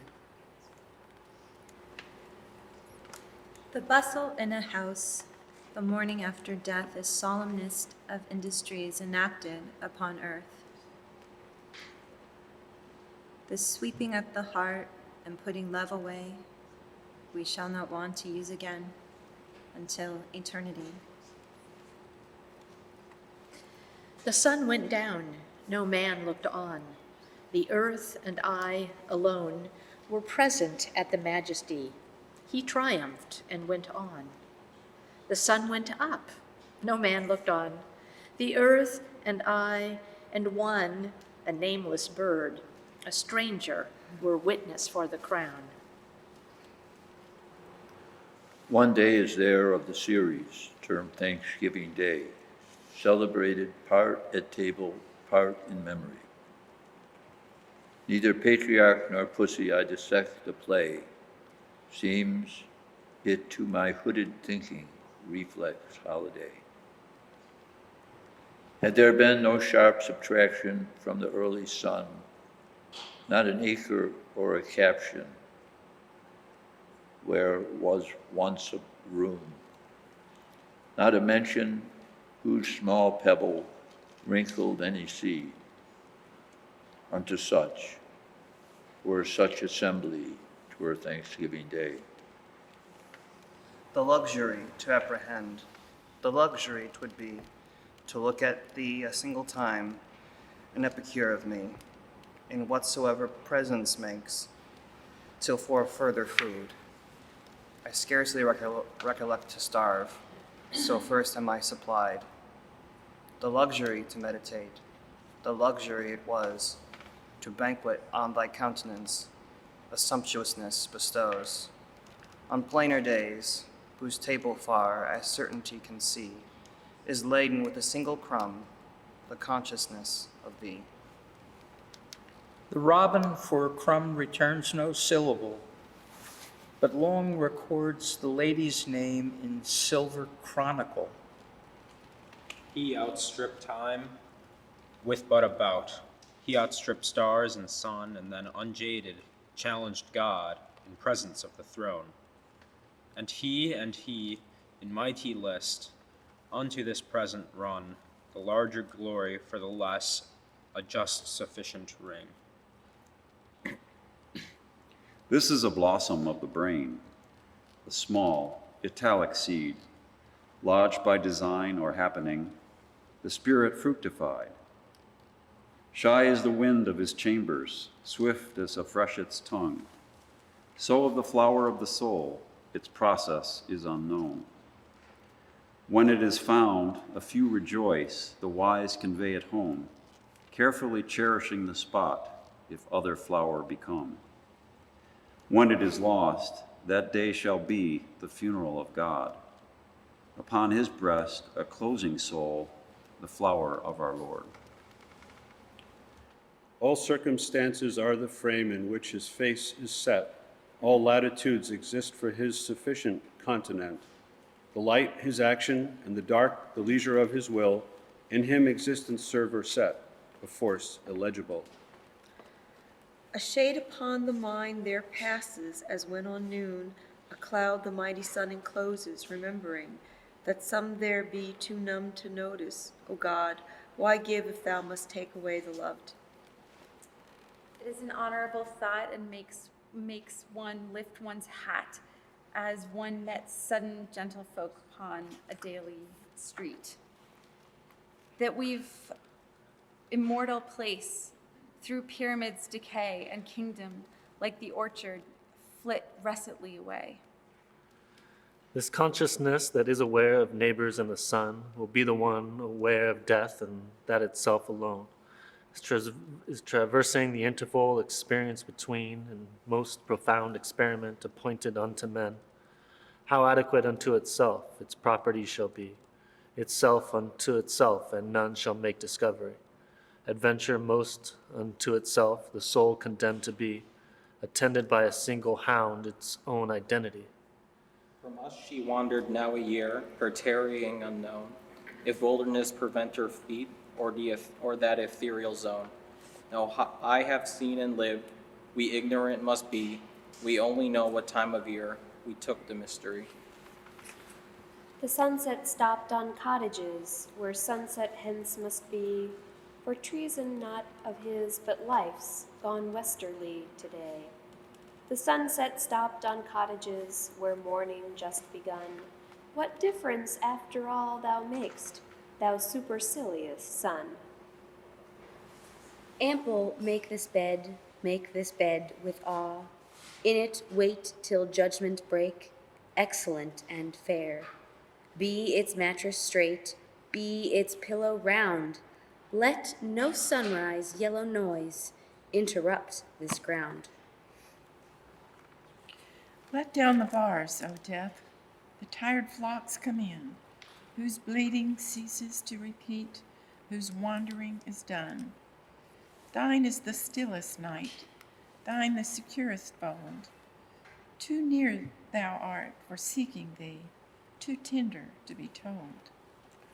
Reportless subjects to the quick, continual addressed, but foreign as the dialect of Danes unto the rest.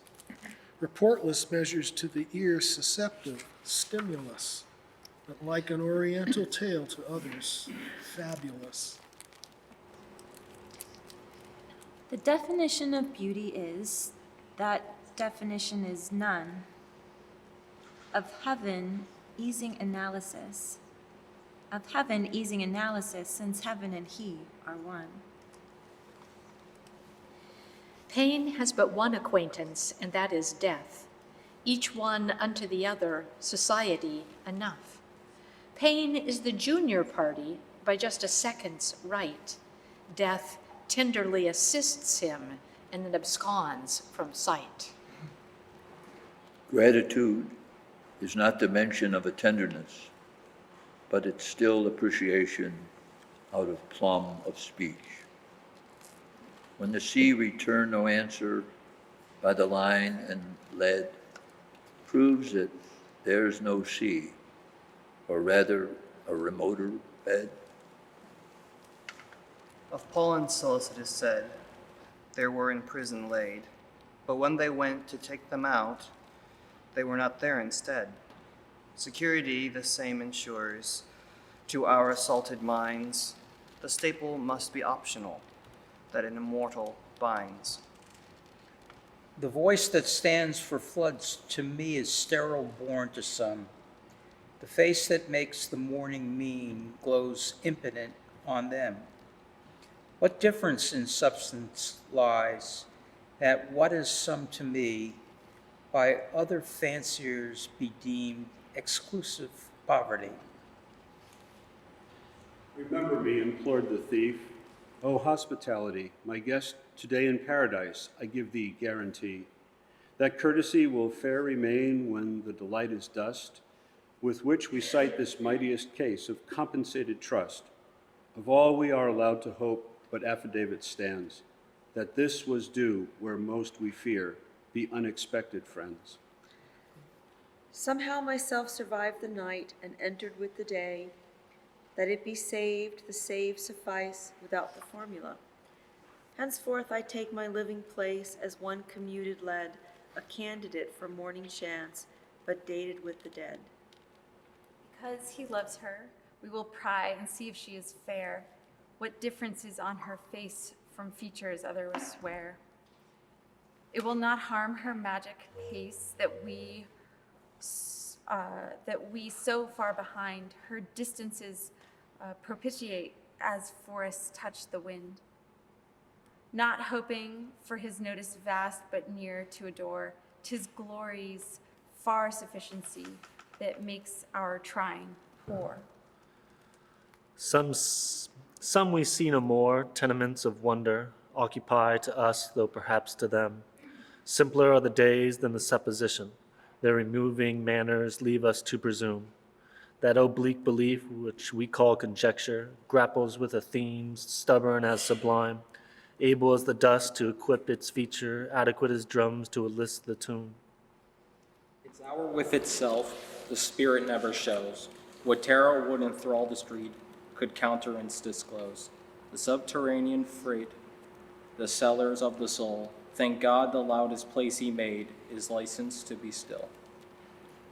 My triumph lasted till the drums had left the dead alone, and then I dropped my victory and chastened stole along, to where the finished faces conclusion turned on me, and then I hated glory and wished myself were they. What is to be is best descried when it has also been. Could prospect taste of retrospect, the tyrannies of men were tenderer, diviner, the transitive toward. A bayonet's contrition is nothing to the dead. Like trains of cars on tracks of plush, I hear the level B. Ajar across the flowers goes their velvet masonry. Withstands until the sweet assault their chivalry consumes, while he, victorious, tilts away to vanquish other blooms. Not any higher stands the grave for heroes than for men, not any nearer for the child than numb 70. This latest castle equal holds the beggar and his queen. Propitiate this democrat a summer afternoon. The harm of years is on him. The infamy of time depose him like a fashion, and give dominion room. Forget his morning forces. The glory of decay is a minuter pageant and least vitality. A wind that rose, though not a leaf in any forest stirred, but with itself did cold commune beyond the realm of bird. A wind that woke a lone delight like separation's swell, restored an arctic confidence to the invisible. I worked for chaff, and earning wheat was haughty and betrayed, but right had fields to arbitrate in matters ratified. I tasted wheat and hated chaff, and thanked the ample friend. Wisdom is more becoming viewed at distance than at hand. The bone that has no marrow, what ultimate for that? It is not fit for table, for beggar, or for cat. A bone has obligations. A being has the same. A marrowless assembly is culpabler than shame. But how shall finished creatures a function fresh obtain? Old Nicodemus, phantom, confronting us again. Who goes to dine must take his feast, or find the banquet mean. The table is not laid without till it is laid within. For pattern is the mind bestowed, that imitating her, our most ignoble services exhibit worthier. The popular art is a cannon first, subsequent a drum, bells for an auxiliary, and an afterword of rum. Not a tomorrow to know its name, nor a past to stare, ditches for realms and a trip to jail for a souvenir. It came at last, but prompter death had occupied the house. His pallid furniture arranged in his metallic peace. O faithful frost that kept the date, had love as punctual been, delight had aggrandized the gate and blocked the coming in.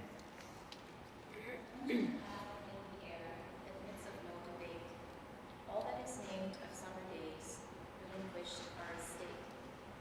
For what deferment of delight, as positive are we, as limit of dominion, or dams of ecstasy. Immortal is an ample word, when what we need is by, but when it leaves us for a time, 'tis a necessity. Of heaven above the firmest proof we fundamental know, except for its marauding hand, it had been heaven below. Our friends' delight or pain, could bounty but remain, riches were good. But if they only stay, ampler to fly away, riches are sad. The mountains stood in haze, the valleys stooped below, and went or waited as they liked, the river and the sky. At leisure was the sun, his interests of fire. A little from remark withdrawn, the twilight spoke the spire. So soft upon the scene, the act of evening fell. We felt now a neighborly thing was the invisible. Somewhere upon the general earth itself exists today the magic passive but extent that consecrated me. In different seasons doubtless play where I for right to be would pay each atom that I am but immortality, reserving that but just to prove another date of thee. O God of width, do not for us curtail eternity. Step lightly on this narrow spot, the broadest land that grows. is not so ample as the breast these emerald seams enclose. Step lofty for this name be told as far as cannon dwell, or flag subsist or fame export her deathless syllable. I cannot want it more, I cannot want it less. My human nature's fullest force expends itself on this, and yet it nothing is to him who easy owns, is worth itself or distance, he fathoms who obtains. The days that we can spare are those of function die, or friend or nature stranded then in our economy. Our estimate forsook, our affluence a whim. We let go all of time without arithmetic of him. 'Twas fighting for his life he was. That sort accomplished well. The ordinance of vitality is frugal of its ball. It aims once, kills once, conquers once.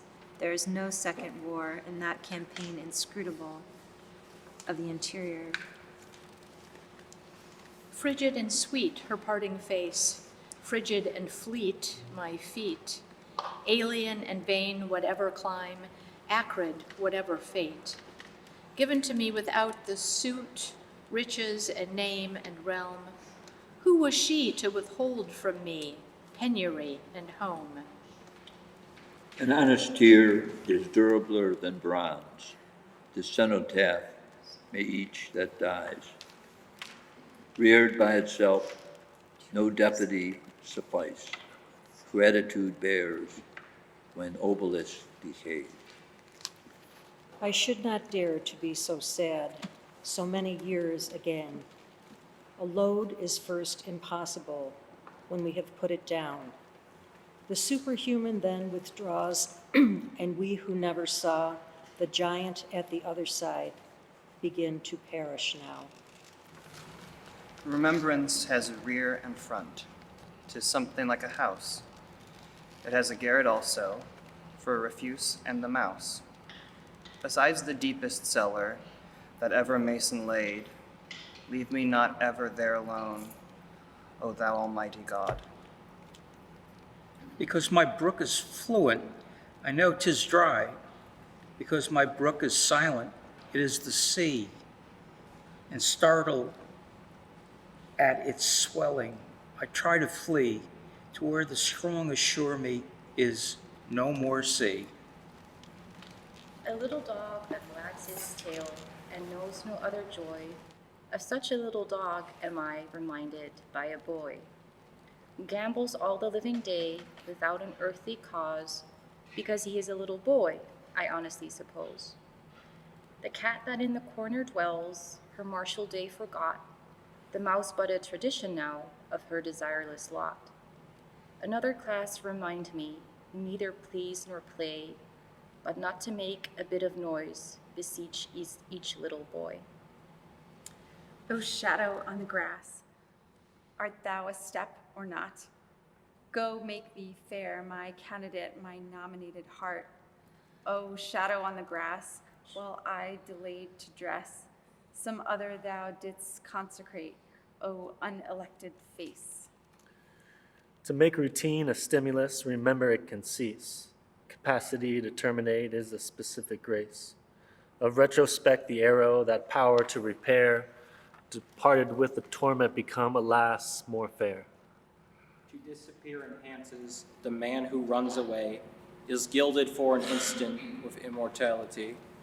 But yesterday a vagrant, today in memory lane, with superstitious value we tamper with again.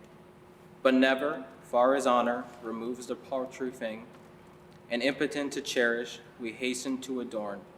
Of death the sternest feature, that just as we discern, the quality defies us, secure is gathered then. The fruit preserves to plucking, but leaning to the sight, with the exact limit of an unobtained delight. So much of heaven has gone from earth, that there must be a heaven, if only to enclose the saints to affidavit given. The missionary to the mole must prove there is a sky. Location doubtless he would plead, but what excuse have I? Too much of proof affronts belief. The turtle will not try. Unless you leave him, then return, and he has hauled away. So I pull my stockings off, wading in the water for the disobedience sake. Boy that lived for ought to. Went to heaven, perhaps, at death, and perhaps he didn't. Moses wasn't fairly used. Ananias wasn't. What we see we know somewhat, be it but a little. What we don't, surmise we do, though it shows so fickle. I shall vote for lands with locks, granted I can pick 'em. Transport's doubtful dividend, patented by Adam. The past is such a curious creature. To look her in the face, a transport may receive us, or a disgrace. Unarmed, if any meet her, I charge him fly. Her fated ammunition might yet reply. A prompt executive bird is the jay, bold as a bailiff's hymn, brittle and brief in quality, warrant in every line. Sitting a bow like a brigadier, confident and straight, good is the look of him in March as a benefit. Now I knew I lost her, not that she was gone, but remoteless traveled on her face and tongue. Alien though adjoining as a foreign race, traversed she through pausing, latitudeless place. Elements unaltered, universe the same, but love's transmigration, somehow this had come. Henceforth to remember, nature took the day.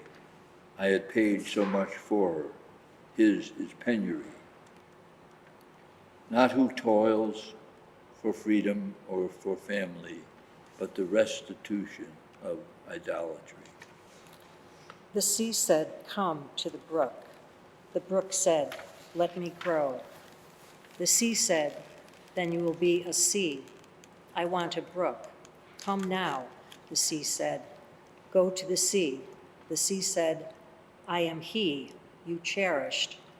Learned waters, wisdom is stale to me."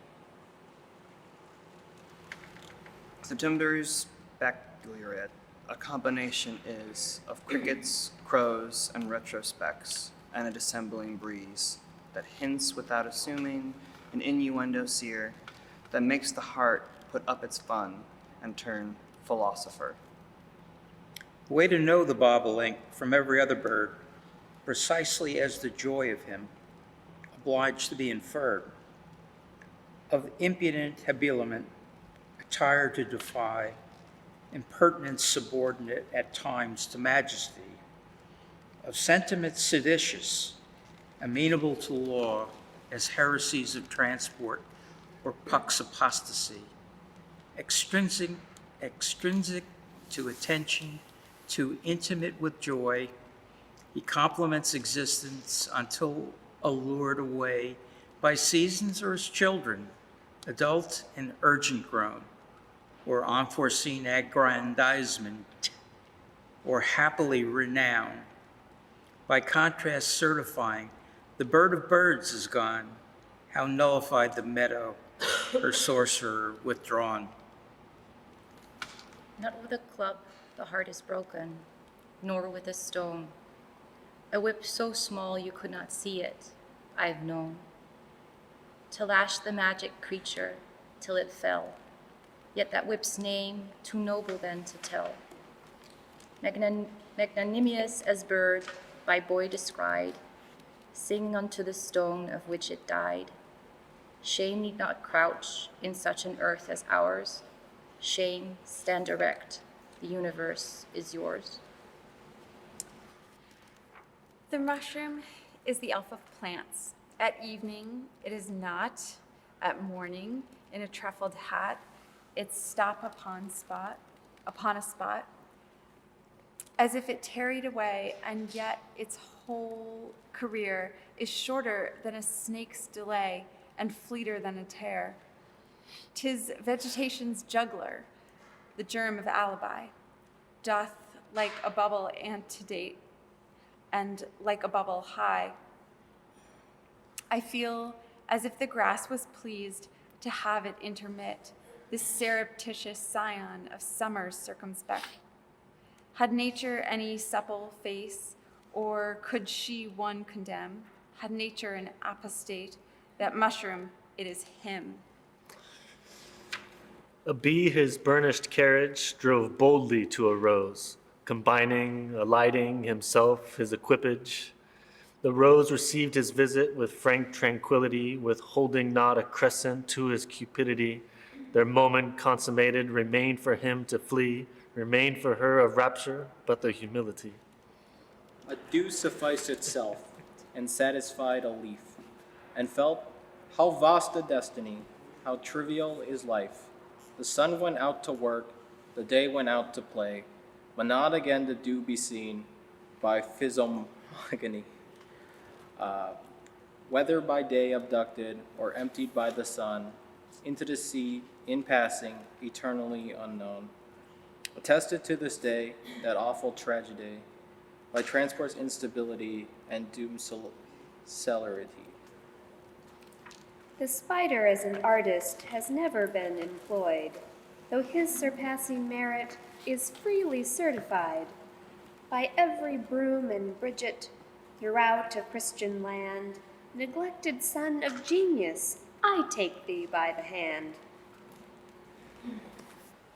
Winter is good, his hoar delights italic flavor yield, to intellects inebriate with summer or the world. Generic as a quarry and hardy as a rose, invited with asperity, but welcome when he goes. Delight's despair at setting is that delight is less than the sufficing longing that so impoverish. Enchantment's perihelion mistaken oft has been for the authentic orbit of its anterior sun. Which is the best, the moon or the crescent? Neither, said the moon. That is best which is not. Achieve it. You efface the sheen. Not of the tension is fruition. Shudder to attain. Transport decompositions follows. He is prism born. A rat surrendered here, a brief career of cheer and fraud and fear. Of ignominies due, let all addicted to beware. The most obliging trap, its tendency to snap cannot resist. Temptation is the friend, repugnantly resigned at last. This dirty little heart is freely mine. I won it with a bun, a freckled shrine, but eligibly fair to him who sees the visage of the soul and not the knees.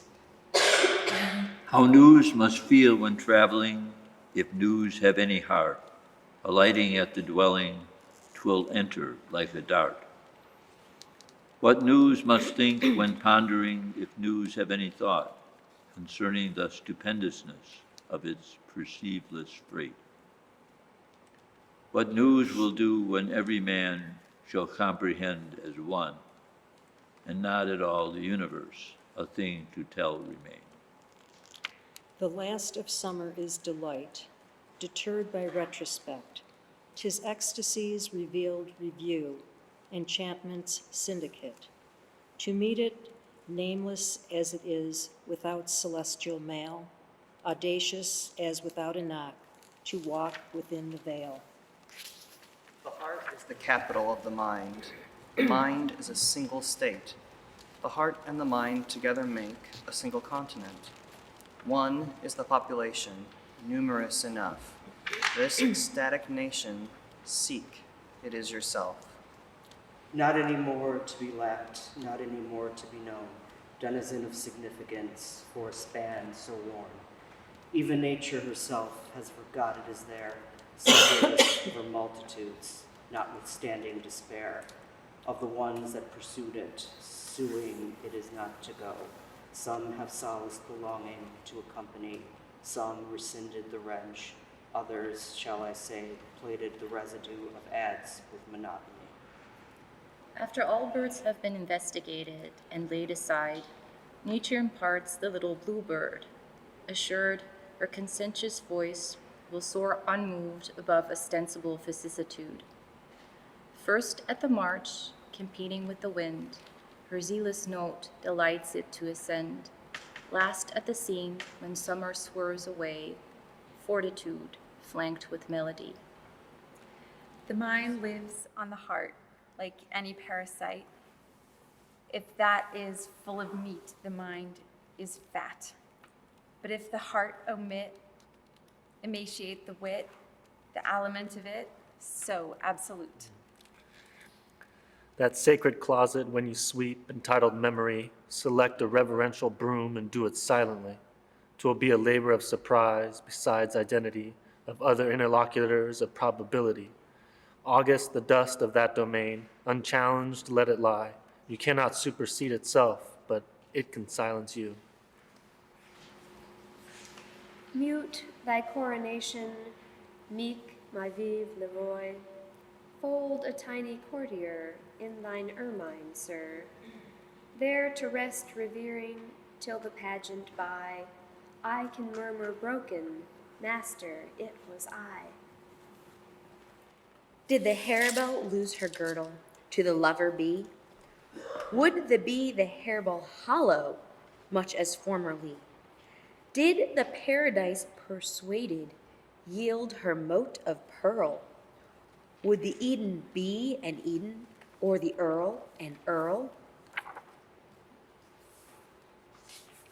If it had no pencil, would it try mine, worn now and dull, sweet, writing much to thee?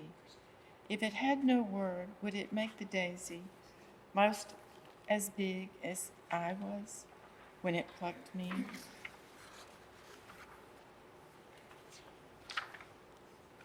No rose, yet felt myself a bloom. No bird, yet rode in ether. Again his voice is at the door. I feel the old degree. I hear him ask the servant for such a one as me. I take a flower as I go, my face to justify. He never saw me in this life. I might surprise his eye. I cross the hall with mingled steps. I, silent, pass the door. I look on all this world contains, just his face, nothing more. We talk in careless and in toss, a kind of plummet strain, each sounding shyly just how deep the other's one had been. We walk, I leave my dog at home. A tender, thoughtful moon goes with us just a little way, and then we are alone.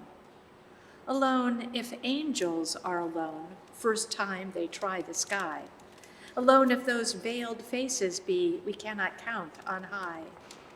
I'd give to live that hour again, the purple in my vein, but he must count the drops himself, my price for every stain. Civilization spurns the leopard. Was the leopard bold? Deserts never rebuked her satin, Ethiop her gold. Tawny her customs, she was conscious, spotted her dun gown. This was the leopard's nature, Signor, not a keeper. Frown. Pity the pard that left Eurasia, memories of palm, cannot be stifled with narcotic, nor suppressed with balm. Going to her, happy letter, tell her, the page I never wrote, tell her I only said the syntax and left the verb and the pronoun out. Tell her just how the fingers hurried, then how they stammered, slow, slow. And then you wished you had eyes in your pages so you could see what moved them so. Tell her it wasn't a practiced writer you guessed. from the way the sentence toiled. You could hear the bodice tug behind you, as if it held but the might of a child. You almost pitied it. It worked so. Tell her, no, you may quibble there, for it would split her heart to know it. And then you and I were silenter. Tell her, day finished before we finished, and the old clock kept neighing, day. And you got sleepy and begged to be ended. What could it hinder so to say? Tell her just how she sealed you, cautious.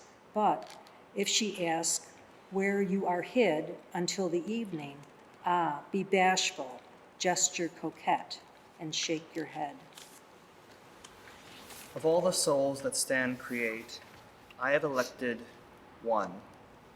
When sense from spirit files away and subterfuge is done, when that which is and that which was apart intrinsic stand, and this brief tragedy of flesh is shifted like a sand, when figures show their royal front and mists are carved away, behold the atom I preferred to all the lists of clay. The world stands solemner to me since I was wed to him. A modesty befits the soul that bears another's name.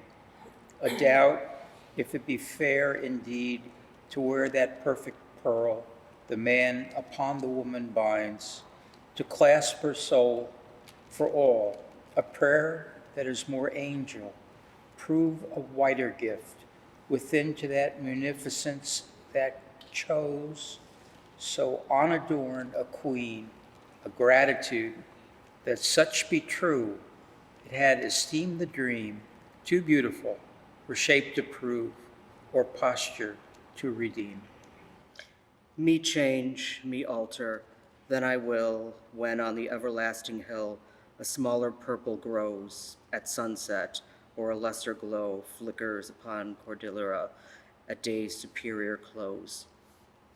We play at paste till qualified for pearl, then drop the paste and deem ourself a fool.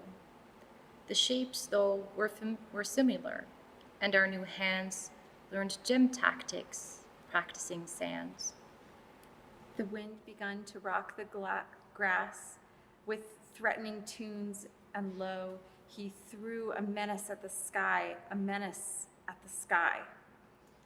At the earth, the menace at the sky. The leaves unhooked themselves from trees and started all abroad. The dusk did scoop itself like hands and throw away the road. The wagons quickened on the streets, the thunder hurried slow, the lightning showed a yellow beak and then a livid claw. The birds put up the bars to nests, the cattle fled to barns. There came one drop of giant rain, and then, as if the hands that held the dams had parted hold, the waters wrecked the sky, but overlooked my father's house just quartering a tree. I never saw a moor, I never saw the sea, yet know I how the heather looks and what a billow be. I never spoke with God, nor visited in heaven, yet certain am I of the spot, as if the checks were given.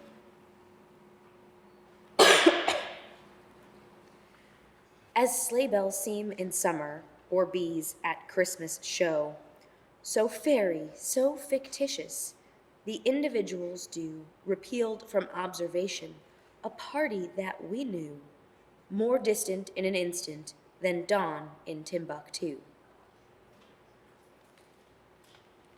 The spry arms of the wind, if I could crawl between, I have an errand imminent to an adjoining zone. I should not care to stop. My process is not long.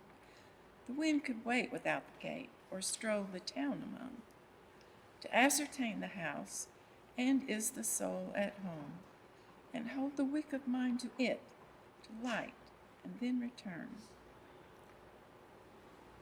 These strangers in a foreign world, protection asked of me. Befriend them, lest yourself in heaven be found a refugee. Love reckons by itself alone.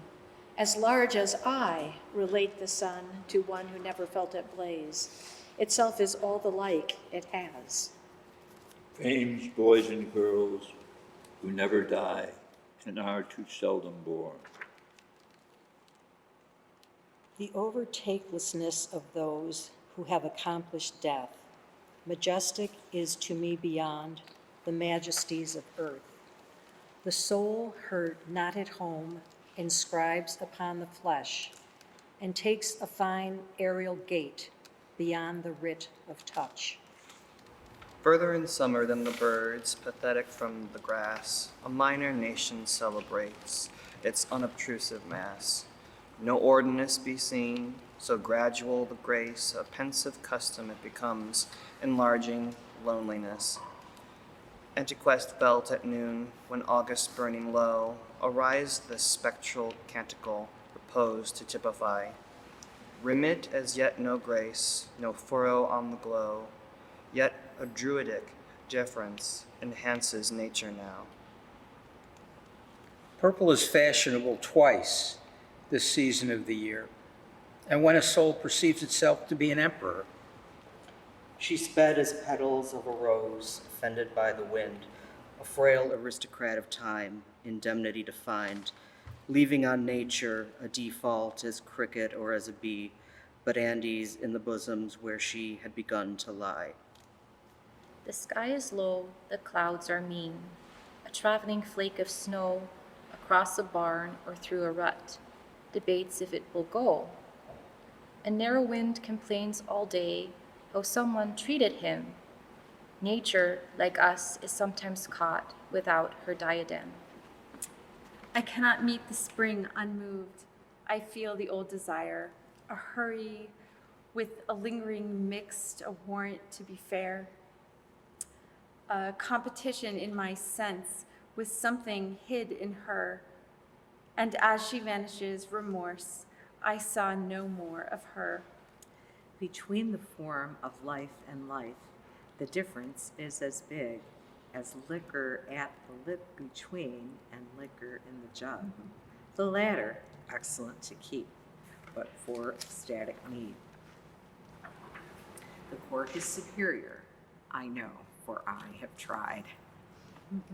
Paradise is of the option. Whosoever will dwell in Eden notwithstanding Adam and repeal. His bill is clasped, his eye forsook, His feathers wilted low, the claws that clung like lifeless gloves, indifferent hanging now. The joy that in his happy throat was waiting to be poured, gored through and through with death to be, assassin of a bird, resembles, to my outraged mind, the firing in heaven, on angels squandering for you their miracles of tune. After the sun comes out, how it alters the world. Wagons like messengers hurrying about. Yesterday is old. All men meet it as if each foreclosed a news, fresh as a cargo from Belize, nature's qualities. I fit for them. I seek the dark till I am thorough fit. The labor is a sober one, with the austerer sweet, that abstinence of mind produce a purer food for them, if I succeed. If I had not, I had the transport of the aim. The frost of death was on the pane. Secure your flowers, said he. Like sailors fighting with a leak, we fought mortality. Our passive flower we held to sea, to mountain, to the sun, yet even on his scarlet shelf to crawl the frost begun. We pried him back, ourselves we wedged himself and her between, yet easy as the narrow snake he forked his way along, till all her helpless beauty bent, and then our wrath begun. We hunted him to his ravine, we chased him to his den. We hated death and hated life, and nowhere was to go. Then sea and continent there is a larger, it is woe. A diamond on the hand, to custom common grown, subsides from its significance, the gem or best unknown. Within a cellar shrine, how many sight and sigh, and cannot, but are mad with fear that any other buy. Some wretched creature, Savior take, who would exult to die, and leave for thy sweet mercy's sake another hour to me. There is a strength in proving that it can be borne, although it tear. What are the sinews of such cordage for except to bear? The ship might be of satin, had it not to fight. To walk on seas required cedar feet. The merchant, the merchant of the picturesque, a counter has and sails, but is within or negative, precisely as the calls. To children he is small in price and large in courtesy. It suits him better than a check, their artless currency. Of counterfeits he is so shy, do one advance so near as to behold his ample flight. None who saw it ever told it, 'tis as hid as death. Had for that specific treasure a departing breath, surfaces may be invested. Did the diamond grow general as the dandelion, would you serve it so? Soul, take thy risk, with death to be, were better than be not with thee. Too cold is this to warm with sun, too stiff to bended be.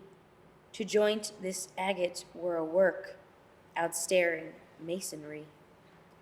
How went the agile kernel out, contusion of the husk? Nor rip nor wrinkle indicate, but just an asterisk.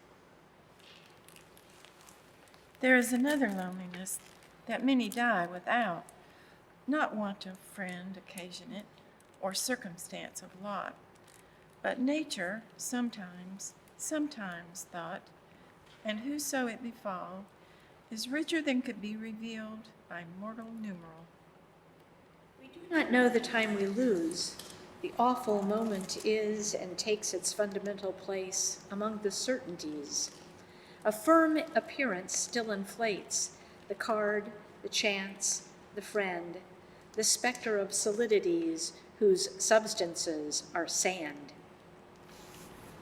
The lightning is a yellow fork from tables in the sky, by inadvertent fingers dropped, the awful cutlery of mansions never quite disclosed and never quite concealed, the apparatus of the dark to ignorance revealed. The murmuring of bees has ceased, but murmuring of some posterior prophetic has simultaneously come. The lower meters of the year, when nature's laugh is done, the revelations of the book whose genesis was June. Appropriate creatures to her change, the typic mother sends, as accent fades to interval with separating friends, to what we speculate has been and thoughts we will not show, more intimate with us become than persons that we know. The smoldering embers blush, O cheek within the coal, hast thou survived so many nights? The smoldering embers smile, soft stirs the news of light, the stolid rafters glow. One requisite has fire that last Prometheus never knew. Paradise is that old mansion Manny owned before, occupied by each an instant, then reversed the door. Bliss is frugal of her leases, Adam taught her thrift, bankrupt once through his excesses. In thy long paradise of light, no moment will there be when I shall long for earthly play and mortal company. Soft is the massacre of sons by evening sabers slain. The bird did prance, the bee did play, the sun ran miles away. So blind with joy he could not choose between his holiday. The morn was up, the meadows out, the fences all but ran. Republic of delight, I thought, where each is citizen. From heavy laden lands to thee were seas to cross to come. A Caspian were crowded, too near thou art for fame. Tell as a marksman were forgotten. Tell this day endures. Ruddy as the coeval apple, the tradition bears. Fresh as mankind, that humble story, though a statelier tale, grown in the repetition hoary, scarcely would prevail.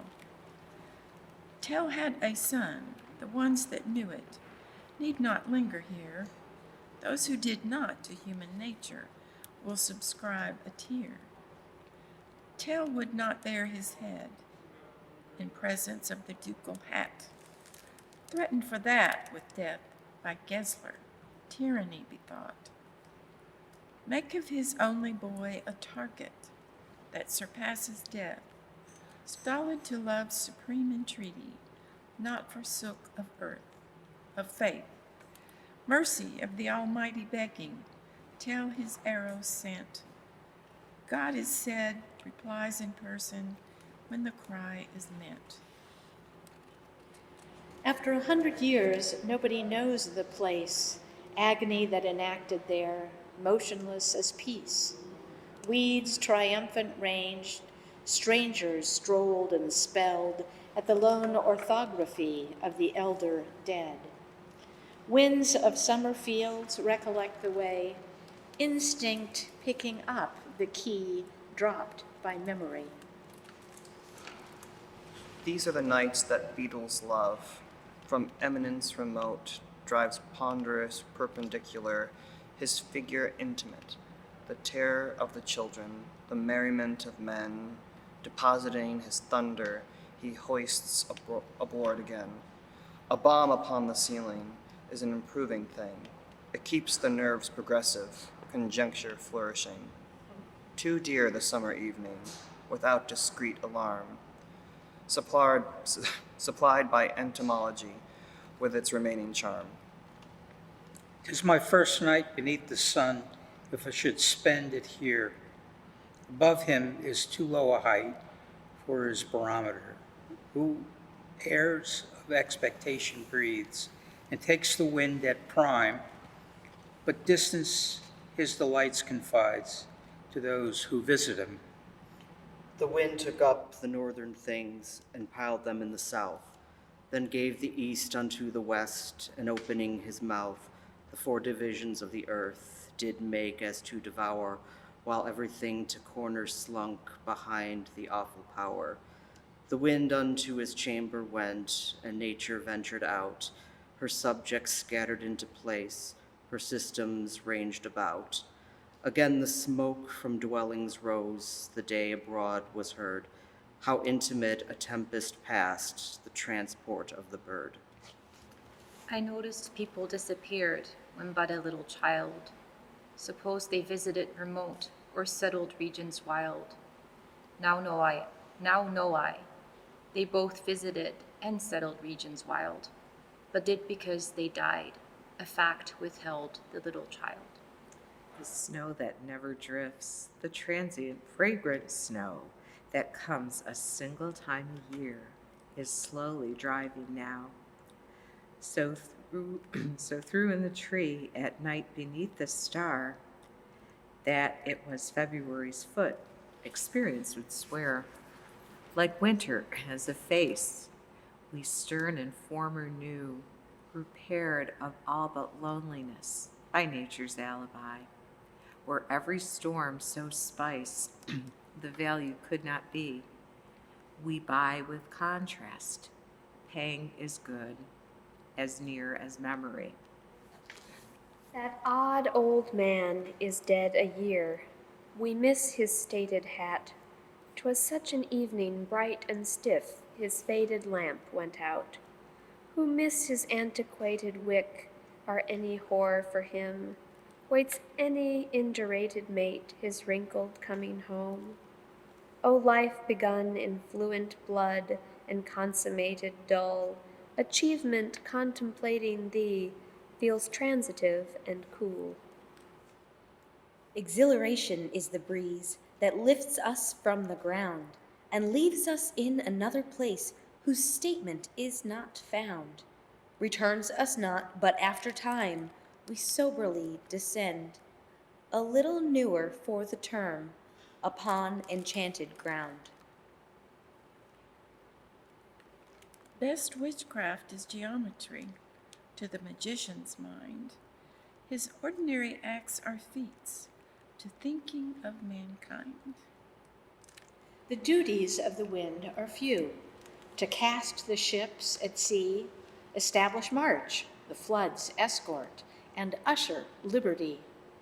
The pleasures of the wind are broad: to dwell extent among, remain or wander, speculate, or forests entertain.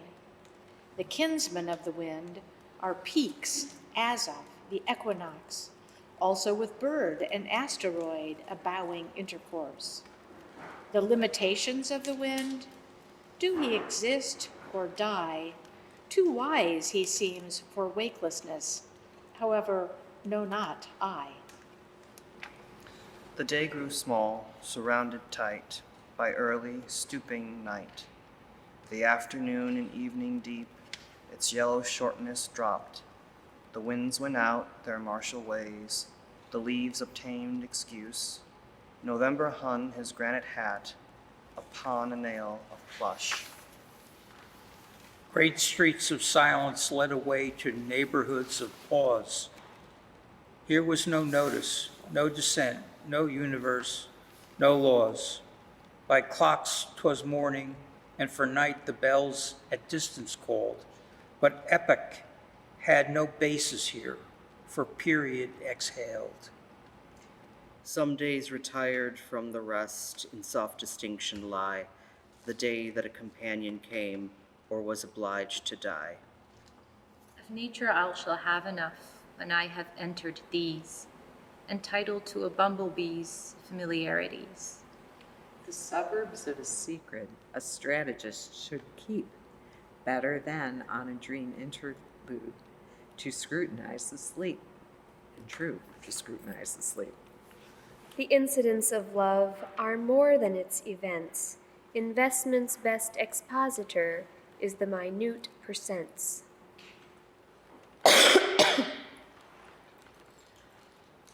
Alone and in a circumstance, reluctant to be told, a spider on my reticence assiduously crawled. And so much more at home than I immediately grew. I felt myself a visitor and hurriedly withdrew. Revisiting my late abode with articles of claim, I found it quietly assumed as a gymnasium, where tax asleep and title off the inmates of the air, perpetual presumption took as each were special heir. If any strike me on the street, I can return the blow.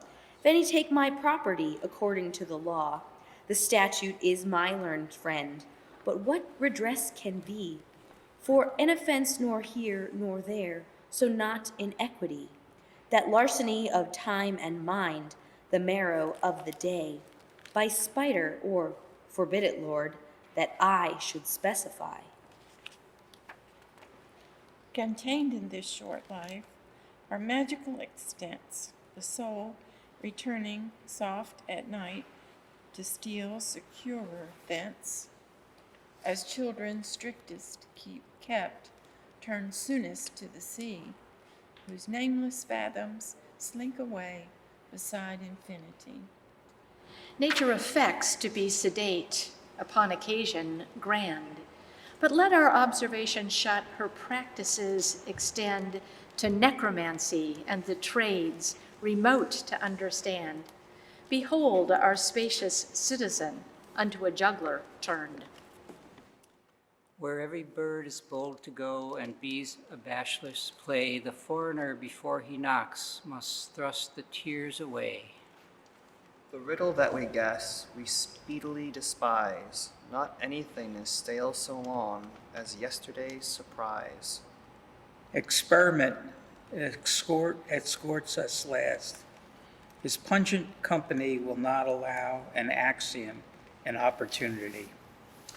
Too happy time dissolves itself and leaves no remnant by.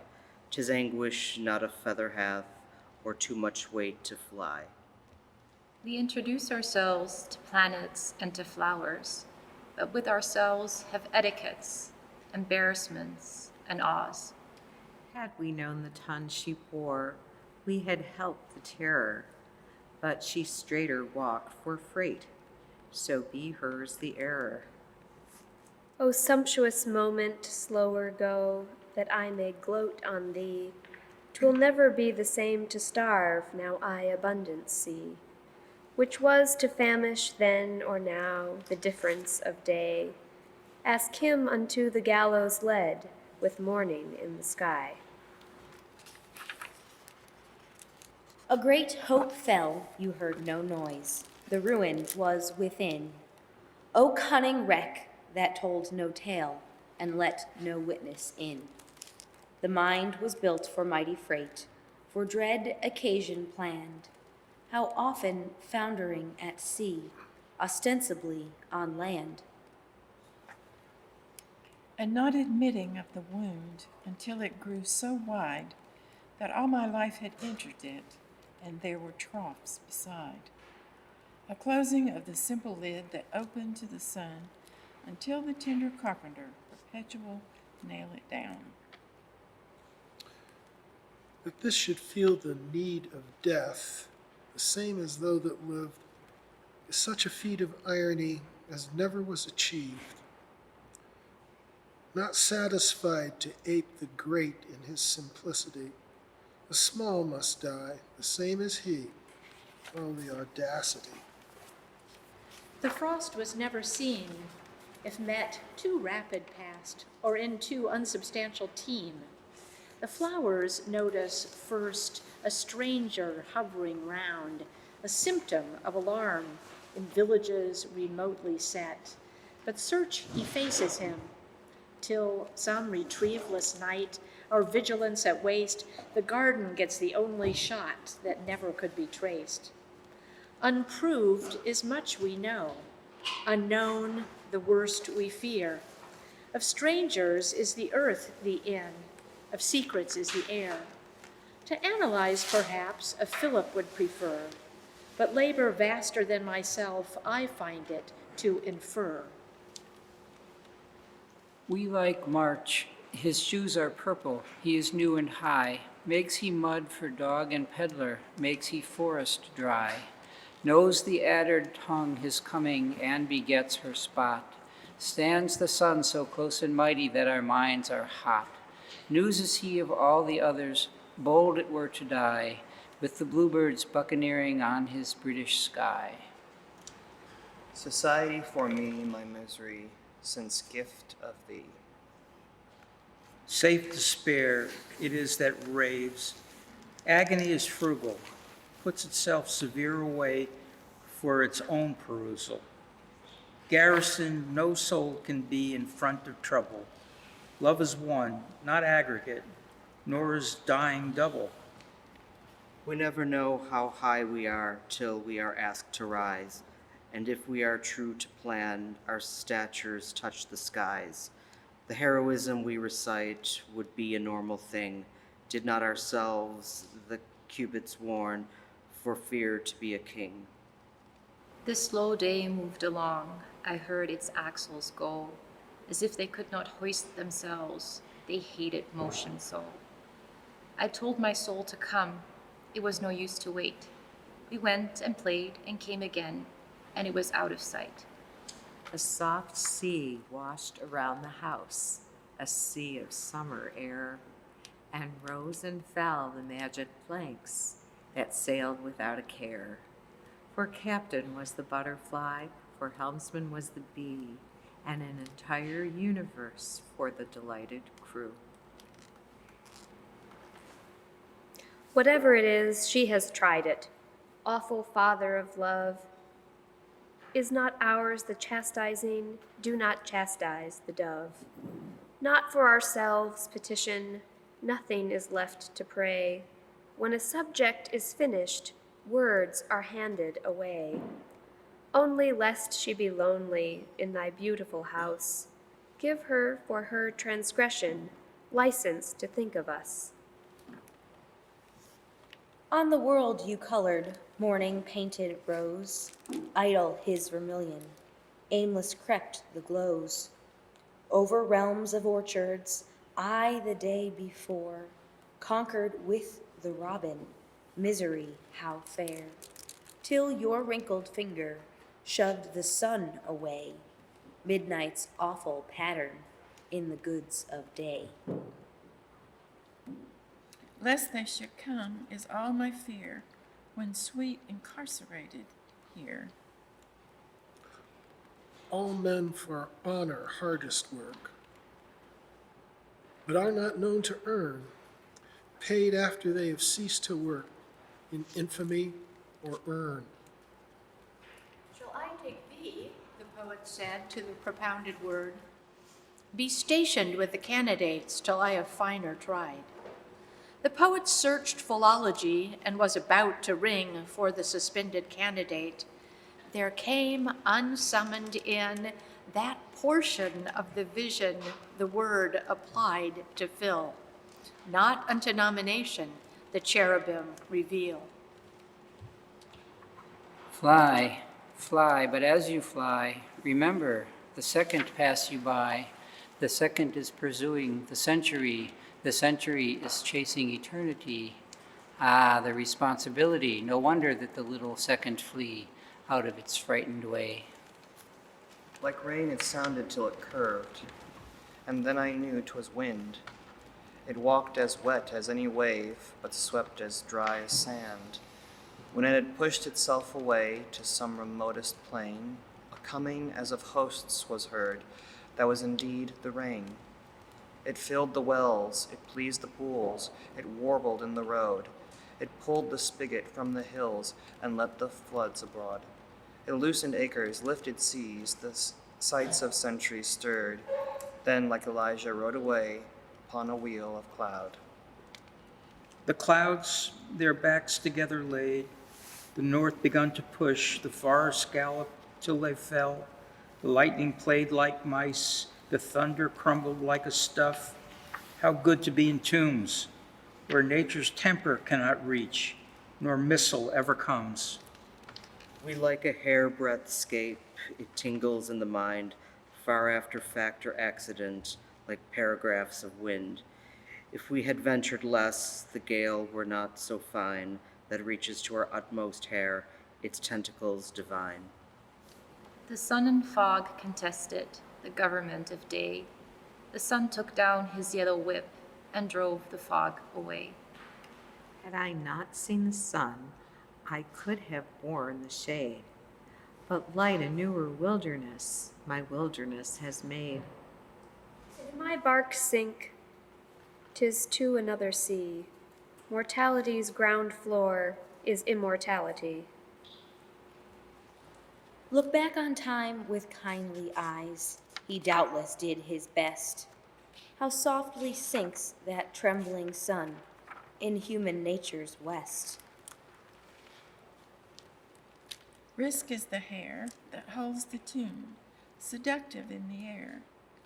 What tune is hollow but the tune with 100 weights to spare? Too ponderous to suspect the snare, espies that fickle chair, and suits itself to be let go by that perfidious hair. The foolish tune, the critics say, while that delusive hair, persuasive as perdition, decoys its traveler. Let mine first knowing be of thee, with morning's warming light, and my first fearing, lest unknowns engulf thee in the night. plenitude incarnate here is laid away in the swift partitions of the awful sea. Babble of the happy, cavil of the bold, hoary the fruition, but the sea is old. Edifice of ocean, thy tumultuous rooms suit me at a venture better than the tombs.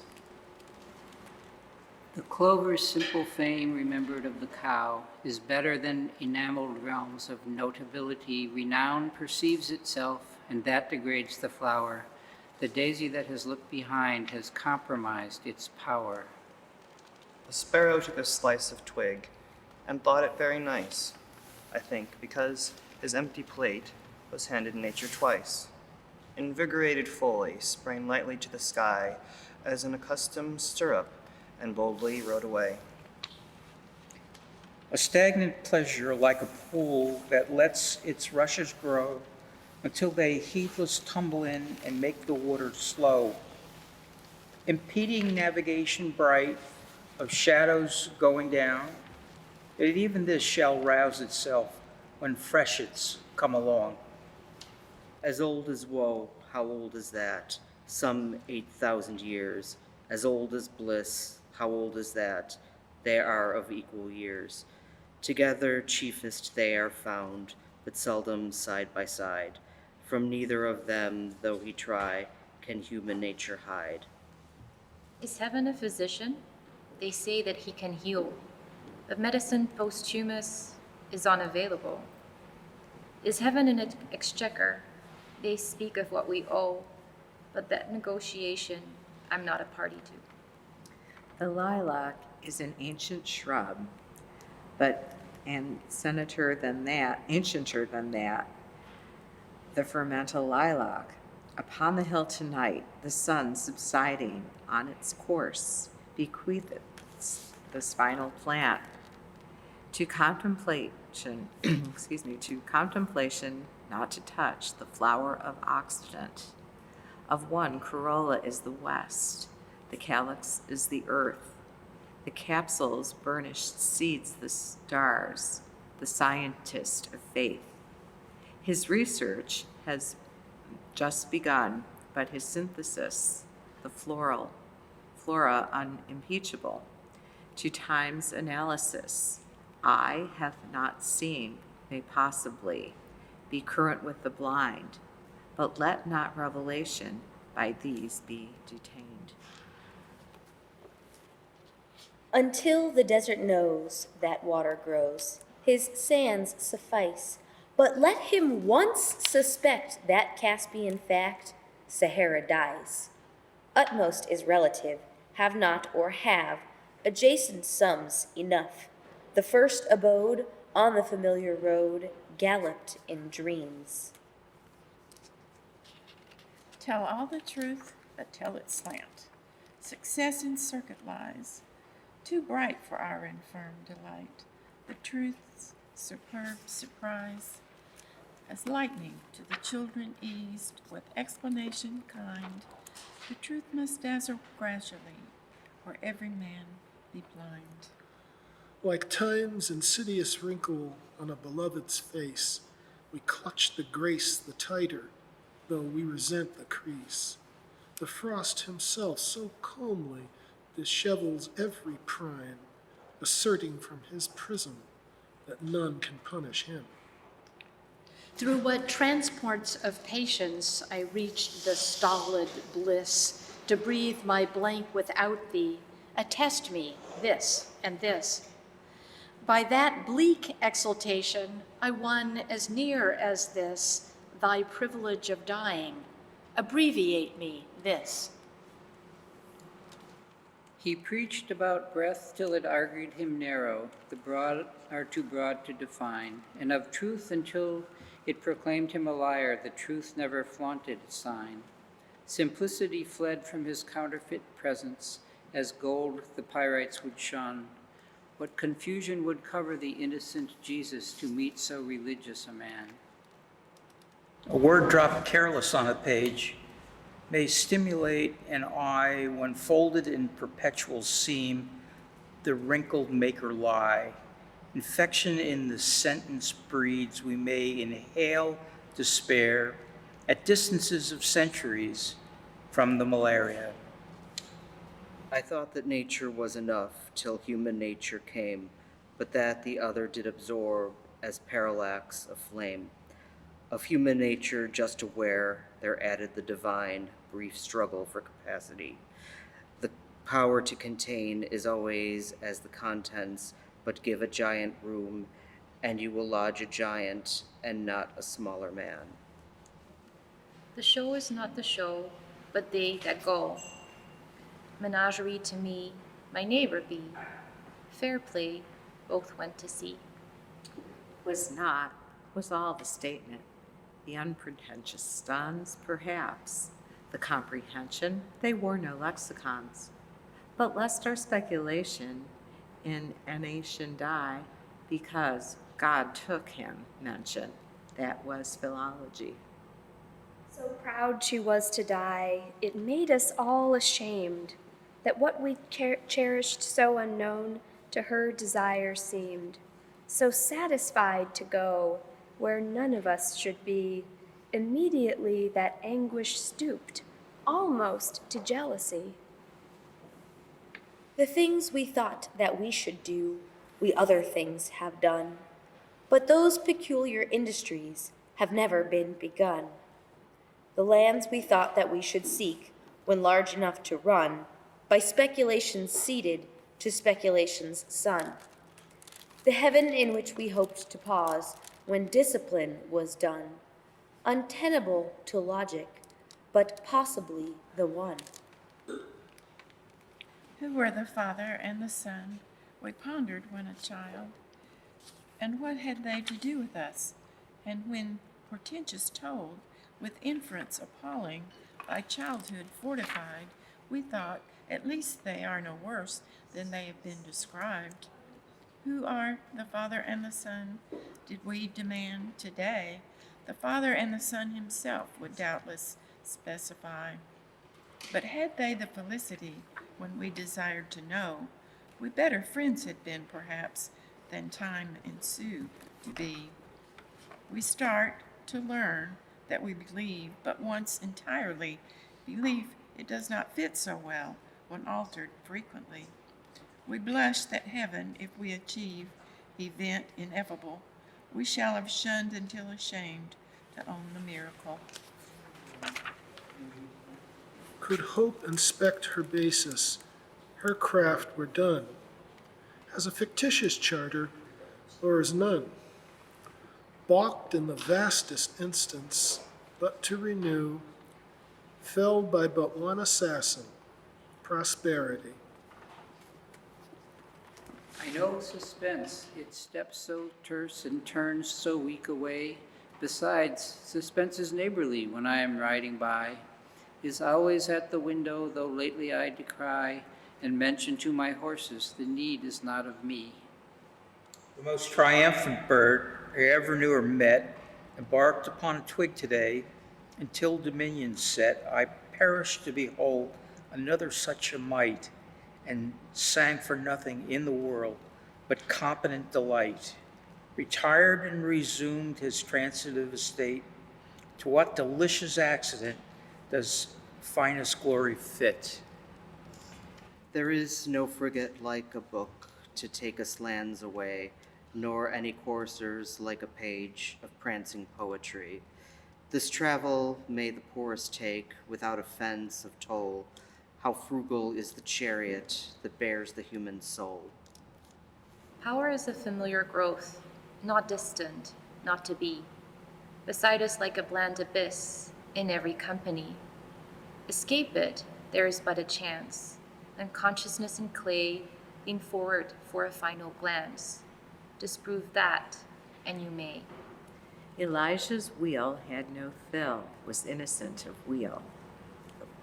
Elijah's horses as unique as was his vehicle. Elijah's journey to portray with him the skill remain, who justified Elijah in that uncommon scene. Left in immortal youth on that low plain that has half nor retrospection, nor again ransomed from years, sequestered from decay, canceled like dawn, incomprehensive day. Yesterday is history, 'tis so far away. Yesterday is poetry, 'tis philosophy. Yesterday is mystery, where it is today. While we shrewdly speculate, flutter both away. The beggar at the door for fame were easily supplied, but bread is that diviner thing disclosed to be denied. In this short life that only lasts an hour, how much, how little is within our power? A deed knocks first at thought, and then it knocks at will. That is the manufacturing spot. And will at home and well, it then goes out and act, or is entombed so still that only to the ear of God its doom is audible. I think that the root of the wind is water. It would not sound so deep were it a firmamental product. Airs no ocean keep. Mediterranean intonations to a current's ear. There is a maritime conviction in the atmosphere. Not one by heaven defrauded stay. Although he seemed to steal, he restitutes in some sweet way, secreted in his will. A single clover plank was all that saved a bee I personally knew from sinking in the sky. Twixt firmament above and firmament below, the billows of circumference were sweeping him away. The idly swaying plank, responsible to naught, a sudden freight of wind assumed, and bumblebee was not. This harrowing event, transpiring in the grass, did not so much as wring from him a wandering alas. Oh, thanks so much. Longing is like the seed that wrestles in the ground, believing if it intercede, it shall at length be found. The hour and the climb, each circumstance unknown, what constancy must be achieved before it see the sun. The day she goes or day she stays are equally supreme. Existence has estated with, departed, or at home. The butterfly in honored dust assuredly will lie, but none will pass the catacomb, so chastened as the fly. Recollect the face of me when in thy felicity, do in paradise today, guest of mine assuredly. Other courtesies have been, other courtesy may be. We commend ourselves to thee, paragon of chivalry. Warm in her hand these accents lie, while faithful and afar, the grace so awkward for her sake, its fond subjection wear. To break so vast a heart required a blow as vast. No zephyr felled this cedar straight, 'twas undeserved blast. Lane in nature, so suffice us the enchantless pod, when we advertise existence for the missing seed. Maddest heart that God created cannot move a sod, pasted by the simple summer on the longed-for dead. Had we our senses, but perhaps 'tis well they're not at home, so intimate with madness, he's liable with them. Had we the eyes within our head, how well that we are blind. We could not look upon the earth, so utterly unmoved. Art thou the thing I wanted? Be gone, my tooth has grown. Supply the minor palate that has not starved so long. I tell thee while I waited, the mystery of food increased till I abjured it, and dine without like God. 'Twas later when the summer went than when the cricket came, and yet we knew that gentle clock meant naught but going home. 'Twas sooner when the cricket went than when the winter came, yet that pathetic pendulum keeps esoteric time? Because that you are going and never coming back, and I, however accurate, may overlook your track. Because that death is treason, however true it be, this instant be abolished to all but fealty. Significance that each has lived, the other to detect. Discovery, not God himself, could now annihilate.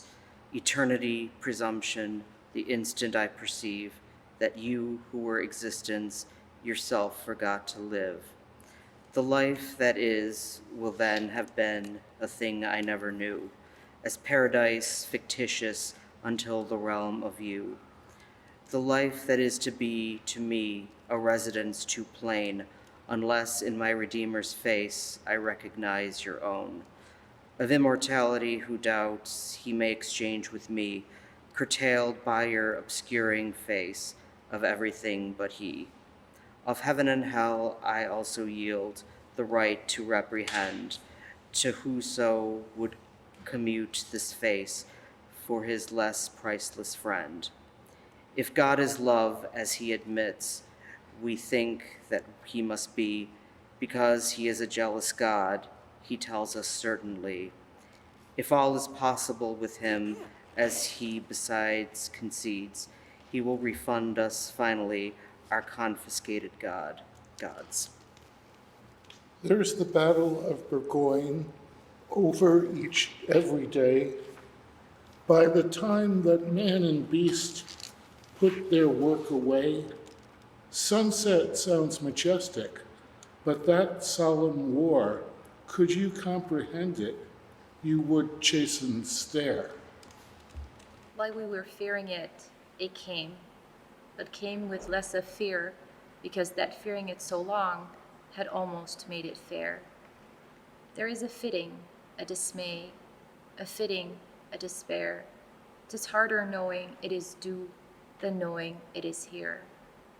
The trying on the utmost, the morning it is new, is terribler than wearing it a whole existence through. Our little secrets slink away, besides God shall not tell. He kept his word 1,000,000,000 years, and might we not as well? But for the niggardly delight to make each other stare, is there no sweet beneath the sun with this that may compare? The notice that is called the spring is but a month from here. Put up, my heart, thy hoary work, and take a rosy chair. Not any house the flowers keep, the birds enamor care. Our salary the longest day is nothing but a bier. Dear March, come in. How glad I am. I hoped for you before. Put down your hat. You must have walked. How out of breath you are. Dear March, how are you and the rest? Did you leave nature well? Oh, March, come right upstairs with me. I have so much to tell.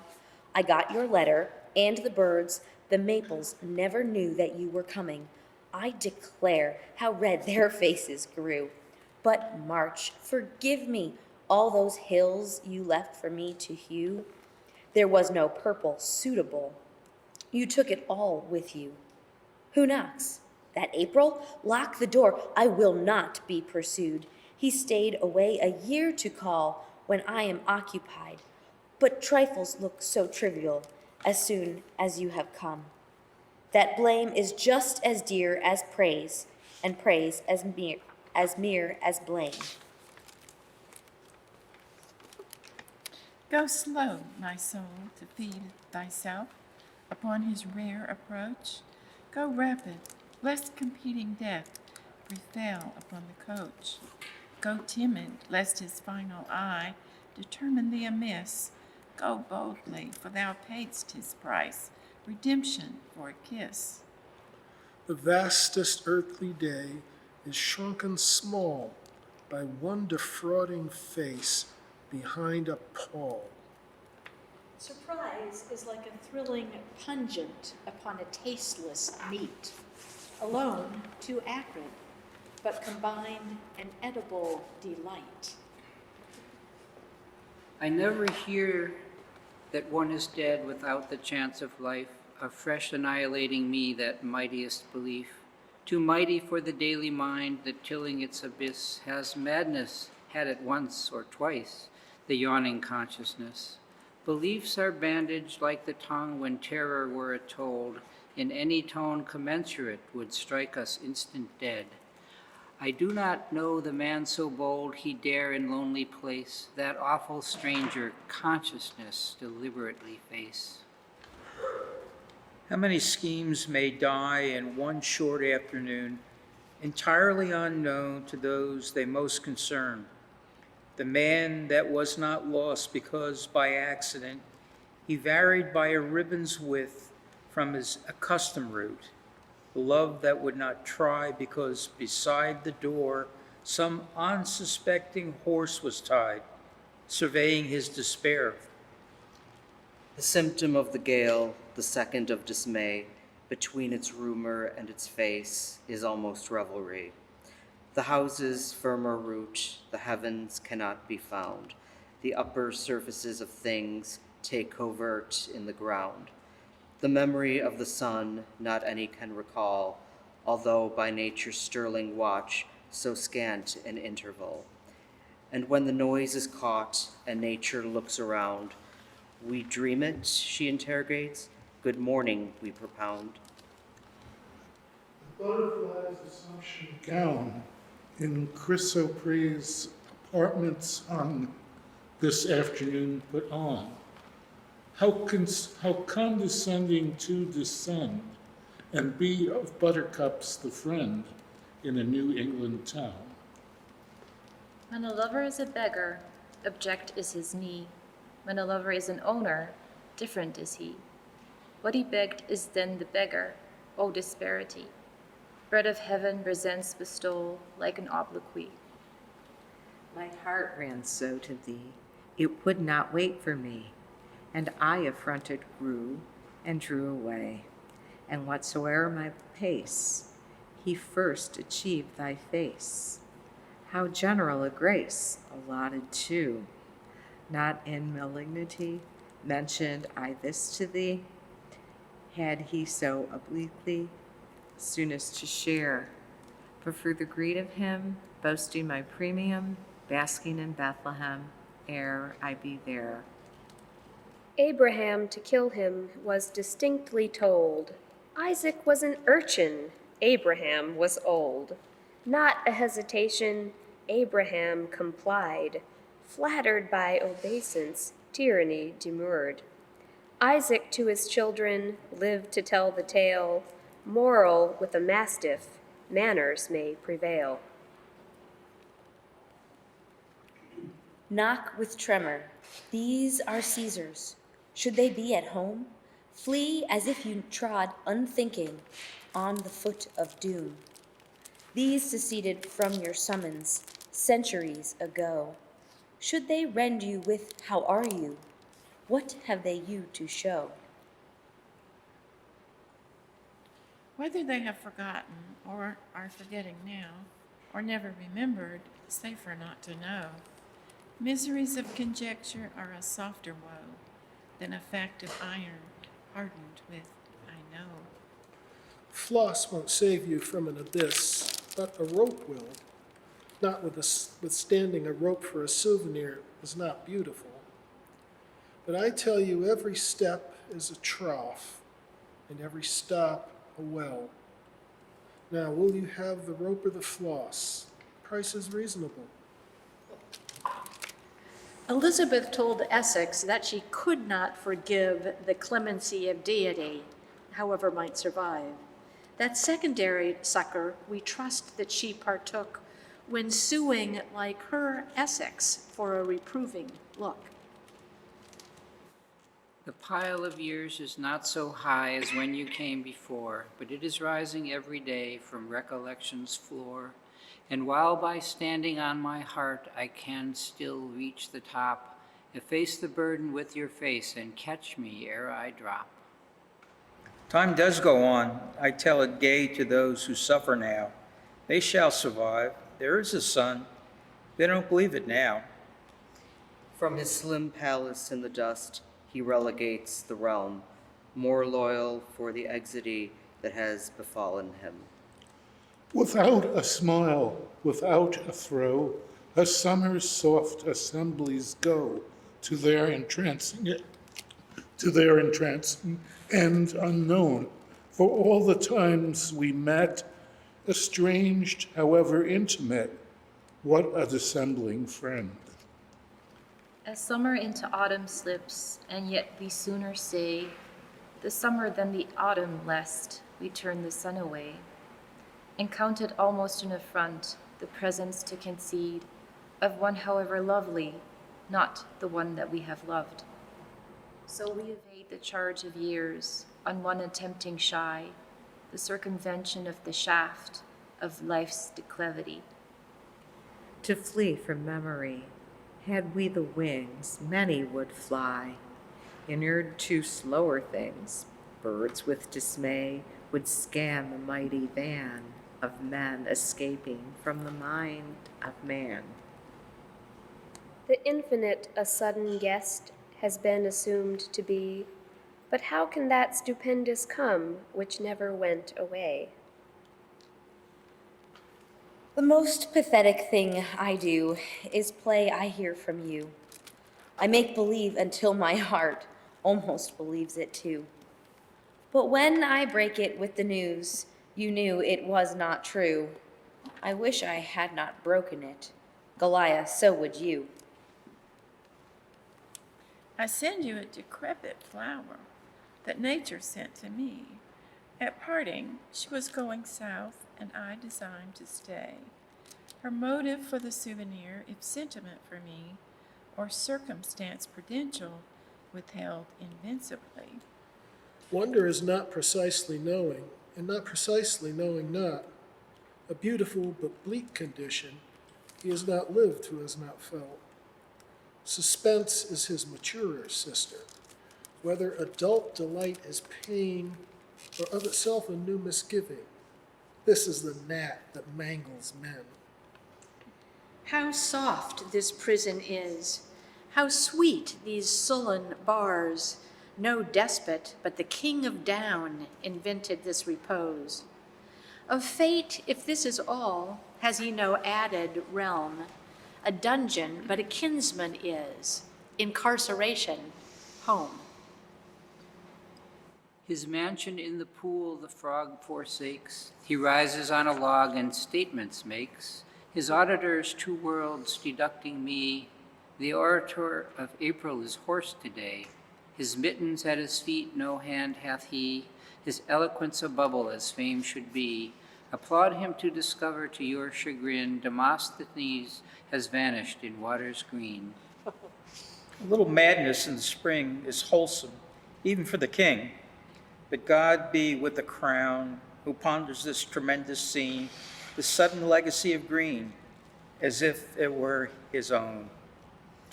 Pink, small and punctual, aromatic, low, covert in April, candid in May, dear to the moss, known of the knoll, next to the robin in every human soul. Bold little beauty, beduct with thee, nature forswears antiquity. You cannot take itself from any human soul.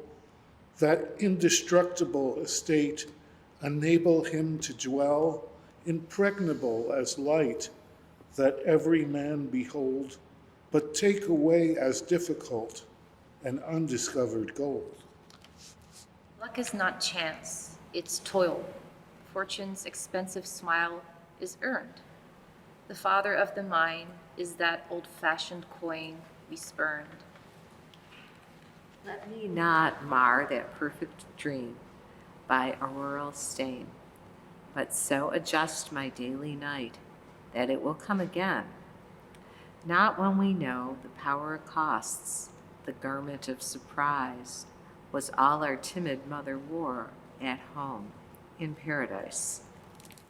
Lift it with the feathers, not alone we fly. Launch it, the aquatic, not the only sea. Advocate the azure to the lower eyes. He has obligation, who has paradise. That short potential stir that each can make but once, that bustle so illustrious 'tis almost consequence, is the eclat of death. O thou unknown renown, that not a beggar would accept, had he the power to spurn.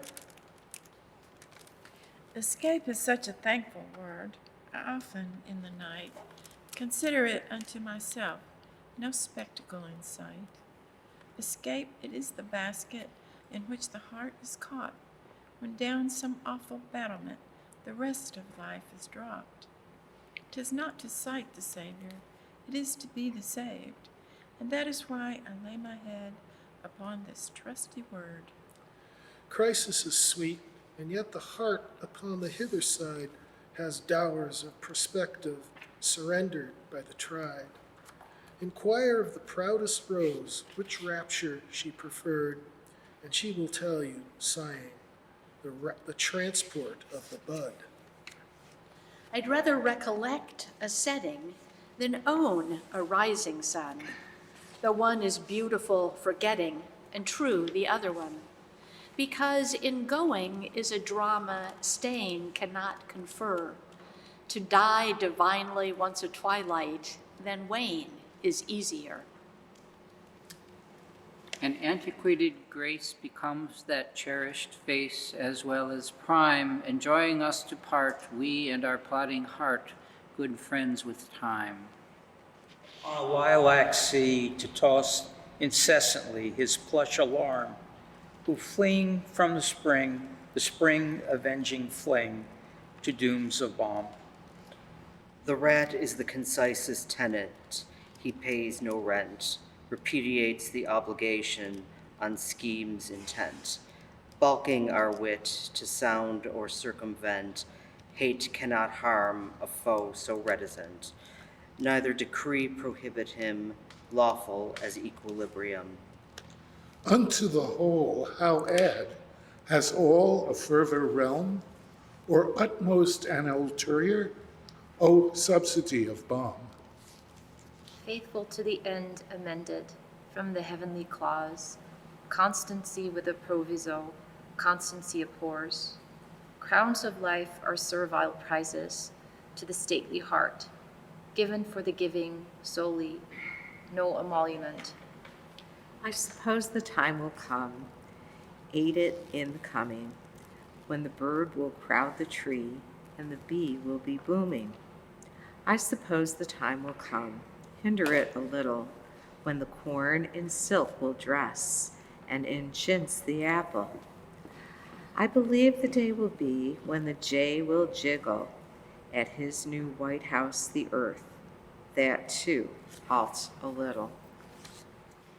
Those cattle smaller than a bee that herd upon the eye, whose tillage is the passing crumb, those cattle are the fly.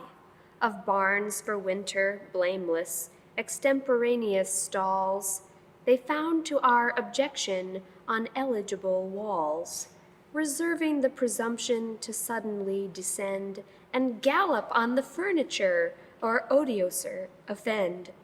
Of their peculiar calling, unqualified to judge, to nature we remand them to justify or scourge.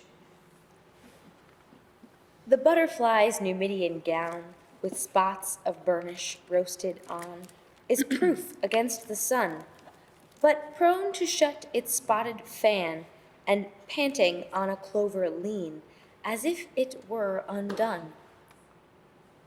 Of his peculiar light we keep one ray, to clarify the sight, to seek him by. How firm eternity must look to crumbling men like me, the only adamant estate in all eternity. How mighty to the insecure thy physiognomy, to whom not any face cohere, unless concealed in thee. Gathered into the earth and out of story, gathered to that strange fame, that lonesome glory, that hath no omen here but awe. The sun is one, and on the tear he doth as punctual call, as on the conscientious flower, and estimates them all. The worthlessness of earthly things, the ditty, is that nature sings, and then enforces their delight till synods are inordinate. Dreams are the subtle dower that make us rich an hour, then fling us poor out of the purple door into the precinct raw possessed before. His heart was darker than the starless night, for that there is a morn.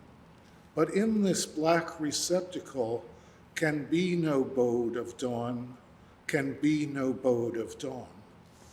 Touch lightly nature's sweet guitar, unless thou knowest the tune, or every bird will point to thee because of our too soon. In many and reportless places we feel a joy, reportless also, but sincere as nature or deity. It comes without a consternation, dissolves the same, but leaves a sumptuous destitution without a name. Profane it by a search we cannot, it has no home, nor we who having once inhaled it, thereafter roam. Long years apart can make no breach a second cannot fill. The absence of the witch does not invalidate the spell. The embers of 1,000 years uncovered by the hand that fondled them when they were fire will gleam and understand. Praise it, 'tis dead, it cannot glow. Warm this inclement ear with the encomium it earned, since it was gathered here. Invest this alabaster zest in the delights of dust, remitted since it flitted it in recusants August. A saucer holds a cup in sordid human life, but in a squirrel's estimate, a saucer holds a loaf. A table of a tree demands the little king, and every breeze that run along his dining room do swing. His cutlery he keeps within his russet lips, to see it flashing when he dines, do Birmingham eclipse. Convicted could we be of our minutiae, the smallest citizen that flies is hardier than we. The bat is done with wrinkled wings, like fallow article, and not a song pervade his lips, or none perceptible. His small umbrella quaintly halved, describing in the air an arc alike inscrutable, a late philosopher. Deputed from what firmament, of what astute abode, empowered with what malignity auspiciously withheld, to his adroit creator ascribe no less the praise, beneficent, believe me, his eccentricities. Death warrants are supposed to be an injury of equity, a merciful mistake, a pencil in an idol's hand, a devotee has oft consigned to crucifix or block. Summer laid her simple hat on its boundless shelf, unobserved, a ribbon slipped, fasten it yourself. Summer laid her supple glove in its sylvan drawer, wheresoe'er as was she, the affair of awe. Summer we all have seen, a few of us believed, a few, the more aspiring, unquestionably loved. But summer does not care. She takes her gracious way, as eligible as the moon to the temerity, deputed to adore, the doomed to be adored, unknown as to an ecstasy, the embryo endowed. How fits his umber coat, the tailor of the nut, combined without a seam, like raiment of a dream. Who spun the auburn cloth, computed how the girth, the chestnut aged grows in these primeval clothes. We know that we are wise, accomplished in surprise, yet by this countryman, this nature, how undone. Wild blue sky abreast of winds that threatened it did run, and crouched behind his yellow door was the defiant sun. Some conflict with those upper friends so genial in the main, that we deplore peculiarly their arrogant campaign. A field of stubble lying sere beneath the second sun, its toils to brindled people tossed, its triumphs to the bin. Accosted by a timid bird, irresolute of alms, is often seen but seldom felt on our New England farms. How much the present moment means to those who've nothing more, the fop, the carp, the atheist, stake an entire store upon a moment's shallow rim, while their commuted feet, the torrents of eternity, do all but inundate. Of paradise existence, all we know is the uncertain certainty, but its vicinity infer by its bisecting messenger. March is the month of expectation, things we do not know. The transports of prognostication are coming now. We try to show becoming firmness, but pompous joy reports us as his first betrothal betrays the boy. The inundation of the spring enlarges every soul.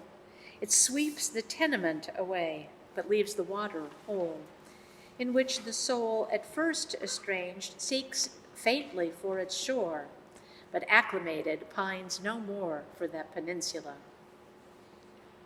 Hope is a strange invention, a patent of the heart, in unremitting action yet never wearing out.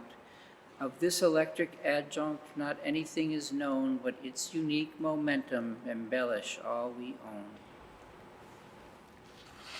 Bees are black with gilt surgicals, buccaneers of buzz, ride abroad in ostentation and subsist on fuzz. Fuzz ordained, not fuzz contingent, marrows of the hill, jugs a universe fracture, could not jar or spill. Lay this laurel on the one triumphed and remained unknown. Laurel fell your feudal tree, such a victor could not be. Lay this laurel on the one too intrinsic for renown. Laurel, veil your deathless tree, him you chasten, that is he.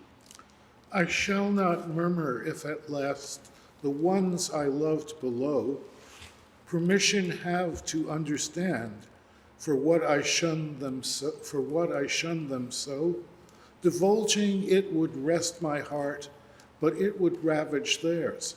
Why, Katie, treason has a voice, but mine dispels in tears. We shun because we prize her face, lest sight's ineffable great disgrace our adoration stain. Such are the inlets of the mind. His outlets, would you see, ascend with me the eminence of immortality. I have no life but this to lead it here, nor any death but less abased from there, nor plea for worlds to come, nor wisdoms new, except through this extent, the loving you. What mystery pervades a well? The water lives so far, a neighbor from another world residing in a jar, whose limit none have ever seen, but just his lid of glass, like looking every time you please in an abyss's face. The grass does not appear afraid.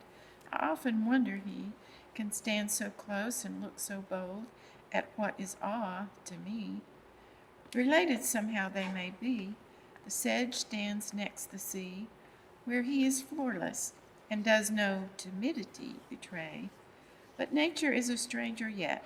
The ones that sight her most have never passed her haunted house, nor simplified her ghost. To pity those that know her not is helped by the regret that those who know her less, the nearer her they get. To stanch the dust, we safe commit thee. Tongue it if it hath, inviolate to thee. Silence denote, and sanctity enforce thee, passenger of infinity. Shame is the shawl of pink in which we wrap the soul to keep it from infesting eyes, the elemental veil which helpless nature drops when pushed upon a scene, repugnant to her probity. Shame is a tint divine.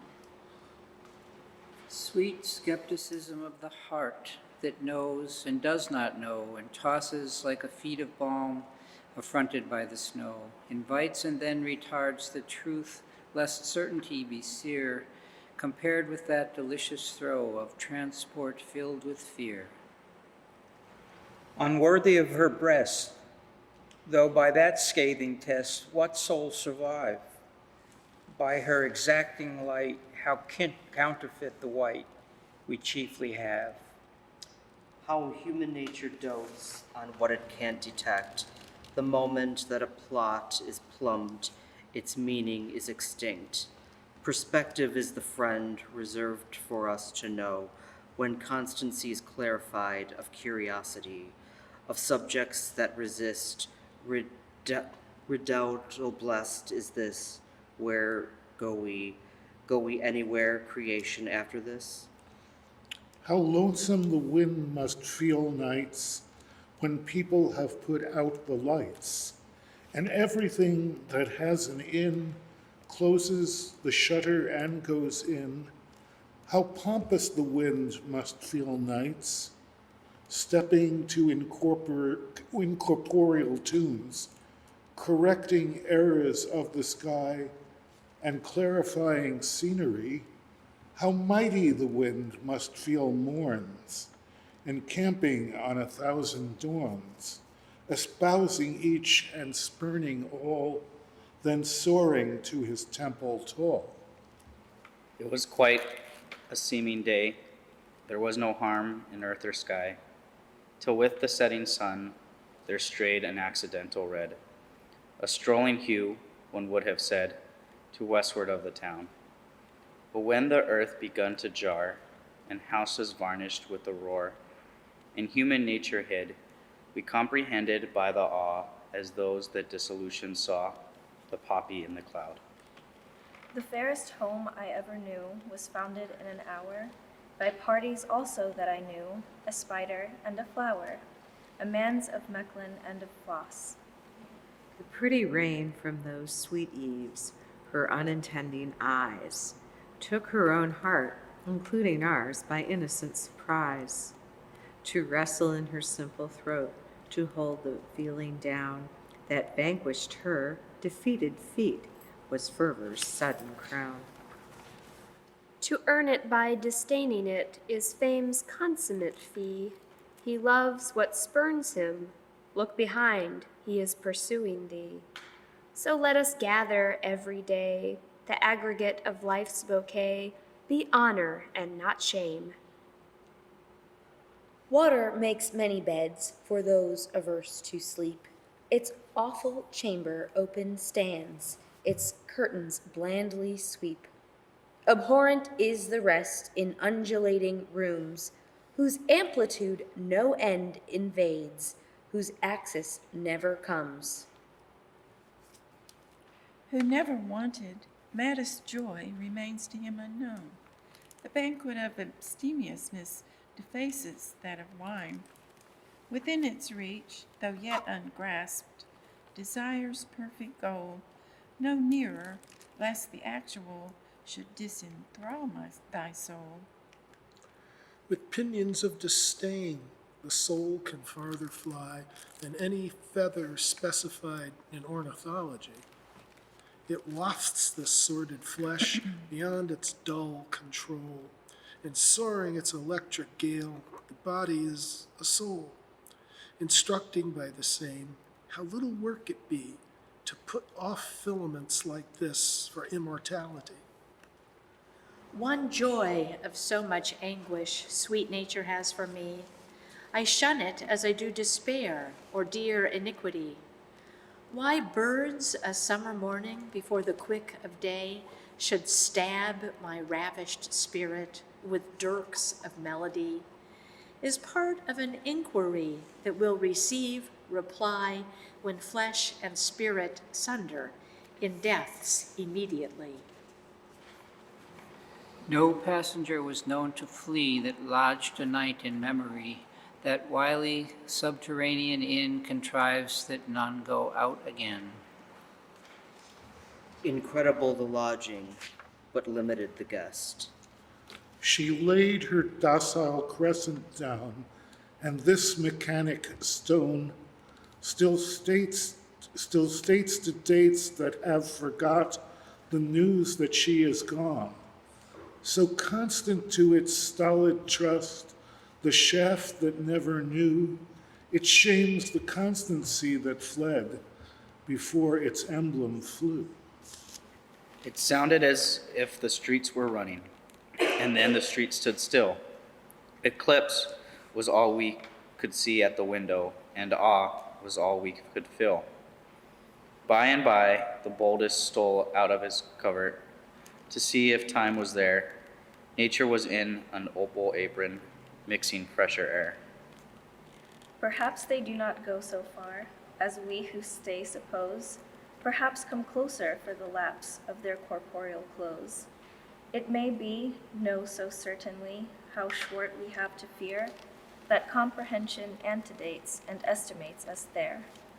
Could mortal lip divine the elemental freight of a delivered syllable, 'twould crumble with the weight, the prey of the unknown zones, the pillage of the sea, the tabernacle of the minds, that told the truth to me. Summer has two beginnings, beginning once in June, beginning in October, affectingly again, without perhaps the riot, but graphicer for grace, as finer is a going than a remaining face. Departing then forever, forever until May, forever is deciduous except to those who die. The gentian has a parched corolla, like azure dried. 'Tis nature's buoyant juices beatified. Without avant or sheen, as casual as rain, and as benign. When most is past, it comes, nor isolate it seems, its bond, its friend, to fill its fringed career, and aid an aged year, abundant end. Its lot, were it forgot, this truth endear: fidelity is gain, creation o'er. Two butterflies went out at noon and waltzed upon a farm, and then espied Circumference and caught a ride with him, then lost themselves and found themselves in eddies of the sun, till rapture missed Peninsula, and both were wrecked in noon. To all surveilling butterflies be this fatuity example and monition to entomology.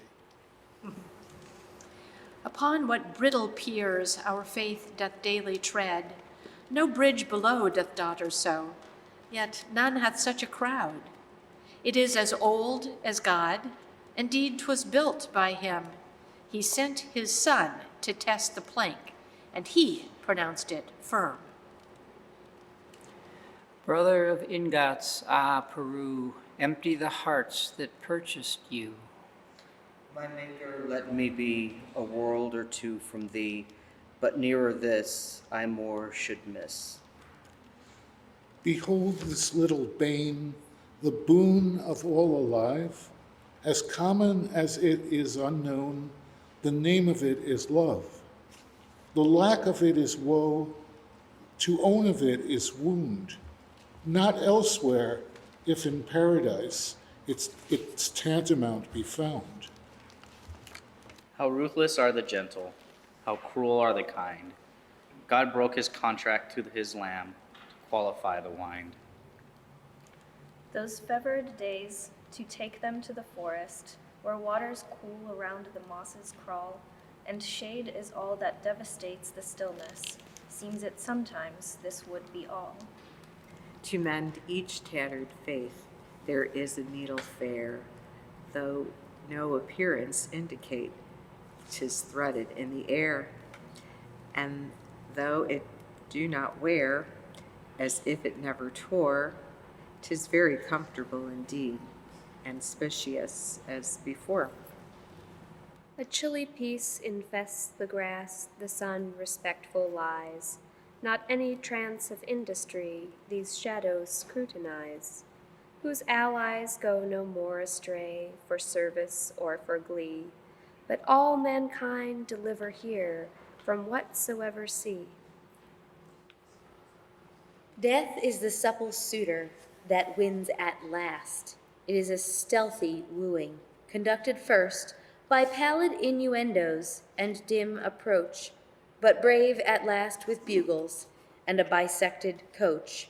It bears away in triumph to troth unknown, and kinsmen as divulgeless as throngs of down. His mind, like fabrics of the East, displayed to the despair of every one but here and there an humble suit of purchaser. For though his price was not of gold, more arduous there is that one should comprehend the worth with all the price there was. How good his lava bed to this laborious boy, who must be up to call the world and dress the sleepy day. I thought the train would never come, how slow the whistle sang. I don't believe a peevish bird so whimpered for the spring. I taught my heart 100 times precisely what to say. Provoking lover, when you came, its treaties flew away. To hide my strategy too late, to wiser be too soon. For misery so halcyon, the happiness atone. The road was lit with moon and star, the trees were bright and still.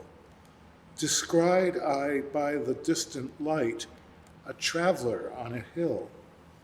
To magic perpendiculars, ascending though terrene, unknown his shimmering ultimate, but he endorsed the sheen.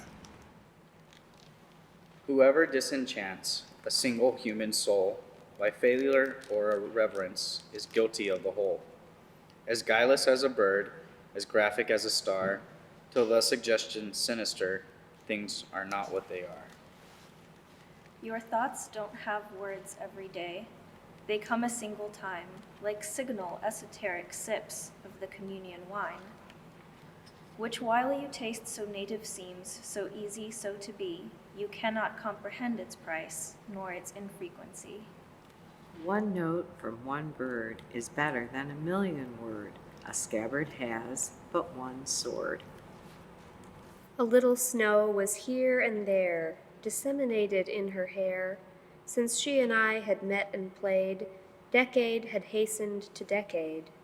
But time had added, not obtained, for impregnable the rose, for summer too indelible, too obdurate for snows. Forbidden fruit a flavor has that lawful orchards mocks. How luscious lies within the pod the pea that duty locks. Summer is shorter than any one. Life is shorter than summer. 70 years is spent as quick as an only dollar. Sorrow now is polite and stays.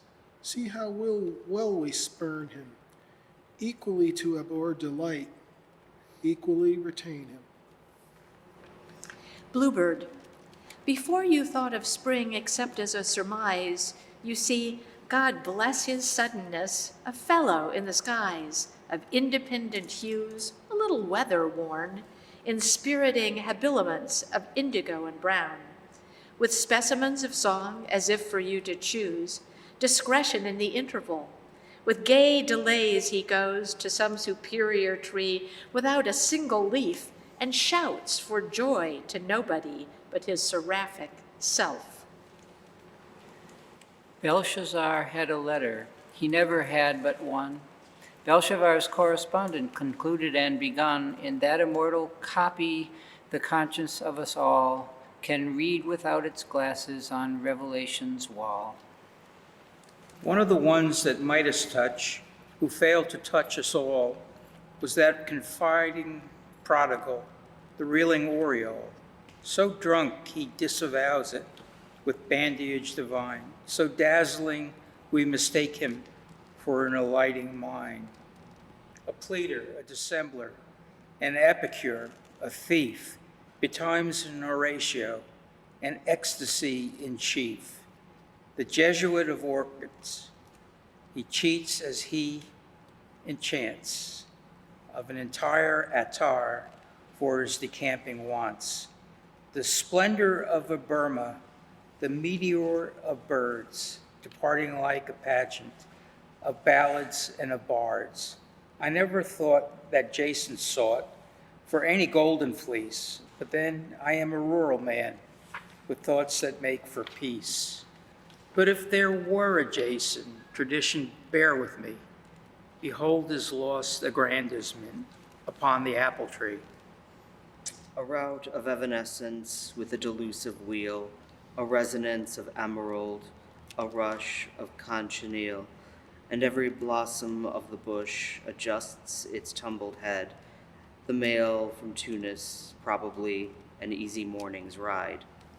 Its little ether hood doth sit upon its head, the millinery supple of the sagacious god, till when it slip away a nothing at a time, and dandelion's drama expire in a stem. To see the summer sky is poetry, though never in a book it lie. True poems flee. Ferocious as a bee without a wing, the prince of honey and the prince of sting, so plain a flower presents her disk to thee. Hope is a subtle glutton. He feeds upon the fair, and yet, inspected closely, what abstinence is there? His is the halcyon table that never seats but one, and whatsoever is consumed, the same amount remain. Secrets is a daily word, yet does not exist. Muffled it remits surmise, murmured it has ceased. Dungeoned in the human breast, doubtless secrets lie, but that great inviolate comes nor goes away. Nothing with a tongue or ear, secret stapled there, will emerge but once and dumb to the sepulchre.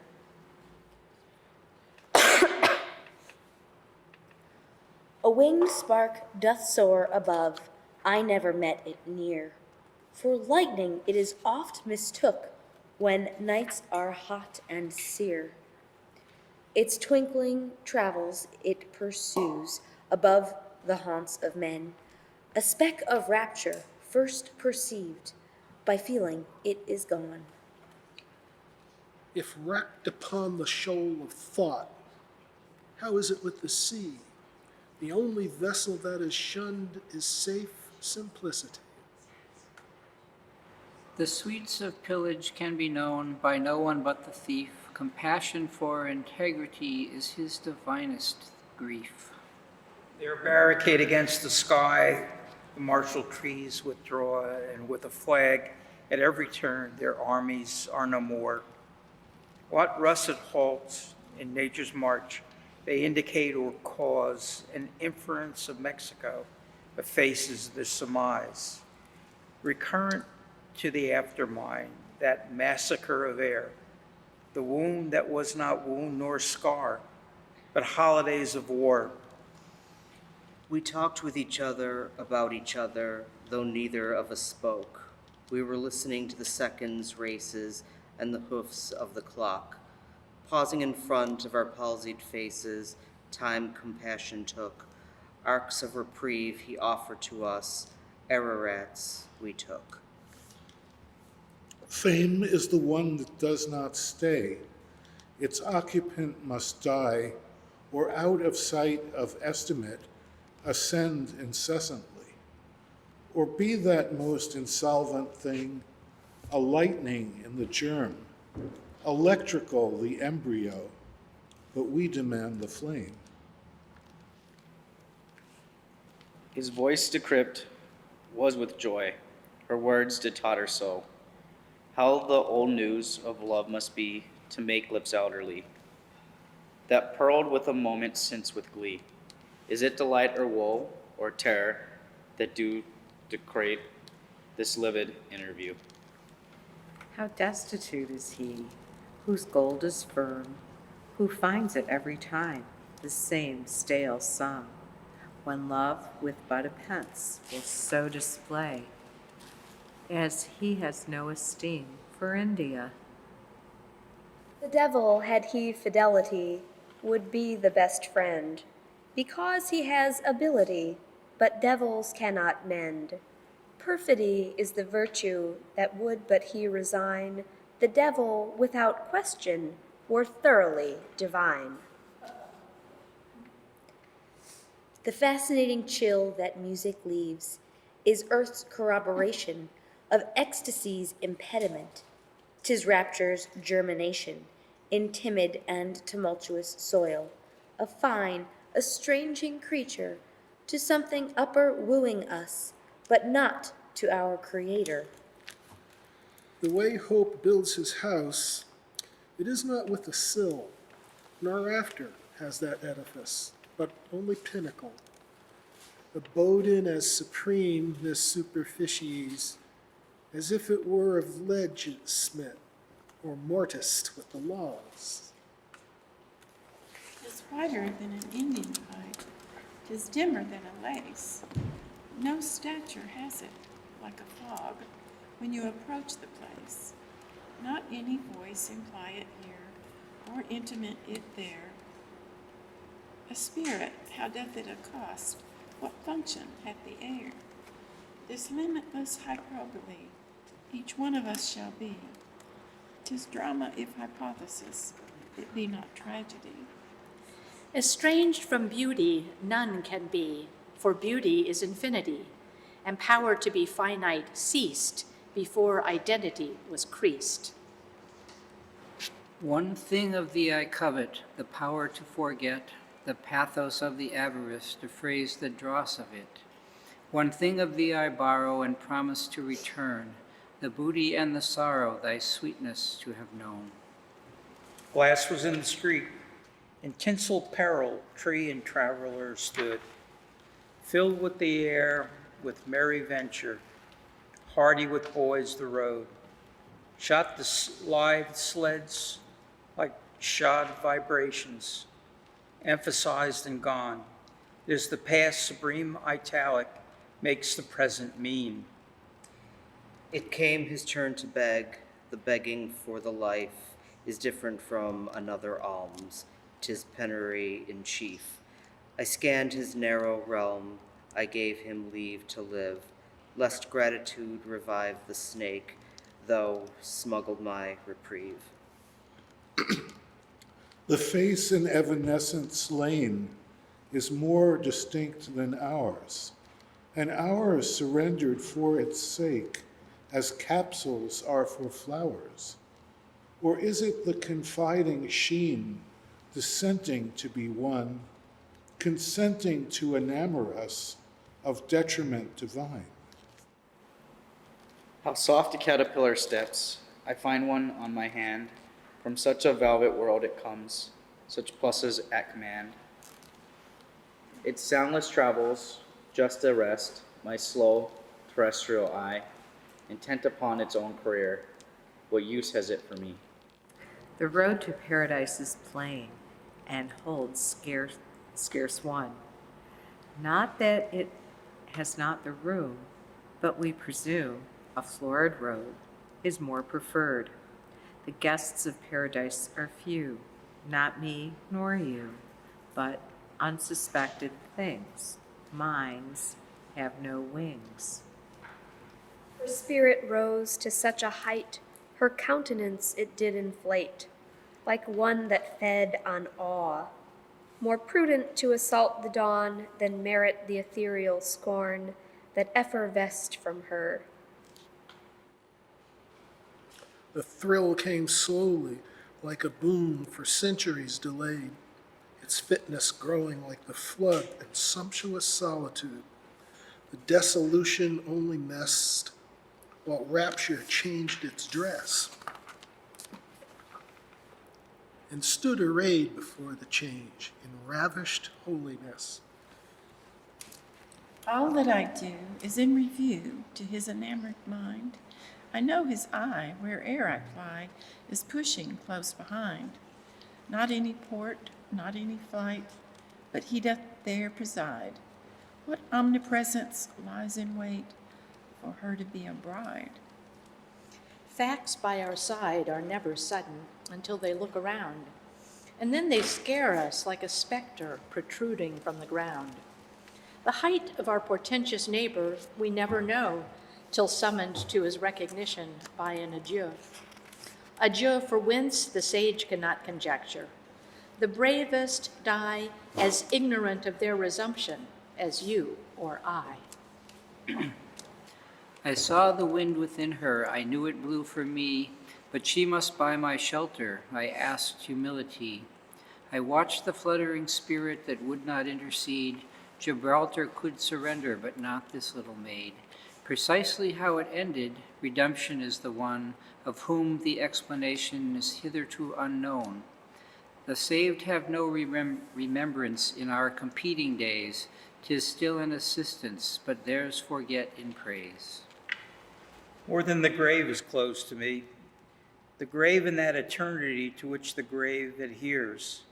I cling to nowhere till I fall, the crash of nothing, yet of all. How similar appears. Of whom so dear the name to hear illumines with a glow, as intimate, as fugitive, as sunset on the snow.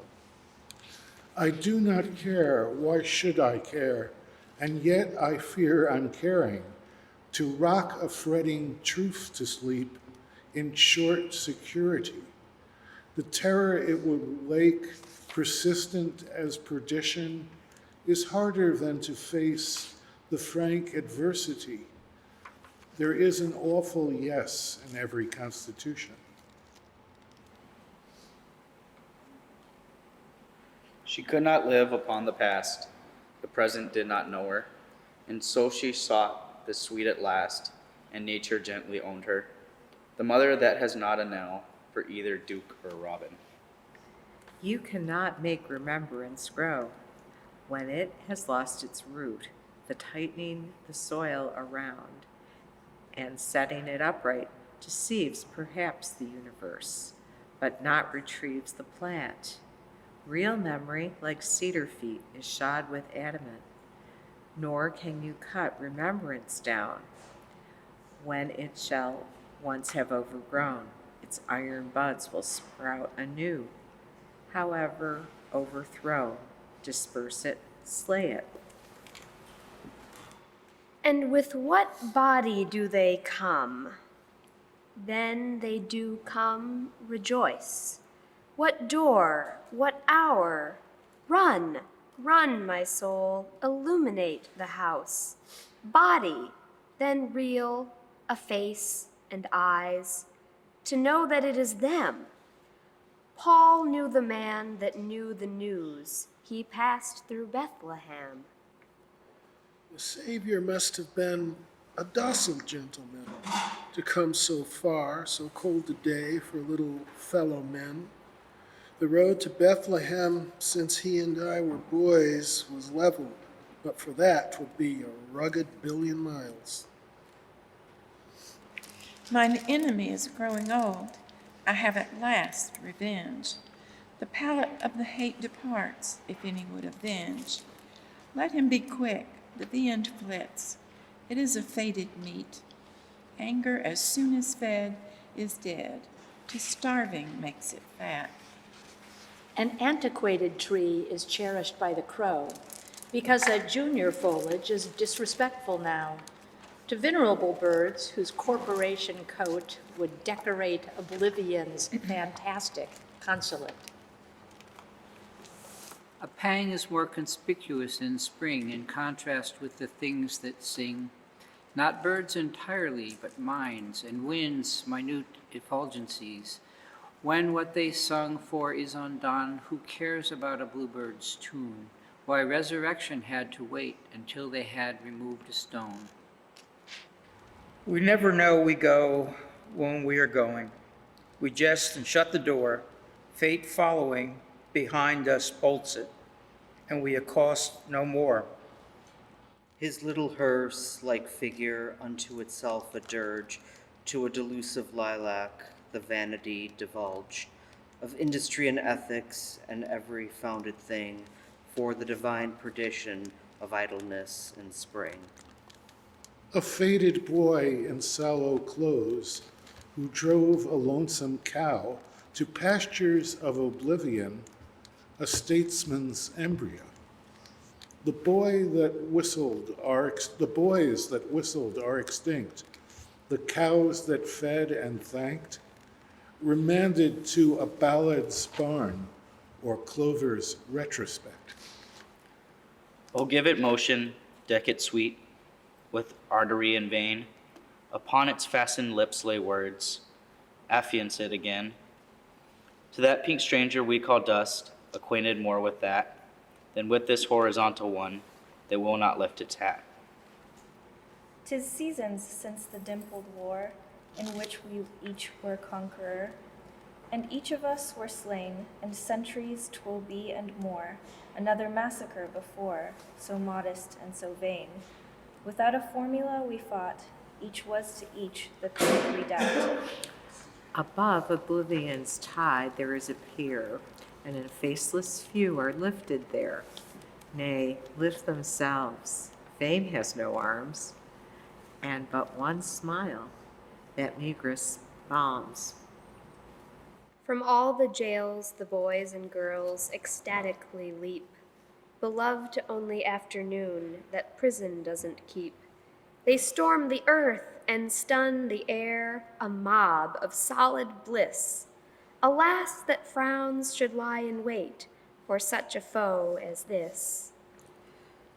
On that specific pillow, our projects flit away, the night's tremendous morrow, and whether sleep will stay, or usher us, a stranger, to situations new. The effort to comprise it is all the soul can do. The life that tied too tight escapes, will ever after run, with a prudential look behind, and specters of the rain. A horse that scents the living grass and sees the pasture's smile will be retaken with a shot if he is caught at all. The bird her punctual music brings, and lays it in its place. Its place is in the human heart, and in the heavenly grace. What respite from her thrilling toil did beauty ever take? But work might be electric rest to those that magic make. How fleet, how indiscreet a one, how always wrong is love. The joyful little deity we are not scourged to serve. The blood is more showy than the breath, but cannot dance as well. Comes a warning like a spy, a shorter breath of day, a stealing that is not a stealth, and summer is away.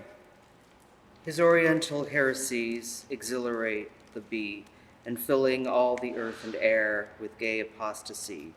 Fatigued at last, a clover plain allures his jaded eye, that lowly breast where butterflies have felt it meet to die. The things that never can come back are several. Childhood, some forms of hope, the dead, but joys like men may sometimes make a journey and still abide.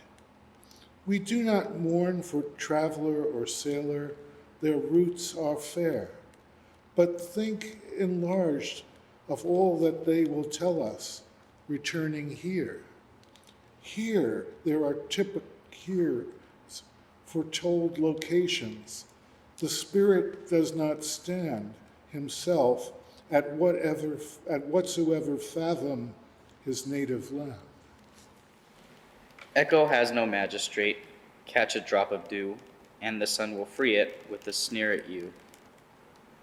Follow fine Orion till you furrow your eye, dazzlingly decamping, he is still more high.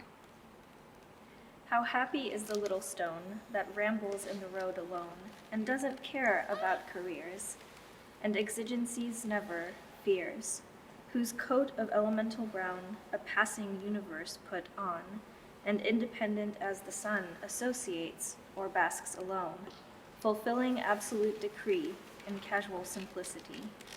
He lived the life of ambush and went the way of dusk, and now against his subtle name there stands an asterisk. As confident of him as we, impregnable we are, the whole of immortality entrenched him with a star. Show thy Durham breast to her who loves thee best, delicious robin. And if it not be me, at least within my tree do the avowing. Thy nuptial so minute perhaps is more astute than vaster suing. For so to soar away is our propensity the day ensuing. The moon upon her fluent route, defiant of a road, the stars' Etruscan argument substantiate a god. How archly spared the heaven to come, if such perspective be, by superseding destiny and dwelling there today. Diagnosis of the Bible by a boy. The Bible is an untold volume written by unknown men by the direction of hallowed specters, subjects Bethlehem. Genesis, Bethlehem's ancestor, Satan, the brigadier, Judas, the first defaulter, David, the troubadour, sin, a distinguished pessimist, others. But I must desist. Boys that believe are very lonesome. Other boys are lost. Had but the tale a thrilling teller, all the boys would come.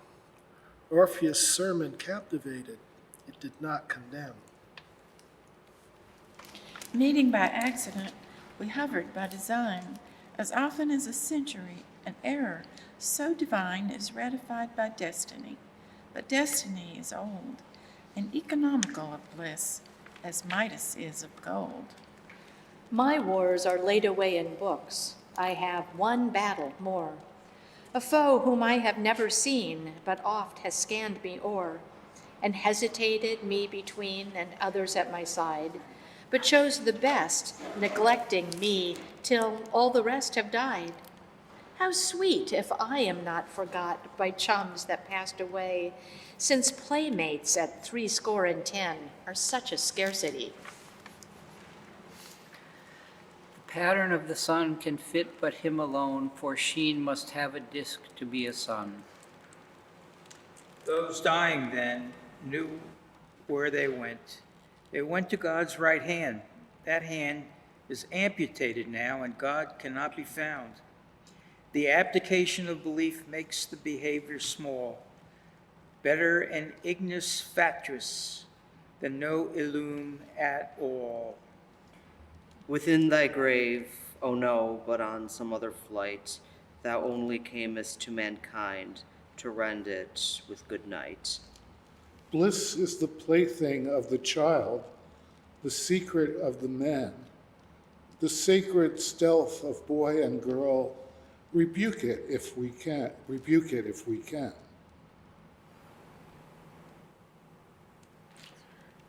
Go tell it, what a message, to whom it specified. Not murmur, not endearment, but simply we obeyed. Obeyed a lure, a longing? O nature, none of this. To law, sits sweet Thermopylae, I give my dying kiss. I groped for him before I knew, with solemn nameless need, all other bounty sudden chaff, for this foreshadowed food, which others taste and spurn and sneer, though I within suppose that consecrated it could be the only food that grows. Image of light, adieu. Thanks for the interview. So long, so short, preceptor of the whole, Coval Cardinal, impart, depart. Lives he in any other world, my faith cannot reply. Before it was imperative, 'twas all distinct to me. Of death I try to think like this: the well in which they lay us is but the likeness of the brook that menaced not to slay us, but to invite by that dismay which is the zest of sweetness, to the same flower Hesperian, decoying but to greet us. I do remember when a child, with bolder playmates straying, to where a brook that seemed a sea withheld us by its roaring, from just a purple flower beyond, until constrained to clutch it. If doom itself were the result, the boldest leaped and clutched it. Tried always, and condemned by thee, permit me this reprieve, that dying I may earn the look for which I cease to live. Cosmopolites without a plea, polite in every land, the compliments of paradise from these within my hand, their dappled journey to themselves, a compensation fair. Knock and it shall be opened, is their theology. He ate and drank the precious words. His spirit grew robust. He knew no more that he was poor, nor that his frame was dust. He danced along the dingy days, and this bequest of wings was what was but a book. What liberty a loosened spirit brings. Pompless, no life can pass away. The lowliest career to the same pageant wends its way as that exalted here. How cordial is the mystery, the hospitable pall. This way beckons spaciously, a miracle for all. No brigadier throughout the year, so civic as the jay, a neighbor and a warrior too, with shrill felicity, subduing winds that censure us, a January day, the brother of the universe was never blown away. The snow and he are intimate. I've often seen them play. When heaven looked upon us all with such severity, I felt apology were due to an insulted sky, whose pompous frown was nutriment to their temerity. The pillow of this daring head is pungent evergreens, his larder terse and militant, unknown, refreshing things, his character a tonic, his future a dispute, unfair and immortality that leaves this neighbor out. To see her is a picture, to hear her is a tune, to know her a disparagement of every other boon, to know her not affliction, to own her for a friend, a warmth as near as if the sun were shining in your hand. The clock strikes one that just struck two. Some schism is the sun. A vagabond from Genesis has wrecked the pendulum. A sloop of amber slips away upon an ester sea, and wrecks in peace a purple tar, the son of ecstasy. Forever honored be the tree whose apple winter worn, enticed to breakfast from the sky, to Gabriel's yester morn. They registered in nature's book as robins, sire and son, but angels have that modest way to screen them from renown. To be forgotten by thee surpasses memory of other minds. The heart cannot forget unless it contemplate what it declines. I was regarded then, raised from oblivion, a single time to be remembered what? Worthy to be forgot, my low renown. Not at home to callers, says the naked tree, bonnet due in April, wishing you good day.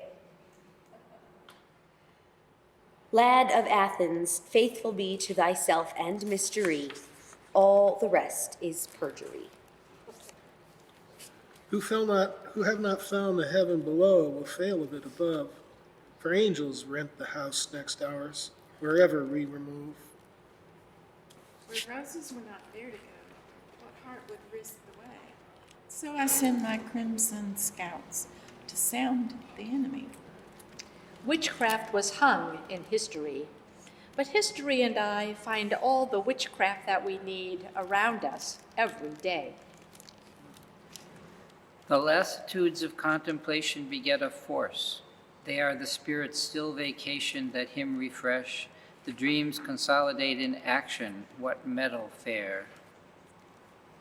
It would not know if it were spurned, this gallant little flower, how therefore safe to be a flower, if one would tamper there. To enter, it would not aspire, but may it not despair. That is not a cavalier, to dare and perish there. This me that walks and works must die some fair or stormy day, adversity, if it may be, or wild prosperity.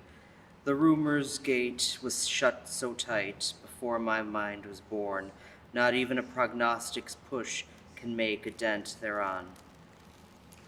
To her derided home, a weed of summer came. She did not know her station low, nor ignominies name. Bestowed a summer long upon a fameless flower, then swept as lightly from disdain as lady from her bower. The dandelion's shield is valid as a star. The buttercup's escutcheon sustains him anywhere.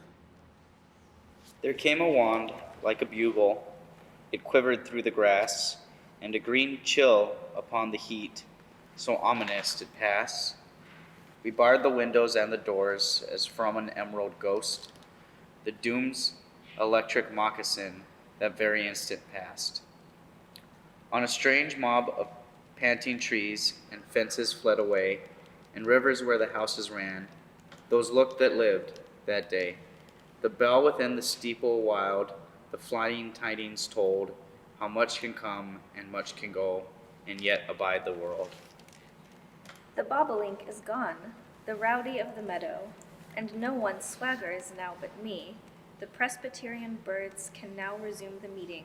He gaily interrupted that overflowing day, when opening the Sabbath in their afflictive way. He bowed to heaven instead of earth, and shouted, "Let us pray." The summer that we did not prize, her treasures were so easy, instructs us by departures now, and recognition lazy. Bestirs itself, puts on its coat, and scans with fatal promptness for trains that moment out of sight, unconscious of his smartness. To try to speak and miss the way and ask it of the tears is gratitude's sweet poverty, the tatters that he wears. A better coat, if he possessed, would help him to conceal, not subjugate the mutineer, discreetly called the soul. A drunkard cannot meet a cork or out of revelry. And so, encountering a fly this January day, Jamaicas of remembrance stir that send me reeling in. The moderate drinker of delight does not deserve the spring of juleps. Part are in the jug, and more are in the joy. Your connoisseur of liquors consults the bumblebee. 'Tis not the swaying frame we miss, it is the steadfast heart, that had it beat 1,000 years, with love alone had bent. Its fervor the electric oar that bore it through the tomb, ourselves denied the privilege, consolelessly presume. Arrows enamored of his heart forgot to rankle there, and venoms he mistook for bombs, disdained to rankle there. Circumference, thou bride of awe, possessing, thou shalt be possessed by every hallowed night that dares to covet thee. Declaiming waters, none may dread, but waters that are still are so for that most mighty cause. In nature they are full. Few, yet enough. Enough is one. To that ethereal throng, have not each one of us the right to stealthily belong? Though the great waters sleep, that they are still the deep, we cannot doubt no vacillating God ignited this abode to put it out. A world made penniless by that departure of minor fabrics begs, but sustenance is of the spirit, the God but dregs. We send the wave to find the wave, an errand so divine, the messenger enamored too, forgetting to return. We make the wise distinction still, so ever made in vain. The sage's time to dam the sea is when the sea is gone. Sunset that screens reveals, retarding what we see, by obstacles of swarthy gold and amber mystery. Not knowing when the dawn will come, I open every door. Or has it feathers like a bird, or billows like a shore? A flower will not trouble her, it has so small a foot. And yet, if you compare the lasts, hers is the smallest boot.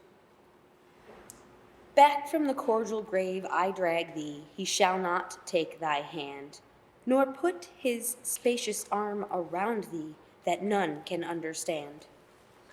The pedigree of honey does not concern the bee, nor lineage of ecstasy delay the butterfly. On spangled journeys to the peak of some perceiveless thing, the right of way to Tripoli, a more essential thing. As from the earth the light bloom asks nothing but release, ascension, that for which it was, is soaring resonance. The spirit looks upon the dust that fastened it so long, with indignation as a bird defrauded of its song. O future, thou secreted peace or subterranean woe, is there no wandering route of grace that leads away from thee? No circuit sage of all the course described by cunning men, to balk thee of thy sacred prey, advancing to thy den? So give me back to death, the death I never feared, except that it deprived of thee. And now, by life deprived, in my own grave I breathe and estimate its size. Its size is all that hell can guess, and all that heaven was. Still own thee, still thou art what surgeons call alive, though slipping, I perceive to thy reportless grave. Which question shall I clutch? What answer wrest from thee, before thou dost exude away in the recallless sea? Talk not to me of summer trees. The foliage of the vine a tabernacle is for birds of no corporeal kind. And winds do go that way at noon to their ethereal homes, whose bugles called the least of us to undepicted realms. The sun is raining to the west, makes not as much of sound as cart of man in road below, adroitly turning around that whiffle tree of amethyst. Betrothed to righteousness might be an ecstasy discreet, but nature relishes the pinks which she was taught to eat. I held it so tight that I lost it, said the child of the butterfly, of many a vaster capture, that is the elegy. But that defeated accent is louder now than him. Eternity may imitate the affluence of time. Upon his saddle sprung the bird and crossed 1,000 trees. Before a fence without a fare his fantasy did please. And then he lifted up his throat and squandered such a note, a universe that overheard is stricken by it yet. The farthest thunder that I heard was nearer than the sky, and rumbles still, though torrid noons have lain their missiles by. The lightning that preceded it struck no one but myself, but I would not exchange the bolt for all the rest of life. Indebtedness to oxygen the happy may repay, but not the obligation to electricity. It founds the homes and decks the days in every clamor bright, is but the gleam concomitant of that waylaying light. The thought is quiet as a flake, a crash without a sound, how life's reverberation its explanation found. Apparently with no surprise to any happy flower, the frost beheads it at its play in accidental power. The blonde assassin passes on, the sun proceeds unmoved to measure off another day for an approving God. The jay his castanet has struck. Put on your muff for winter. The tippet that ignores his voice is impudent to nature. The swarthy days he is the close. His lotus is a chestnut. The cricket drops a sable line. No more from yours at present.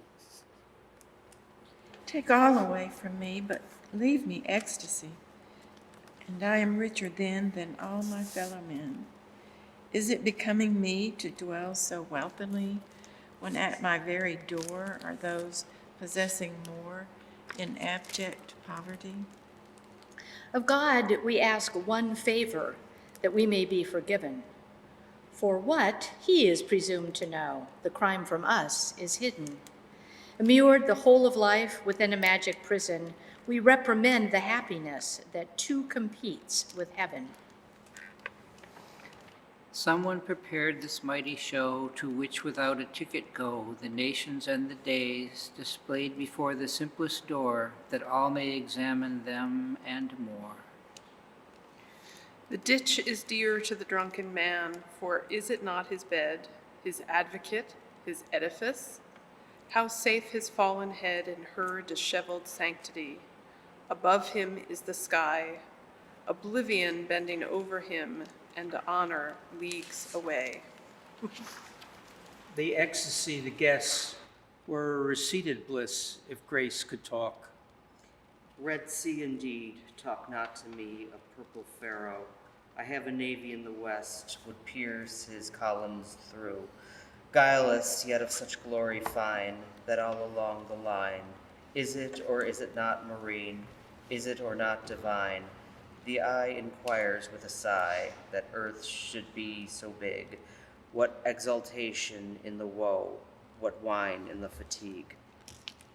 Extol thee, could I, then I will, by saying nothing new, but just the fair averring that thou art heavenly.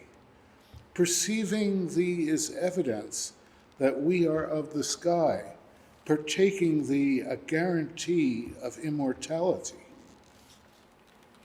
Why should we hurry? Why indeed, when every way we fly, we are molested equally by immortality. No respite from the inference that this which is begun, though where its labors lie, a bland uncertainty besets the sight this mighty night. The immortality she gave, we borrowed at her grave, for just one plotted famishing the might of human love.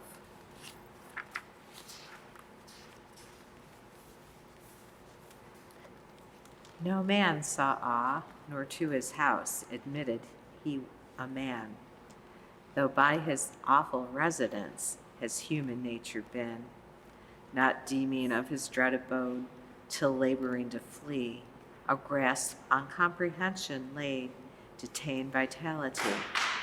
Returning is a different route the spirit could not show, for breathing is the only work to be enacted now.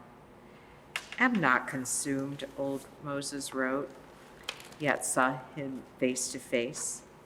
That very physiognomy, I am convinced, was this. What tenements of clover are fitting for the bee? What edifices azure for butterflies and me? What residences nimble arise and evanesce, without a bright suspicion or an assaulting guess.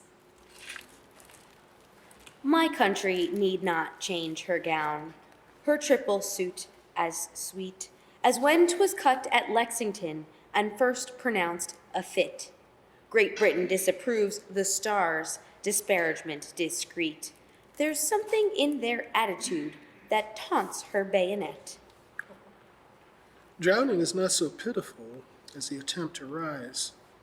3 times, 'tis said, a sinking man comes up to face the skies, and then declines forever to that abhorred abode where hope and he part company, for he is grasped of God. The Maker's cordial visage, however good to see, is shunned, we must admit it, like in adversity. The gleam of an heroic act, such strange illumination. The possible's slow fuse is lit by the imagination. Beauty crowds me till I die. Beauty, mercy have on me. But if I expire today, let it be in sight of thee. Endanger it, and the demand of tickets for a sigh amazes the humility of credibility. Recover it to nature, and that dejected fleet find consternation's carnival divested of its meat. To tell the beauty would decrease, to state the spell demean. There is a syllableless sea, of which it is the sign. My will endeavors for its word and fails, but entertains a rapture as of legacies of introspective minds. The blunder is in the estimate. Eternity is there, we say, as if a station. Meanwhile, he is so near, he joins me in my ramble, divides abode with me. No friend have I that so persists as this eternity. Volcanoes be in Sicily and South America, I judge from my geography. Volcano nearer here, a lava step at any time. Am I inclined to climb a crater I may contemplate Vesuvius at home?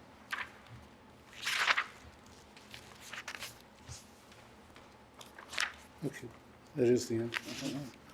Of this is day composed, a morning and a noon, a revelry unspeakable, and then a gay unknown, whose pomps allure and spurn, and dower and deprive, and penury for glory remedilessly leave. Summer begins to have the look, peruser of enchanting book, reluctantly but sure perceives a gain upon the backward leaves. Autumn begins to be inferred by millinery of the cloud, or deeper color in the shawl that wraps the everlasting hill. The eye begins its avarice, a meditation chastens speech. Some dyer of a distant tree resumes his gaudy industry. Conclusion is the course of all, almost to be perennial, and then eludes stability, recalls to immortality. Speech is one symptom of affection, and silence one. The perfectest communication is heard of none. Exists, and its endorsement is had within. Behold, said the apostle, yet had not seen. I see thee clearer for the grave that took thy face between. No mirror could illumine thee like that impassive stone.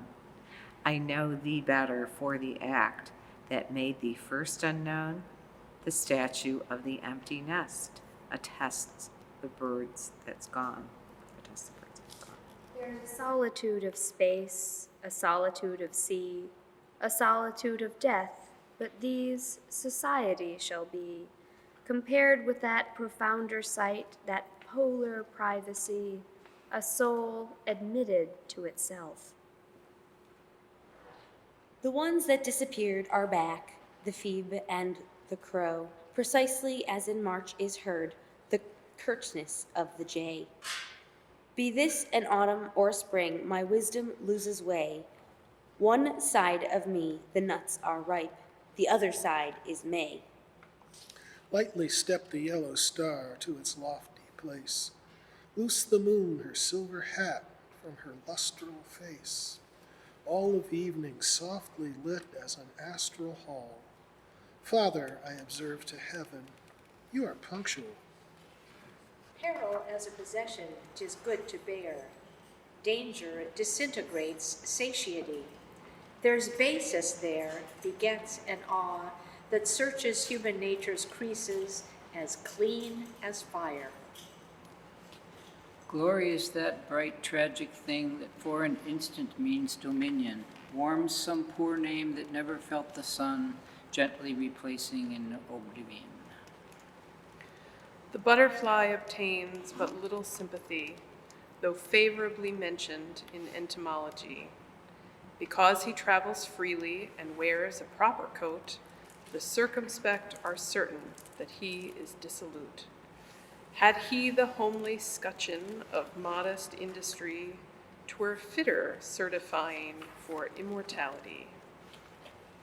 Fame is a fickle food upon the shifting plate, whose table once a guest, but not the second time is set, whose crumbs the crows inspect and with ironic caw flap past it to the farmer's corn. Men eat of it and die. The wind drew off like hungry dogs, defeated of a bone. Through fissures in volcanic cloud, the yellow lightning shone. The trees held up their mangled limbs like animals in pain. When nature falls upon herself, beware an Austrian. I know of people in the grave who would be very glad to know the news I know tonight, if they the chance had, 'tis this expands the least event and swells the scantest deed, my right to walk upon the earth, if they this moment had. These are the days that reindeer love and pranks the northern star. This is the sun's objective and Finland of the year. Today or this noon, she dwelt so close, I almost touched her. Tonight she lies past neighborhood, and bough and steeple, now past surmise. Judgment is justice. When the judged, his actions laid away, divested is of every disc, but his sincerity. Honor is then the safest hue in a posthumous sun. Not any color will endure, the scrutiny can burn.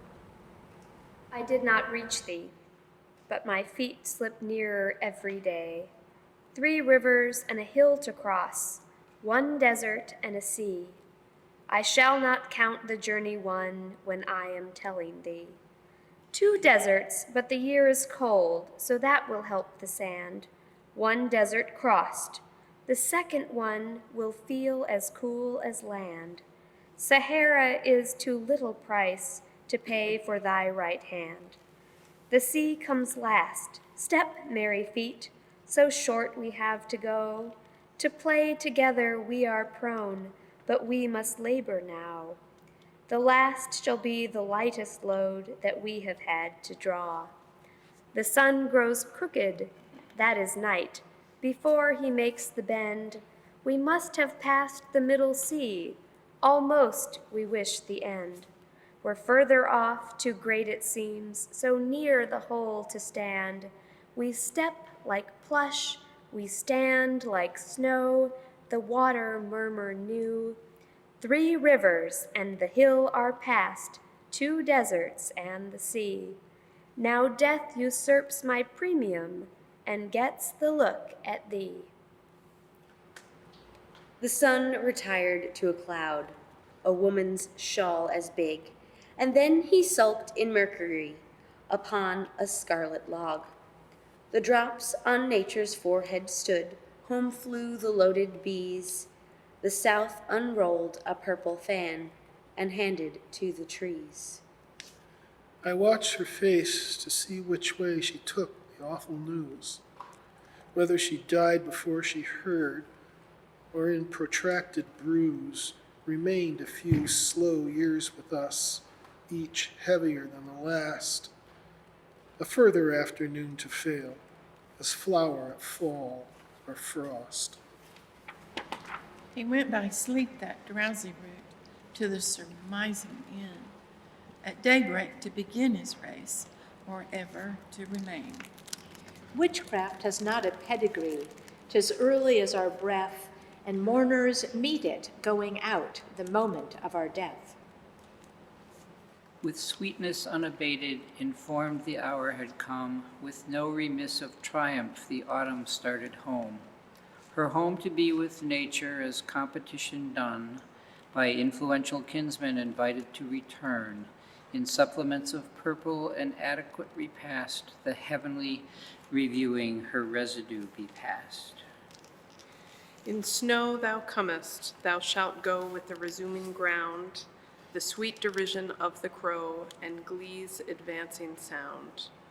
In fear thou comest, thou shalt go at such a gait of joy, that men anew embark to live upon the depth of thee. A word made flesh is seldom and tremblingly partook, nor then perhaps reported, but I have not mistook. Each one of us has tasted with ecstasies of stealth the very food debated to our specific strength. A word that breathes distinctly has not the power to die. Cohesive as the spirit, it may expire if he, made flesh and dwelt among us, could condescension be, like this consent of language, this loved philology. That she forgot me was the least. I felt its second pain. That I was worthy to forget was most I thought upon. Faithful was all that I could boast, but constancy became to her by her innominate a something like a shame. Guest am I to have, light my northern room, why cordiality so averse to come, other friends adjourn, other bonds decay, why avoid so narrowly my fidelity?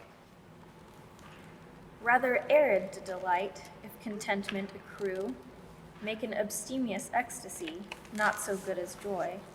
But rapture's expense must not be incurred, with a tomorrow knocking and the rent unpaid. 'Tis easier to pity those when dead, that which pity previous would have saved a tragedy enacted, secures applause that tragedy enacting too seldom does. Winter under cultivation is as arable as spring.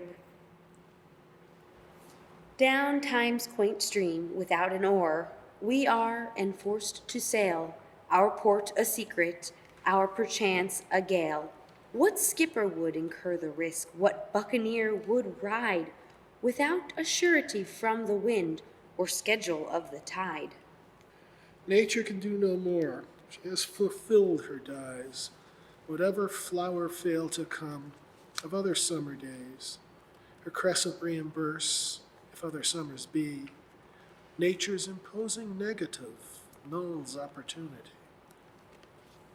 As we pass houses musing slow, if they be occupied, so minds pass minds, if they be occupied.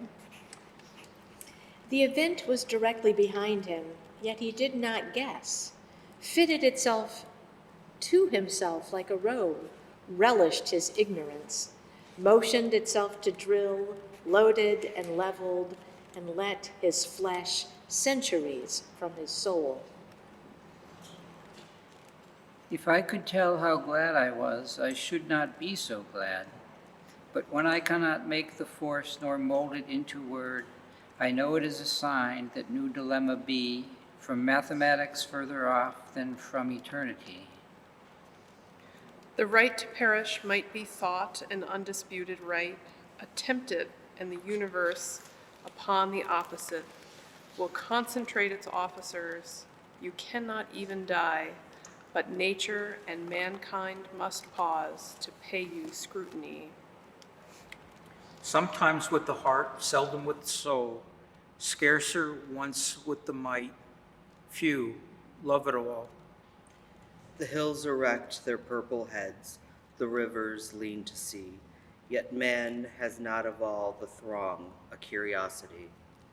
To do a magnanimous thing and take oneself by surprise, if oneself is not in the habit of him, is precisely the finest of joys. Not to do a magnanimous thing, notwithstanding it never be known, notwithstanding it cost an existence once, is rapture herself spurn. His mind of man a secret makes, I meet him with a start. He carries a circumference in which I have no part. Or even if I deem I do, he otherwise may know, impregnable to inquest, however neighborly. The look of thee, what it is like, hast thou a hand or foot, or mansion of identity, and what is thy pursuit? Thy fellows are the realms or themes. Hast thou delight or fear, or longing, and is that for us, or values more severe? Let change transfuse all other traits, and act all other blame, but deem thy least certificate, that thou shalt beat the same. They talk as slow as legends grow, no mushroom is their mind, but foliage of sterilities too stolid for the wind. They laugh as wise as plots of wit, predestined to unfold, the point with bland precision, portentously untold. Of yellow was the outer sky, in yellower yellow hewn, till saffron in vermilion slid, whose seam could not be shown.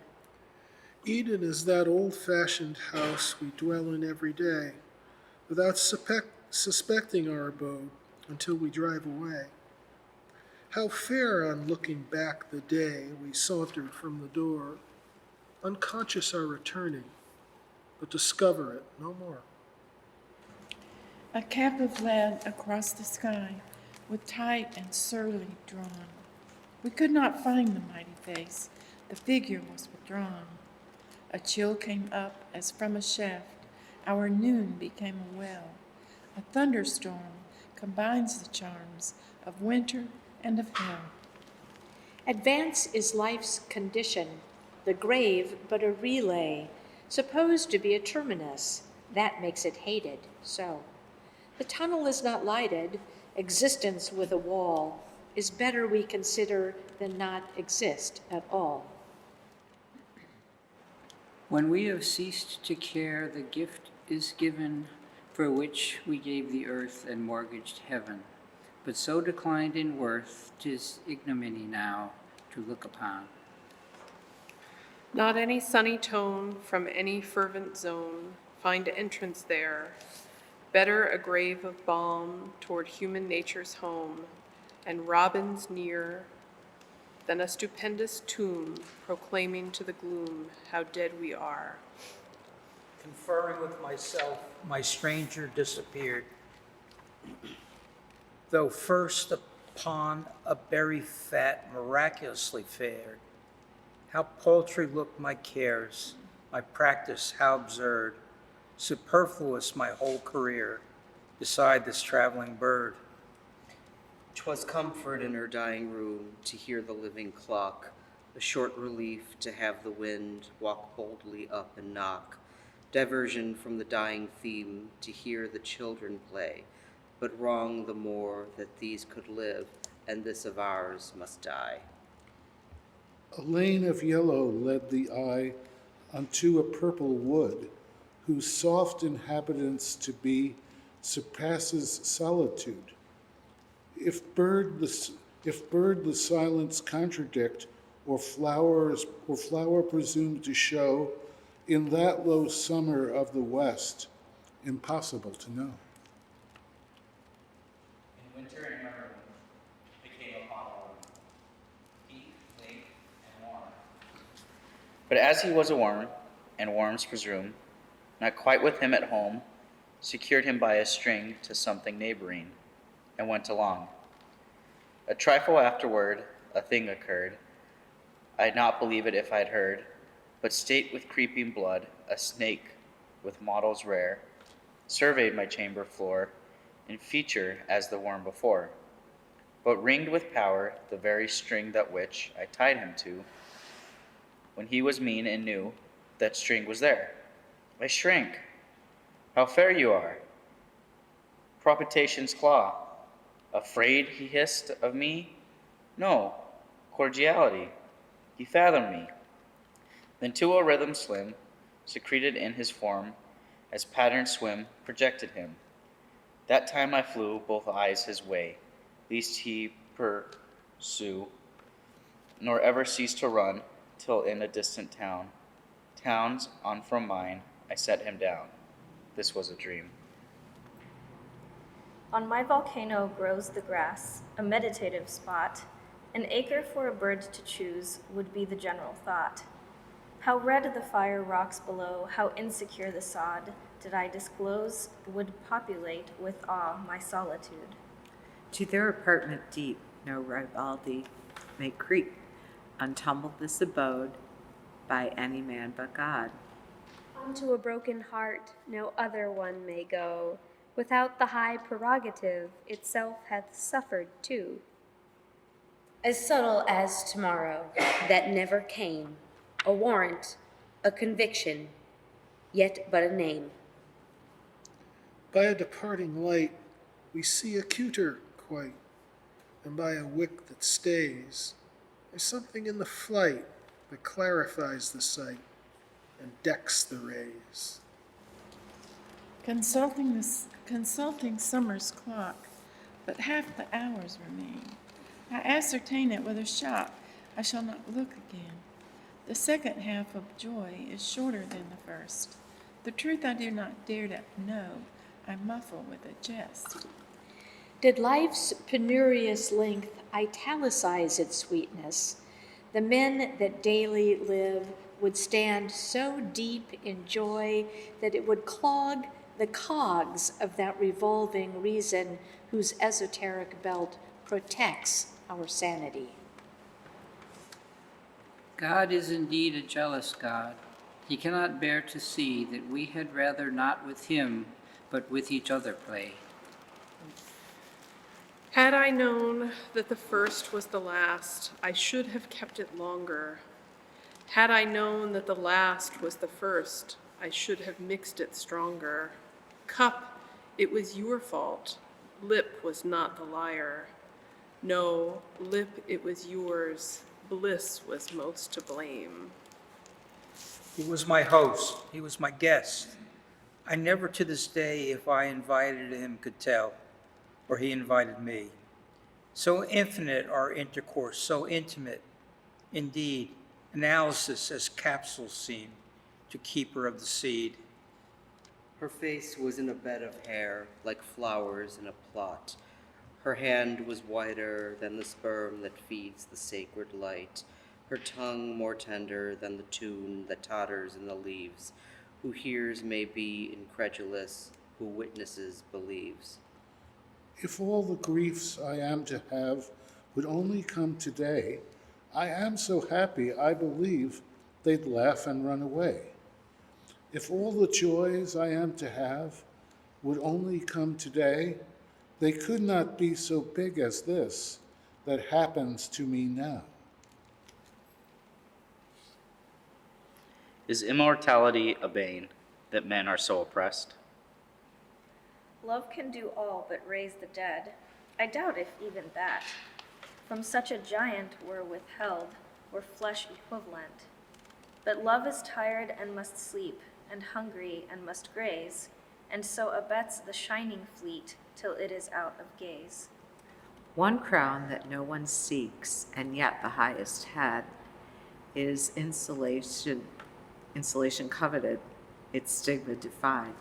While Pontius Pilate lives in whatsoever hell that coronation pierces him, he recollects it well. Proud of my broken heart, since thou didst break it. Proud of the pain I did not feel till thee. proud of my night, since thou with moons dost slake it, not to partake thy passion, my humility. Thou canst not boast, like Jesus, drunken without companion. Was the strong cup of anguish brewed for the Nazarene? Thou canst not pierce tradition with the peerless puncture. See, I usurped thy crucifix to honor mine. That it will never come again is what makes life so sweet. Believing what we don't believe does not exhilarate. That if it be at best an ablative estate. This instigates an appetite precisely opposite. The joy that has no stem or core, nor seed that we can sow, is eligible to longing, but ablative to show.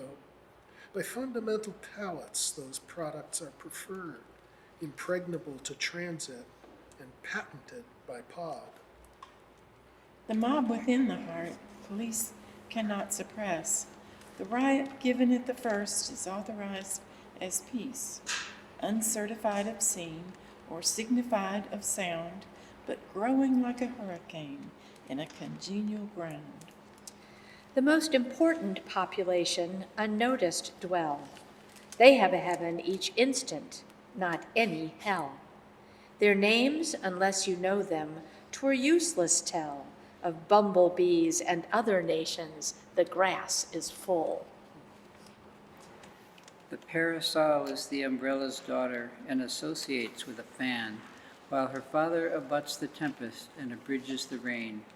The former assists a siren in her serene display, but her father is born and honored and borrowed to this day. The waters chased him as he fled, not daring look behind. A billow whispered in his ear, "Come home with me, my friend. My parlor is of shriven glass. My pantry has a fish for every palate in the year." To this revolting bliss, the object floating at his side made no distinct reply. The words the happy say are paltry melody, but those the silent feel are beautiful. There comes an hour when begging stops, when the long interceding lips perceive their prayer in vain. Thou shalt not is a kinder sword than from a disappointing God, disciple, call again.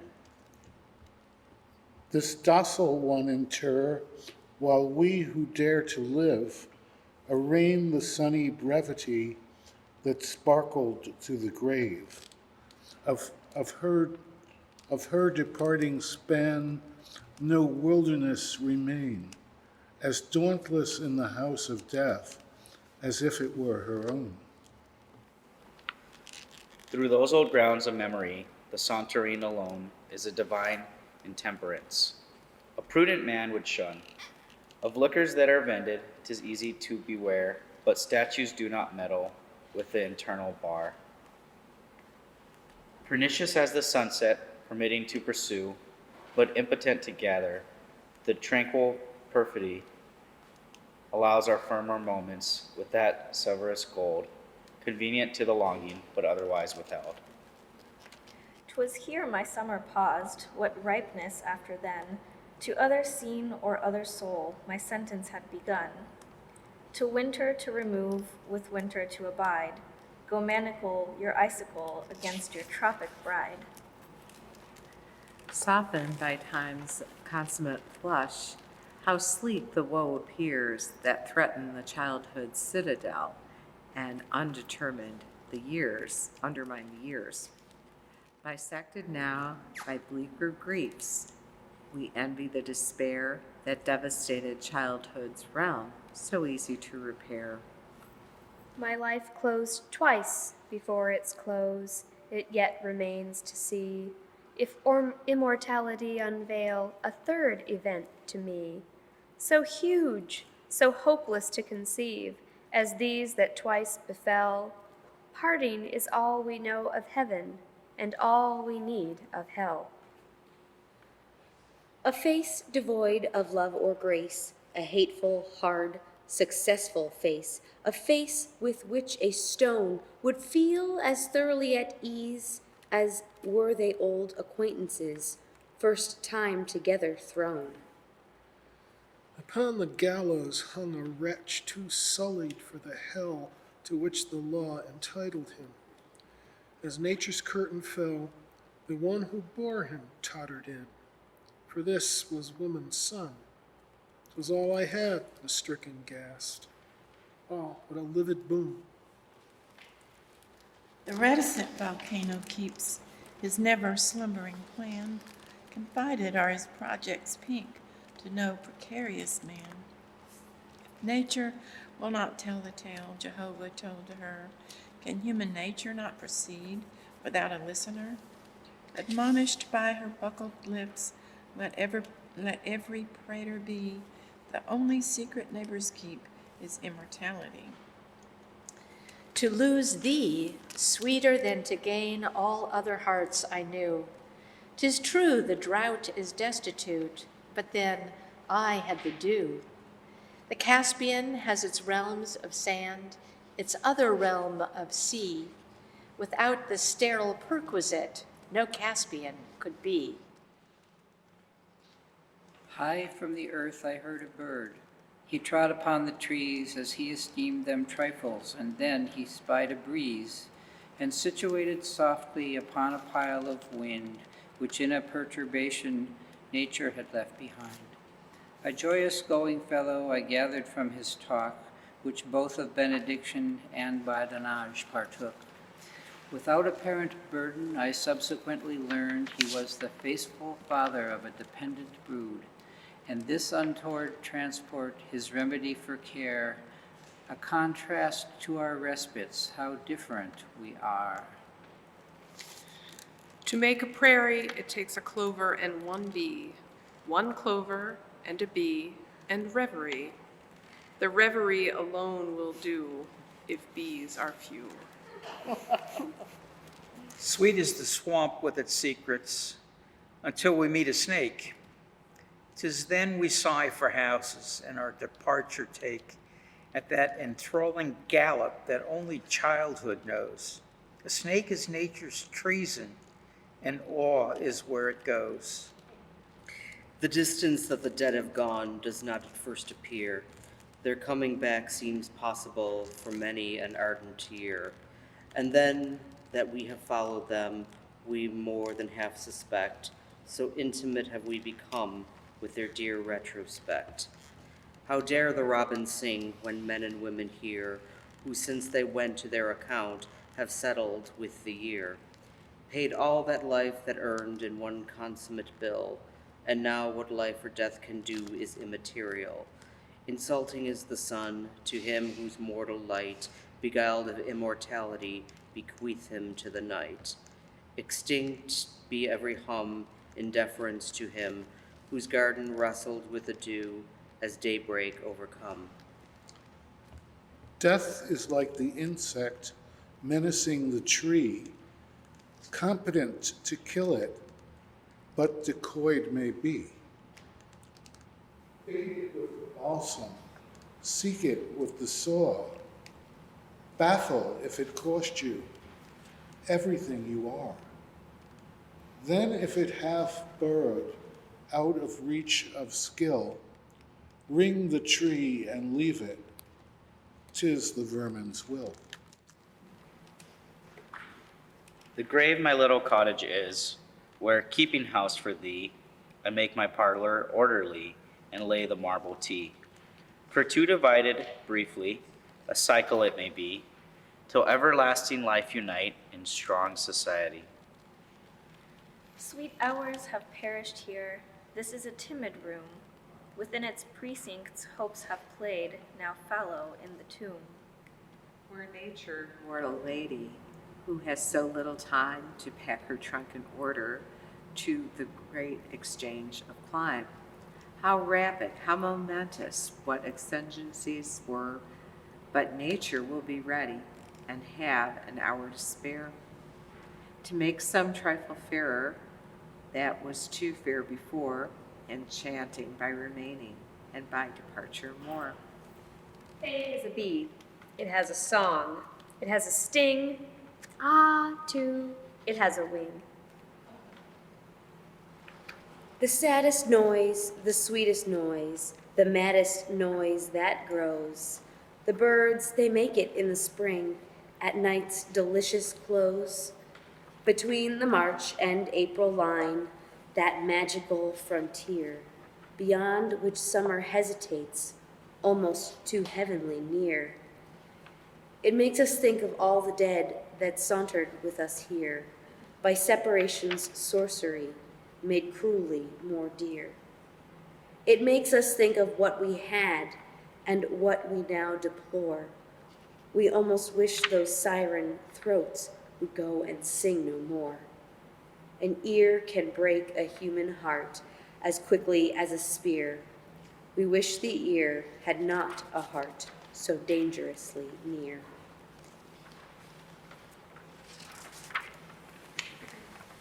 Oh, boy.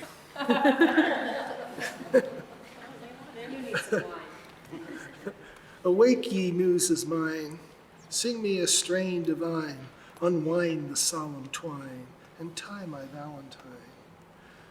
Oh, the earth was made for lovers, for damsel and hopeless swain, for sighing and gentle whispering, and unity made of twain. All things do go according, in earth or sea or air. God had made nothing single, but thee in his world so fair. The bride and then the bridegroom, the two and then the one. Adam and Eve, his consort, the moon and then the sun. The life doth prove the precept, who obey shall happy be. Who will not serve the sovereign, be hanged on fatal tree. The high do seek the lonely, the great do seek the small. None cannot find who seeketh on this terrestrial ball. The bee that doth court the flower his suit receives, and they make a merry wedding, whose guests are 100 leaves. The wind doth woo the branches they are one, and the father fond demandeth the maiden for his son. The storm doth walk the seashore, humming a mournful tune.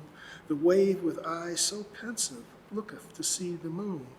Their spirits meet together, they make them solemn vows. No more he singeth mournful, her sadness she doth lose. The worm doth woo the mortal, death claims a living bride. Night unto day is married, morn unto eventide. Earth is a merry damsel, and heaven a knight so true. And earth is quite coquettish, and he seemeth in vain to sue.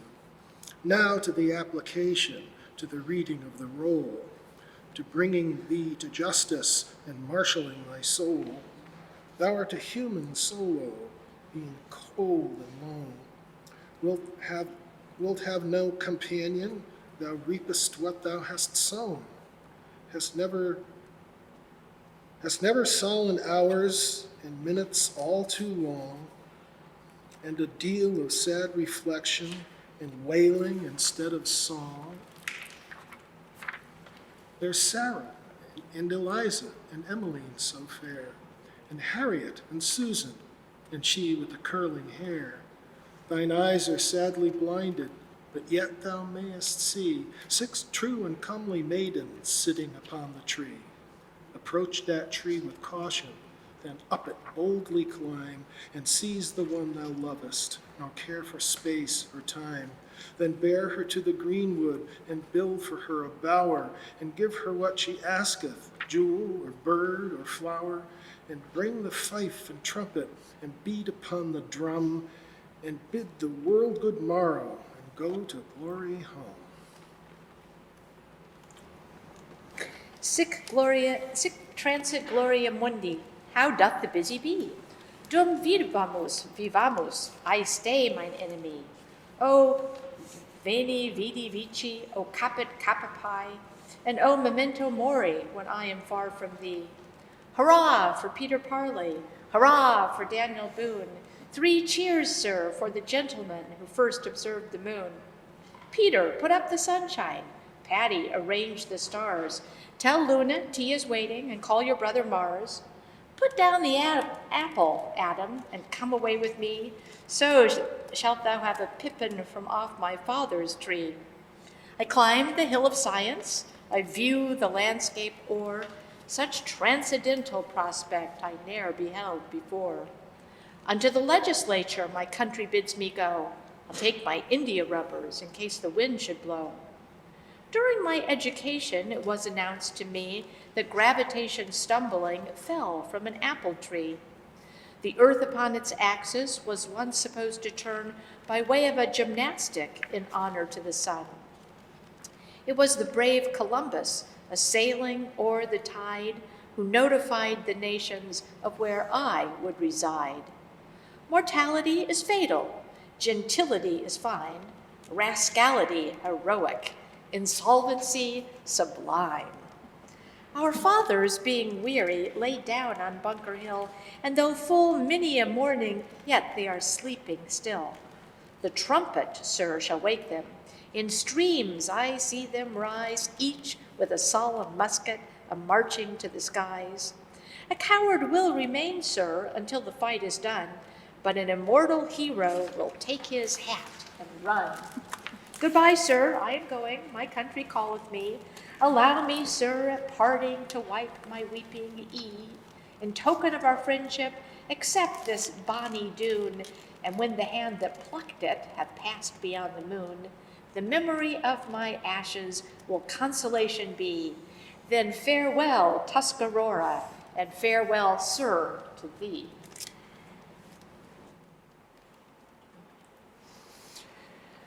I have a bird in spring which for myself doth sing. The spring decoys, and as the summer nears and as the rose appears, Robin is gone. Yet I do not repine, yet do I not repine, knowing that bird of mine, though flown, learneth beyond the sea melody new for me, and will return. Fast in the safer hand, held in a truer land are mine, and though they now depart, tell my doubting heart they're thine. In a serener bright, in a more golden light, I see each little doubt and fear, each little discord here removed. Then I will not repine, knowing that bird of mine, though flown, shall in a distant tree bright melody for me return. Whose cheek is this? What rosy face has lost a blush today? I found her, Pleiad, in the woods and bore her safe away. Robins, in the tradition, did cover such with leaves, but which the cheek and which the pall, my scrutiny deceives. When Katie walks, this simple pair accompany her side. When Katie runs, unwearied, they follow on the road. When Katie kneels, their loving hands still clasp her pious knee. Ah, Katie, smile at fortune, with two so knit to thee. Mama never forgets her birds, though in another tree. She looks down just as often and just as tenderly as when her little mortal nest with cunning care she wove. If either of her sparrows fall, she notices above. Juggler's hat her country is, the mountain gorse, the bees. Could I then shut the door, lest my beseeching face at last rejected be of her? Is it true, dear Sue? Are there two? I shouldn't like to come for fear of joggling him. If you could shut him up in a coffee cup or tie him to a pen till I got in, or make him fast to Toby's fist, hiss, whist, I'd come. Speech is a prank of Parliament, tears a trick of the nerve, but the heart with the heaviest freight on doesn't always move.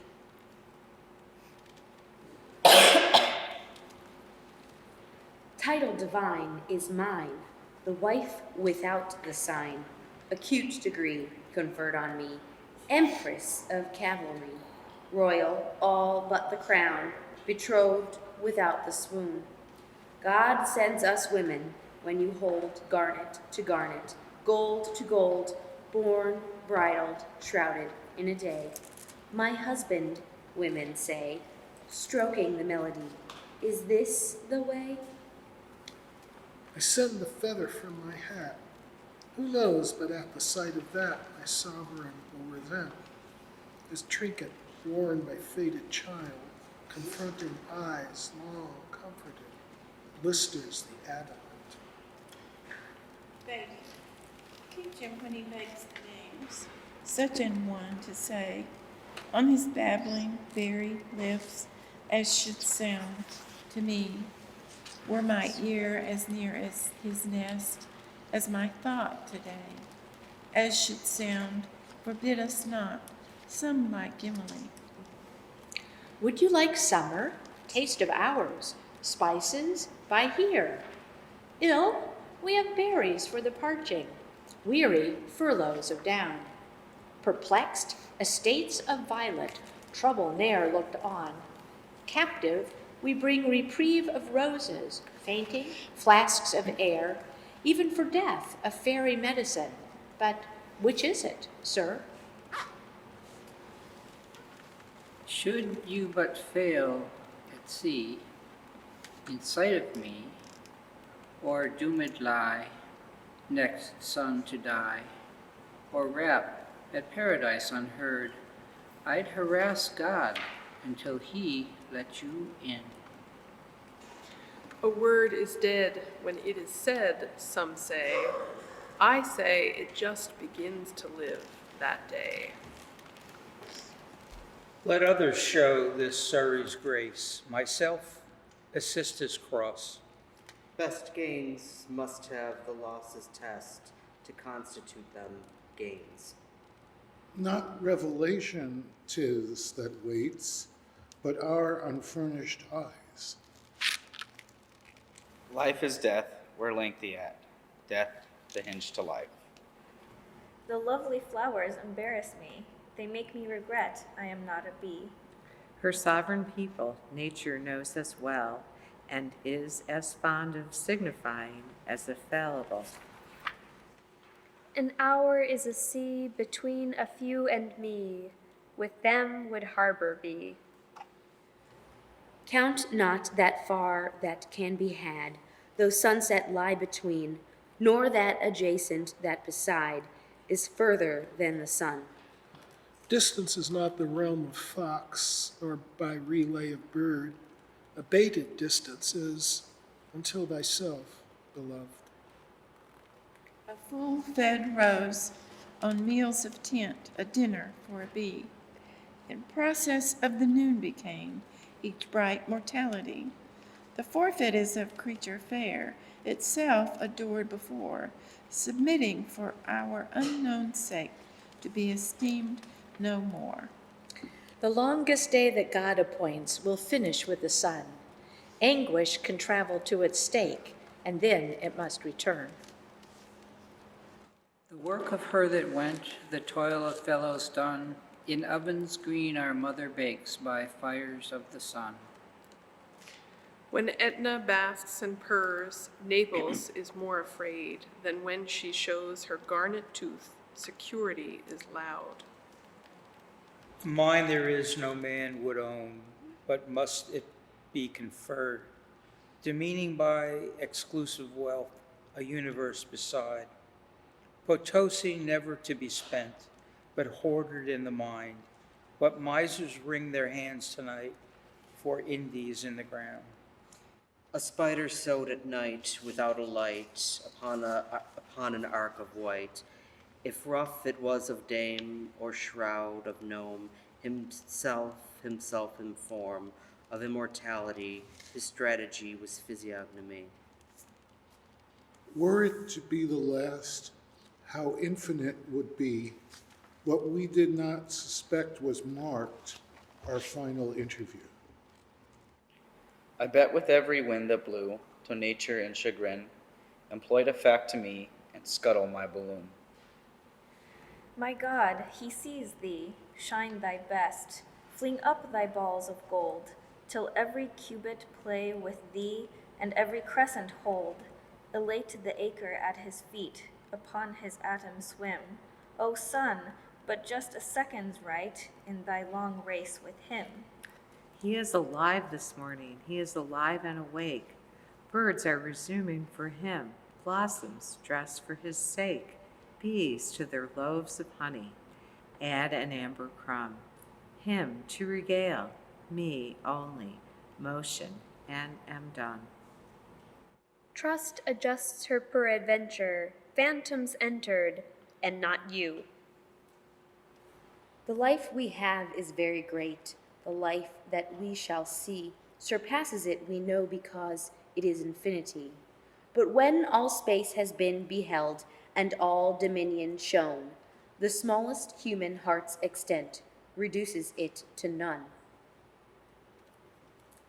Lest any doubt that we are glad that they were born today, whose having lived is held by us in noble holiday, without the day, like consciousness or immortality. God made no act without a cause, nor heart without an aim. Our inference is premature, our premises to blame. White as an Indian pipe, red as a cardinal flower, fabulous as a moon at noon, February hour. Of so divine a loss we enter but the gain, indemnity for loneliness that such a bliss has been. Like brooms of steel, the snow and wind had swept the winter street. The house was hooked, the sun sent out faint deputies of heat. Where rode the bird, the silence tied, his ample plodding steed, the apple in the cellar snug was all the one that played.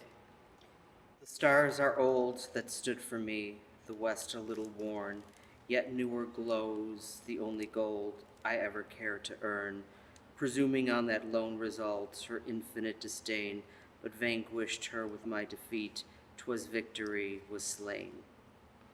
It is the meek that valor wear, too mighty for the bold.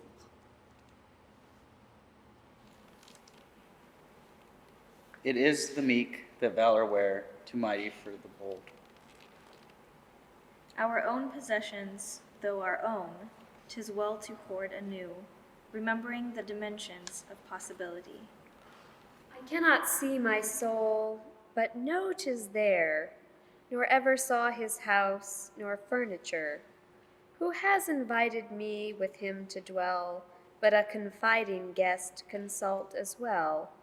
What raiment honor him the most, that I be adequately dressed? For he ensures to none, lest men specifical adorn, procuring him perpetual dressed, by dating it a sudden feast. Had this one day not been, or could it cease to be, how smitten, how superfluous were every other day, lest love should value less, what loss would value more, had it the stricken privilege it cherishes before. This is the place they hoped before, where I am hoping now. The seed of disappointment grew within a capsule gay, too distant to arrest the feet that walked this plank of balm. Before them lies escapeless sea, the way is closed, they came. The face we choose to miss, be it but for a day, as absent as 100 years when it has rode away. Dominion lasts until obtained, possession just as long, but these endowing as they flit eternally belong. How everlasting are the lips known only to the dew. These are the brides of permanence, supplanting me and you. Silence is all we dread. There's ransom in a voice, but silence is infinity. Himself have not a face. When memory is full, put on the perfect lid. This morning's finest syllable, presumptuous evening said. Confirming all who analyze in the opinion fair that eloquence is when the heart has not a voice to spare. I saw that the flake was on it, but plotted with time to dispute. Unchanged, I urged with a candor, that cost me my honest heart. But you, she returned with valor, sagacious of my mistake, have altered, except the pillage, for the progress' sake. Yes, waylaying, not the sharpest of the thefts of time. There Murad's a sore robber, silence is his name. No assault nor any menace doth betoken him, but from light's consummate cluster he supplements the balm. When continents expire, the giants they discarded are promoted to endure. Of life to own, from life to draw, but never touch the reservoir. To pile like thunder to its close, then crumble grand away, while everything created hid, this would be poetry. Or love, the two coeval come, we both and neither prove, experience either and consume, for none see God and live. 2 lengths has every day its absolute extent and area superior by hope or horror lent.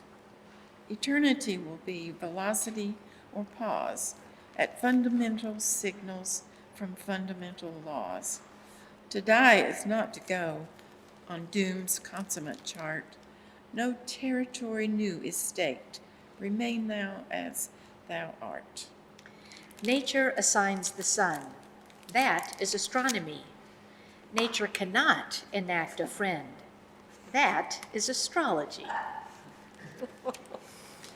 To his simplicity to die was little fate, if duty live contented but her confederate. The treason of an accent might ecstasy transfer. Of her effacing fathom is no recoverer. Take all away. The only thing worth larceny is left, the immortality. I sued the news, yet feared the news, that such a realm could be. The house not made with hands, it was thrown open wide to me. Love stricken why is all that love can speak, built of but just a syllable, the hugest hearts that break. The long sigh of the frog upon a summer's day enacts intoxication upon the passerby, but his receding swell substantiates a pace that makes the air inordinate for corporal release. The flake the wind exasperate more eloquently lie than if escorted to its down by arm of chivalry. How know it from a summer's day? Its fervors are as firm, and nothing in the countenance but scintillates the same. Yet birds examine it and flee, and vans without a name inspect the admonition, and sunder as they came.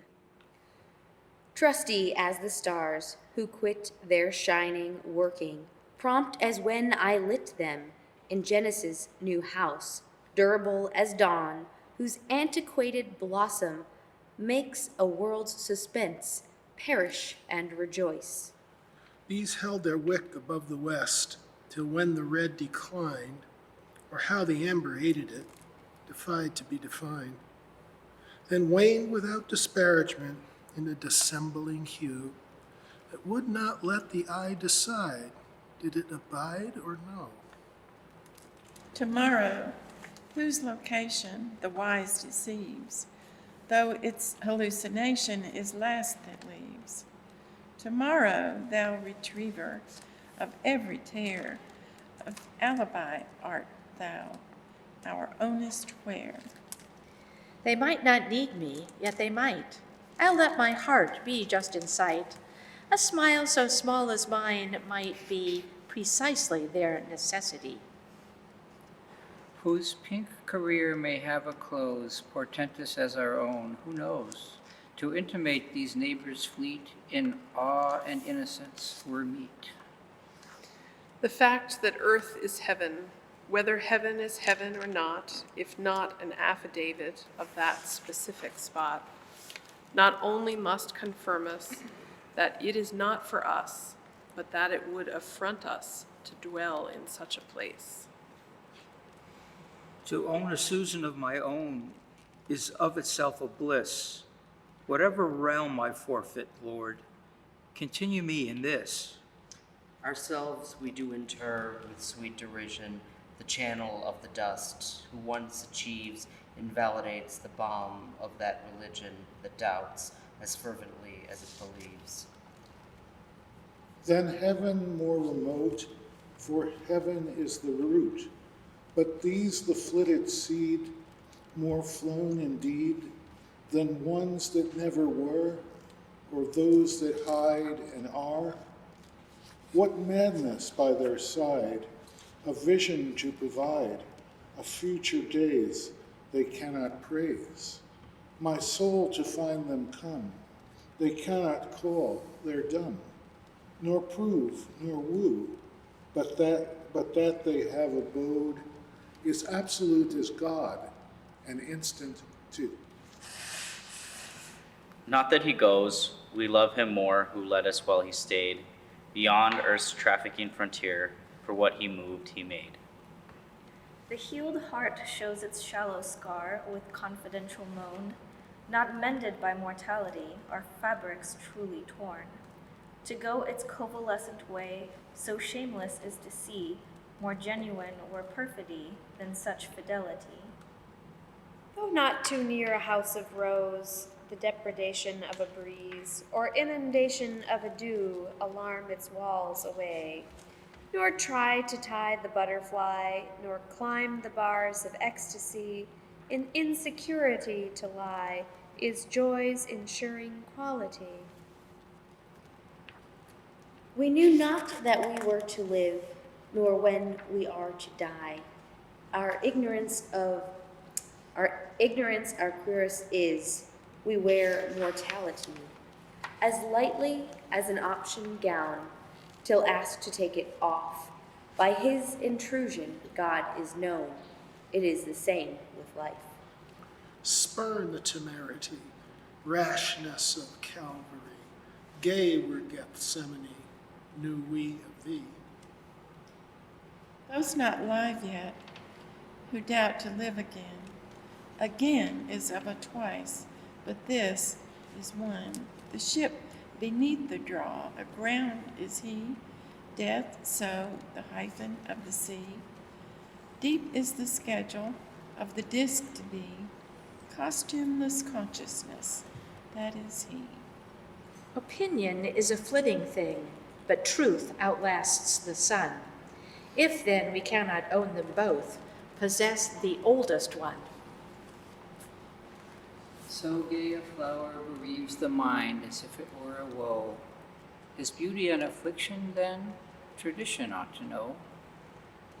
It stole along so stealthy, suspicion it was done, was dim as to the wealthy, beginning not to own.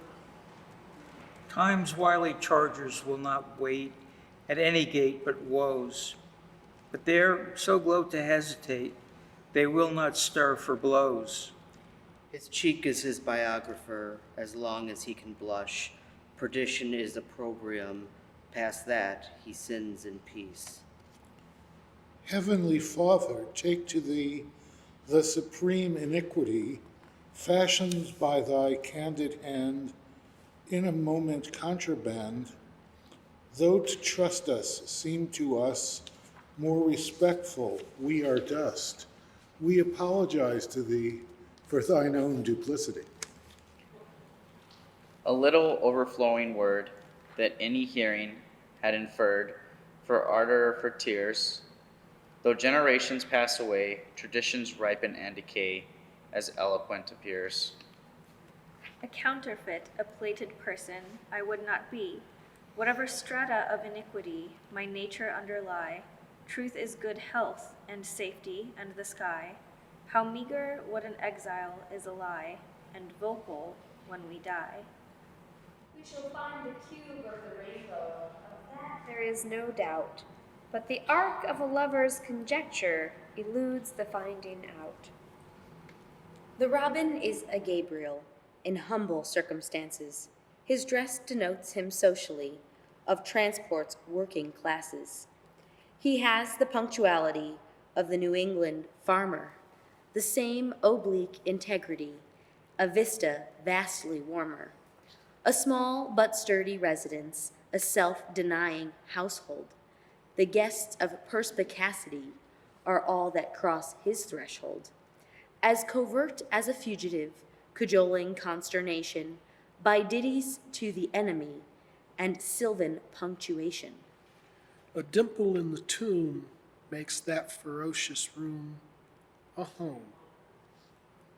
Could that sweet darkness where they dwell be once disclosed to us, the clamor for their loveliness would burst the loneliness.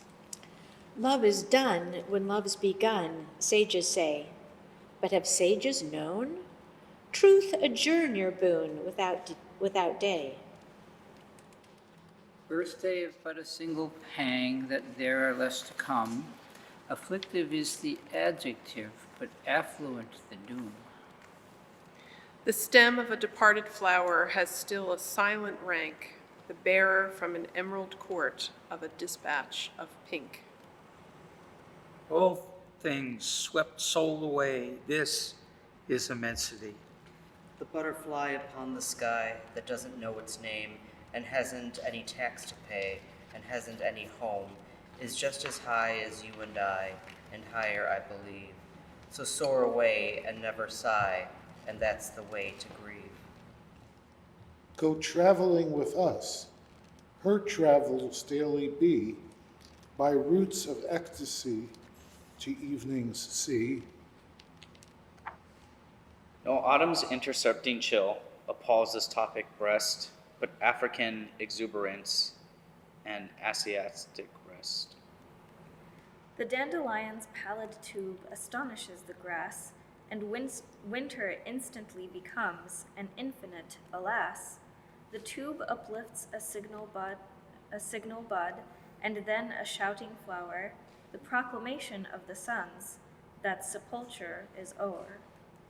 Not seeing till still we know, not knowing guess, not guessing smile and hide, and half caress, and quake and turn away, seraphic fear, is Eden's innuendo, if you dare? How much of source escapes with thee, how chief thy sessions be, for thou hast borne a universe entirely away. Sweet pirate of the heart, not pirate of the sea, what recketh thee? Some spice's mutiny, some attar's perfidy? Confide in me. Obtaining but our own extent, in whatsoever realm, 'twas Christ's own personal expanse that bore him from the tomb. Now I lay thee down to sleep. I pray the Lord thy dust to keep.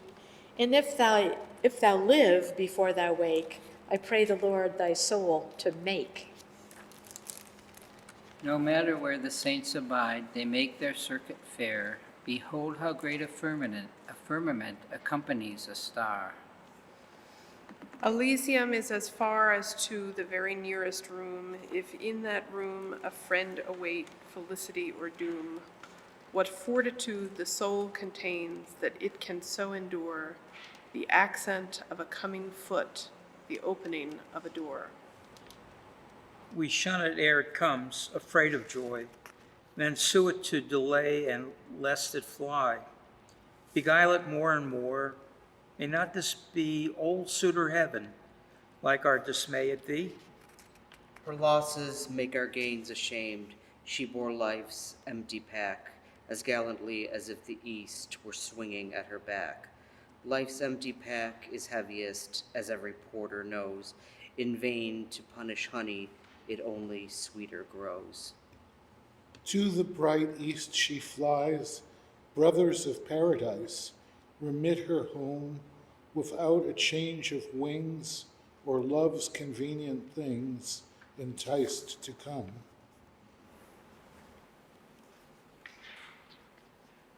Fashioning what she is, fathoming what she is, we deem, and that dissolves the days through which existence strays, homeless at home. No ladder needs the bird but skies to situate its wings, nor any leader's grim baton arraigns it as it sings. The implements of bliss are few, as Jesus says of him, "Come unto me, the moiety that wafts the cherubim." Candor, my tepid friend, come not to play with me. The myrrhs and mochas of the mind are its iniquity. By homely gifts and hindered words, the human heart is told of nothing. Nothing is the force that renovates the world. Blossoms will run away, cakes rain but a day, but memory, like melody, is pink eternally. We wear our sober dresses when we die, but summer, frilled as for a holiday, adjourns her sigh. Morning is due to all, to some the night, to an imperial few the auroral light. The heart has many doors, I can but knock. For any sweet come in, impelled to hark, not saddened by repulse, repass to me that somewhere there exists supremacy. Pass to thy rendezvous of light, pangless except for us, who solely ford the mystery which thou hast leaped across. Expanse cannot be lost, not joy, but a decree, his deity, his seen infinity, whose rumor's gate was shut so tight, before my beam was sown, not even a prognostic's push could make a dent thereon. The world that thou hast opened shuts for thee, but not alone. We all have followed thee, escape more slowly to thy tracks of sheen. The tent is listening, but the troops are gone. Climbing to reach the costly hearts to which he gave the worth, he broke them, fearing punishment. He ran away from earth. The spirit lasts, but in what mode? Below the body speaks. But as the spirit furnishes, apart, it never talks. The music in the violin does not emerge alone, but arm in arm with touch, yet touch alone is not a tune. The spirit lurks within the flesh, like tides within the sea, that make the water live, estranged. What would they either be? Does that know now, or does it cease, that which to this is done, resuming at a mutual date with every future one? Instinct pursues the adamant, exacting this reply, adversity if it may be, or wild prosperity. The rumor's gate was shut so tight before my mind was sown, not even a prognostic's push could make a dent thereon. Immured in heaven, what a cell!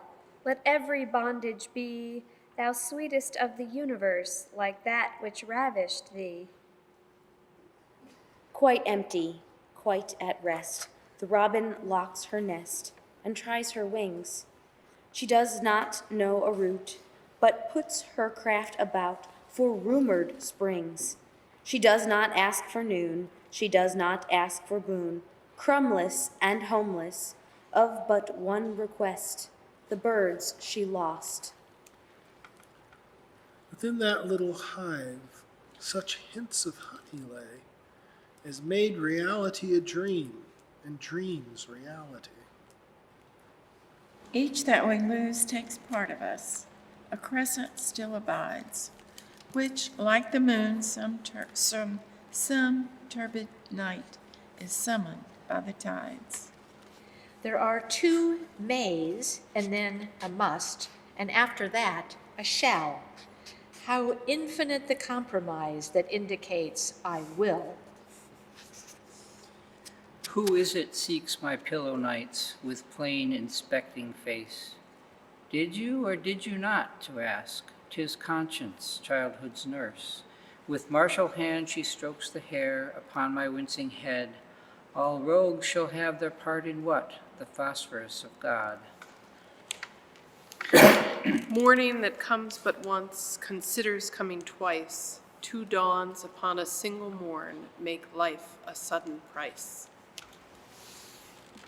The auctioneer of parting, his going, going, gone, shouts even from the crucifix and brings his hammer down. He only sells the wilderness. The prices of despair range from a single human heart to two. Not anymore.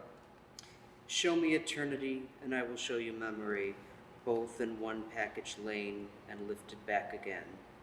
Be Sue while I am Emily. Be next what you have ever been, infinity. Not sickness stains the brave, nor any dart, nor doubt of scene to come, but an adjourning heart. The going from a world we know to one a wonder still is like the child's adversity, whose vista is a hill. Beyond the hill is sorcery and everything unknown. But will the secret compensate for climbing it alone? Another boats of other myths your repetition be. The prism never held the hues, it only heard them play.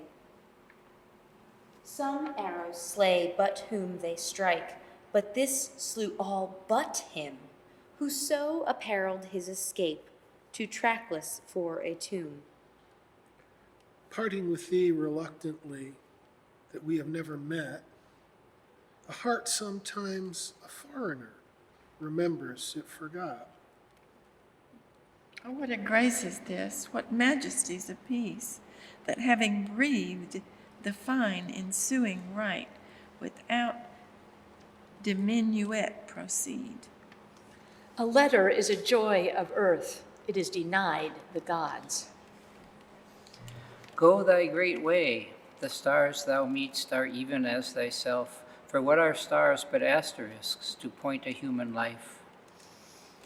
Is it too late to touch you, dear? We this moment knew love marine and love terrene, love celestial too. A chastened grace is twice a grace. Nay, 'tis a holiness. Their dappled importunity disparage or dismiss. The obloquies of etiquette are obsolete to bliss. Of glory not a beam is left, but her eternal home. The asterisk is for the dead, the living for the stars.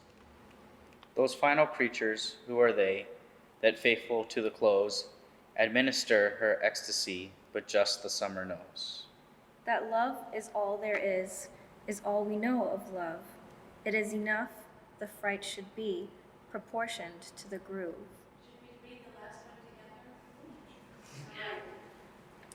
Which misses most the hand that tends, or a heart so gently born. 'Tis twice as heavy as it was, because the hand is gone. Which blesses most the lip that can, or that went to sleep. With if I could, endeavoring, without the strength to shape.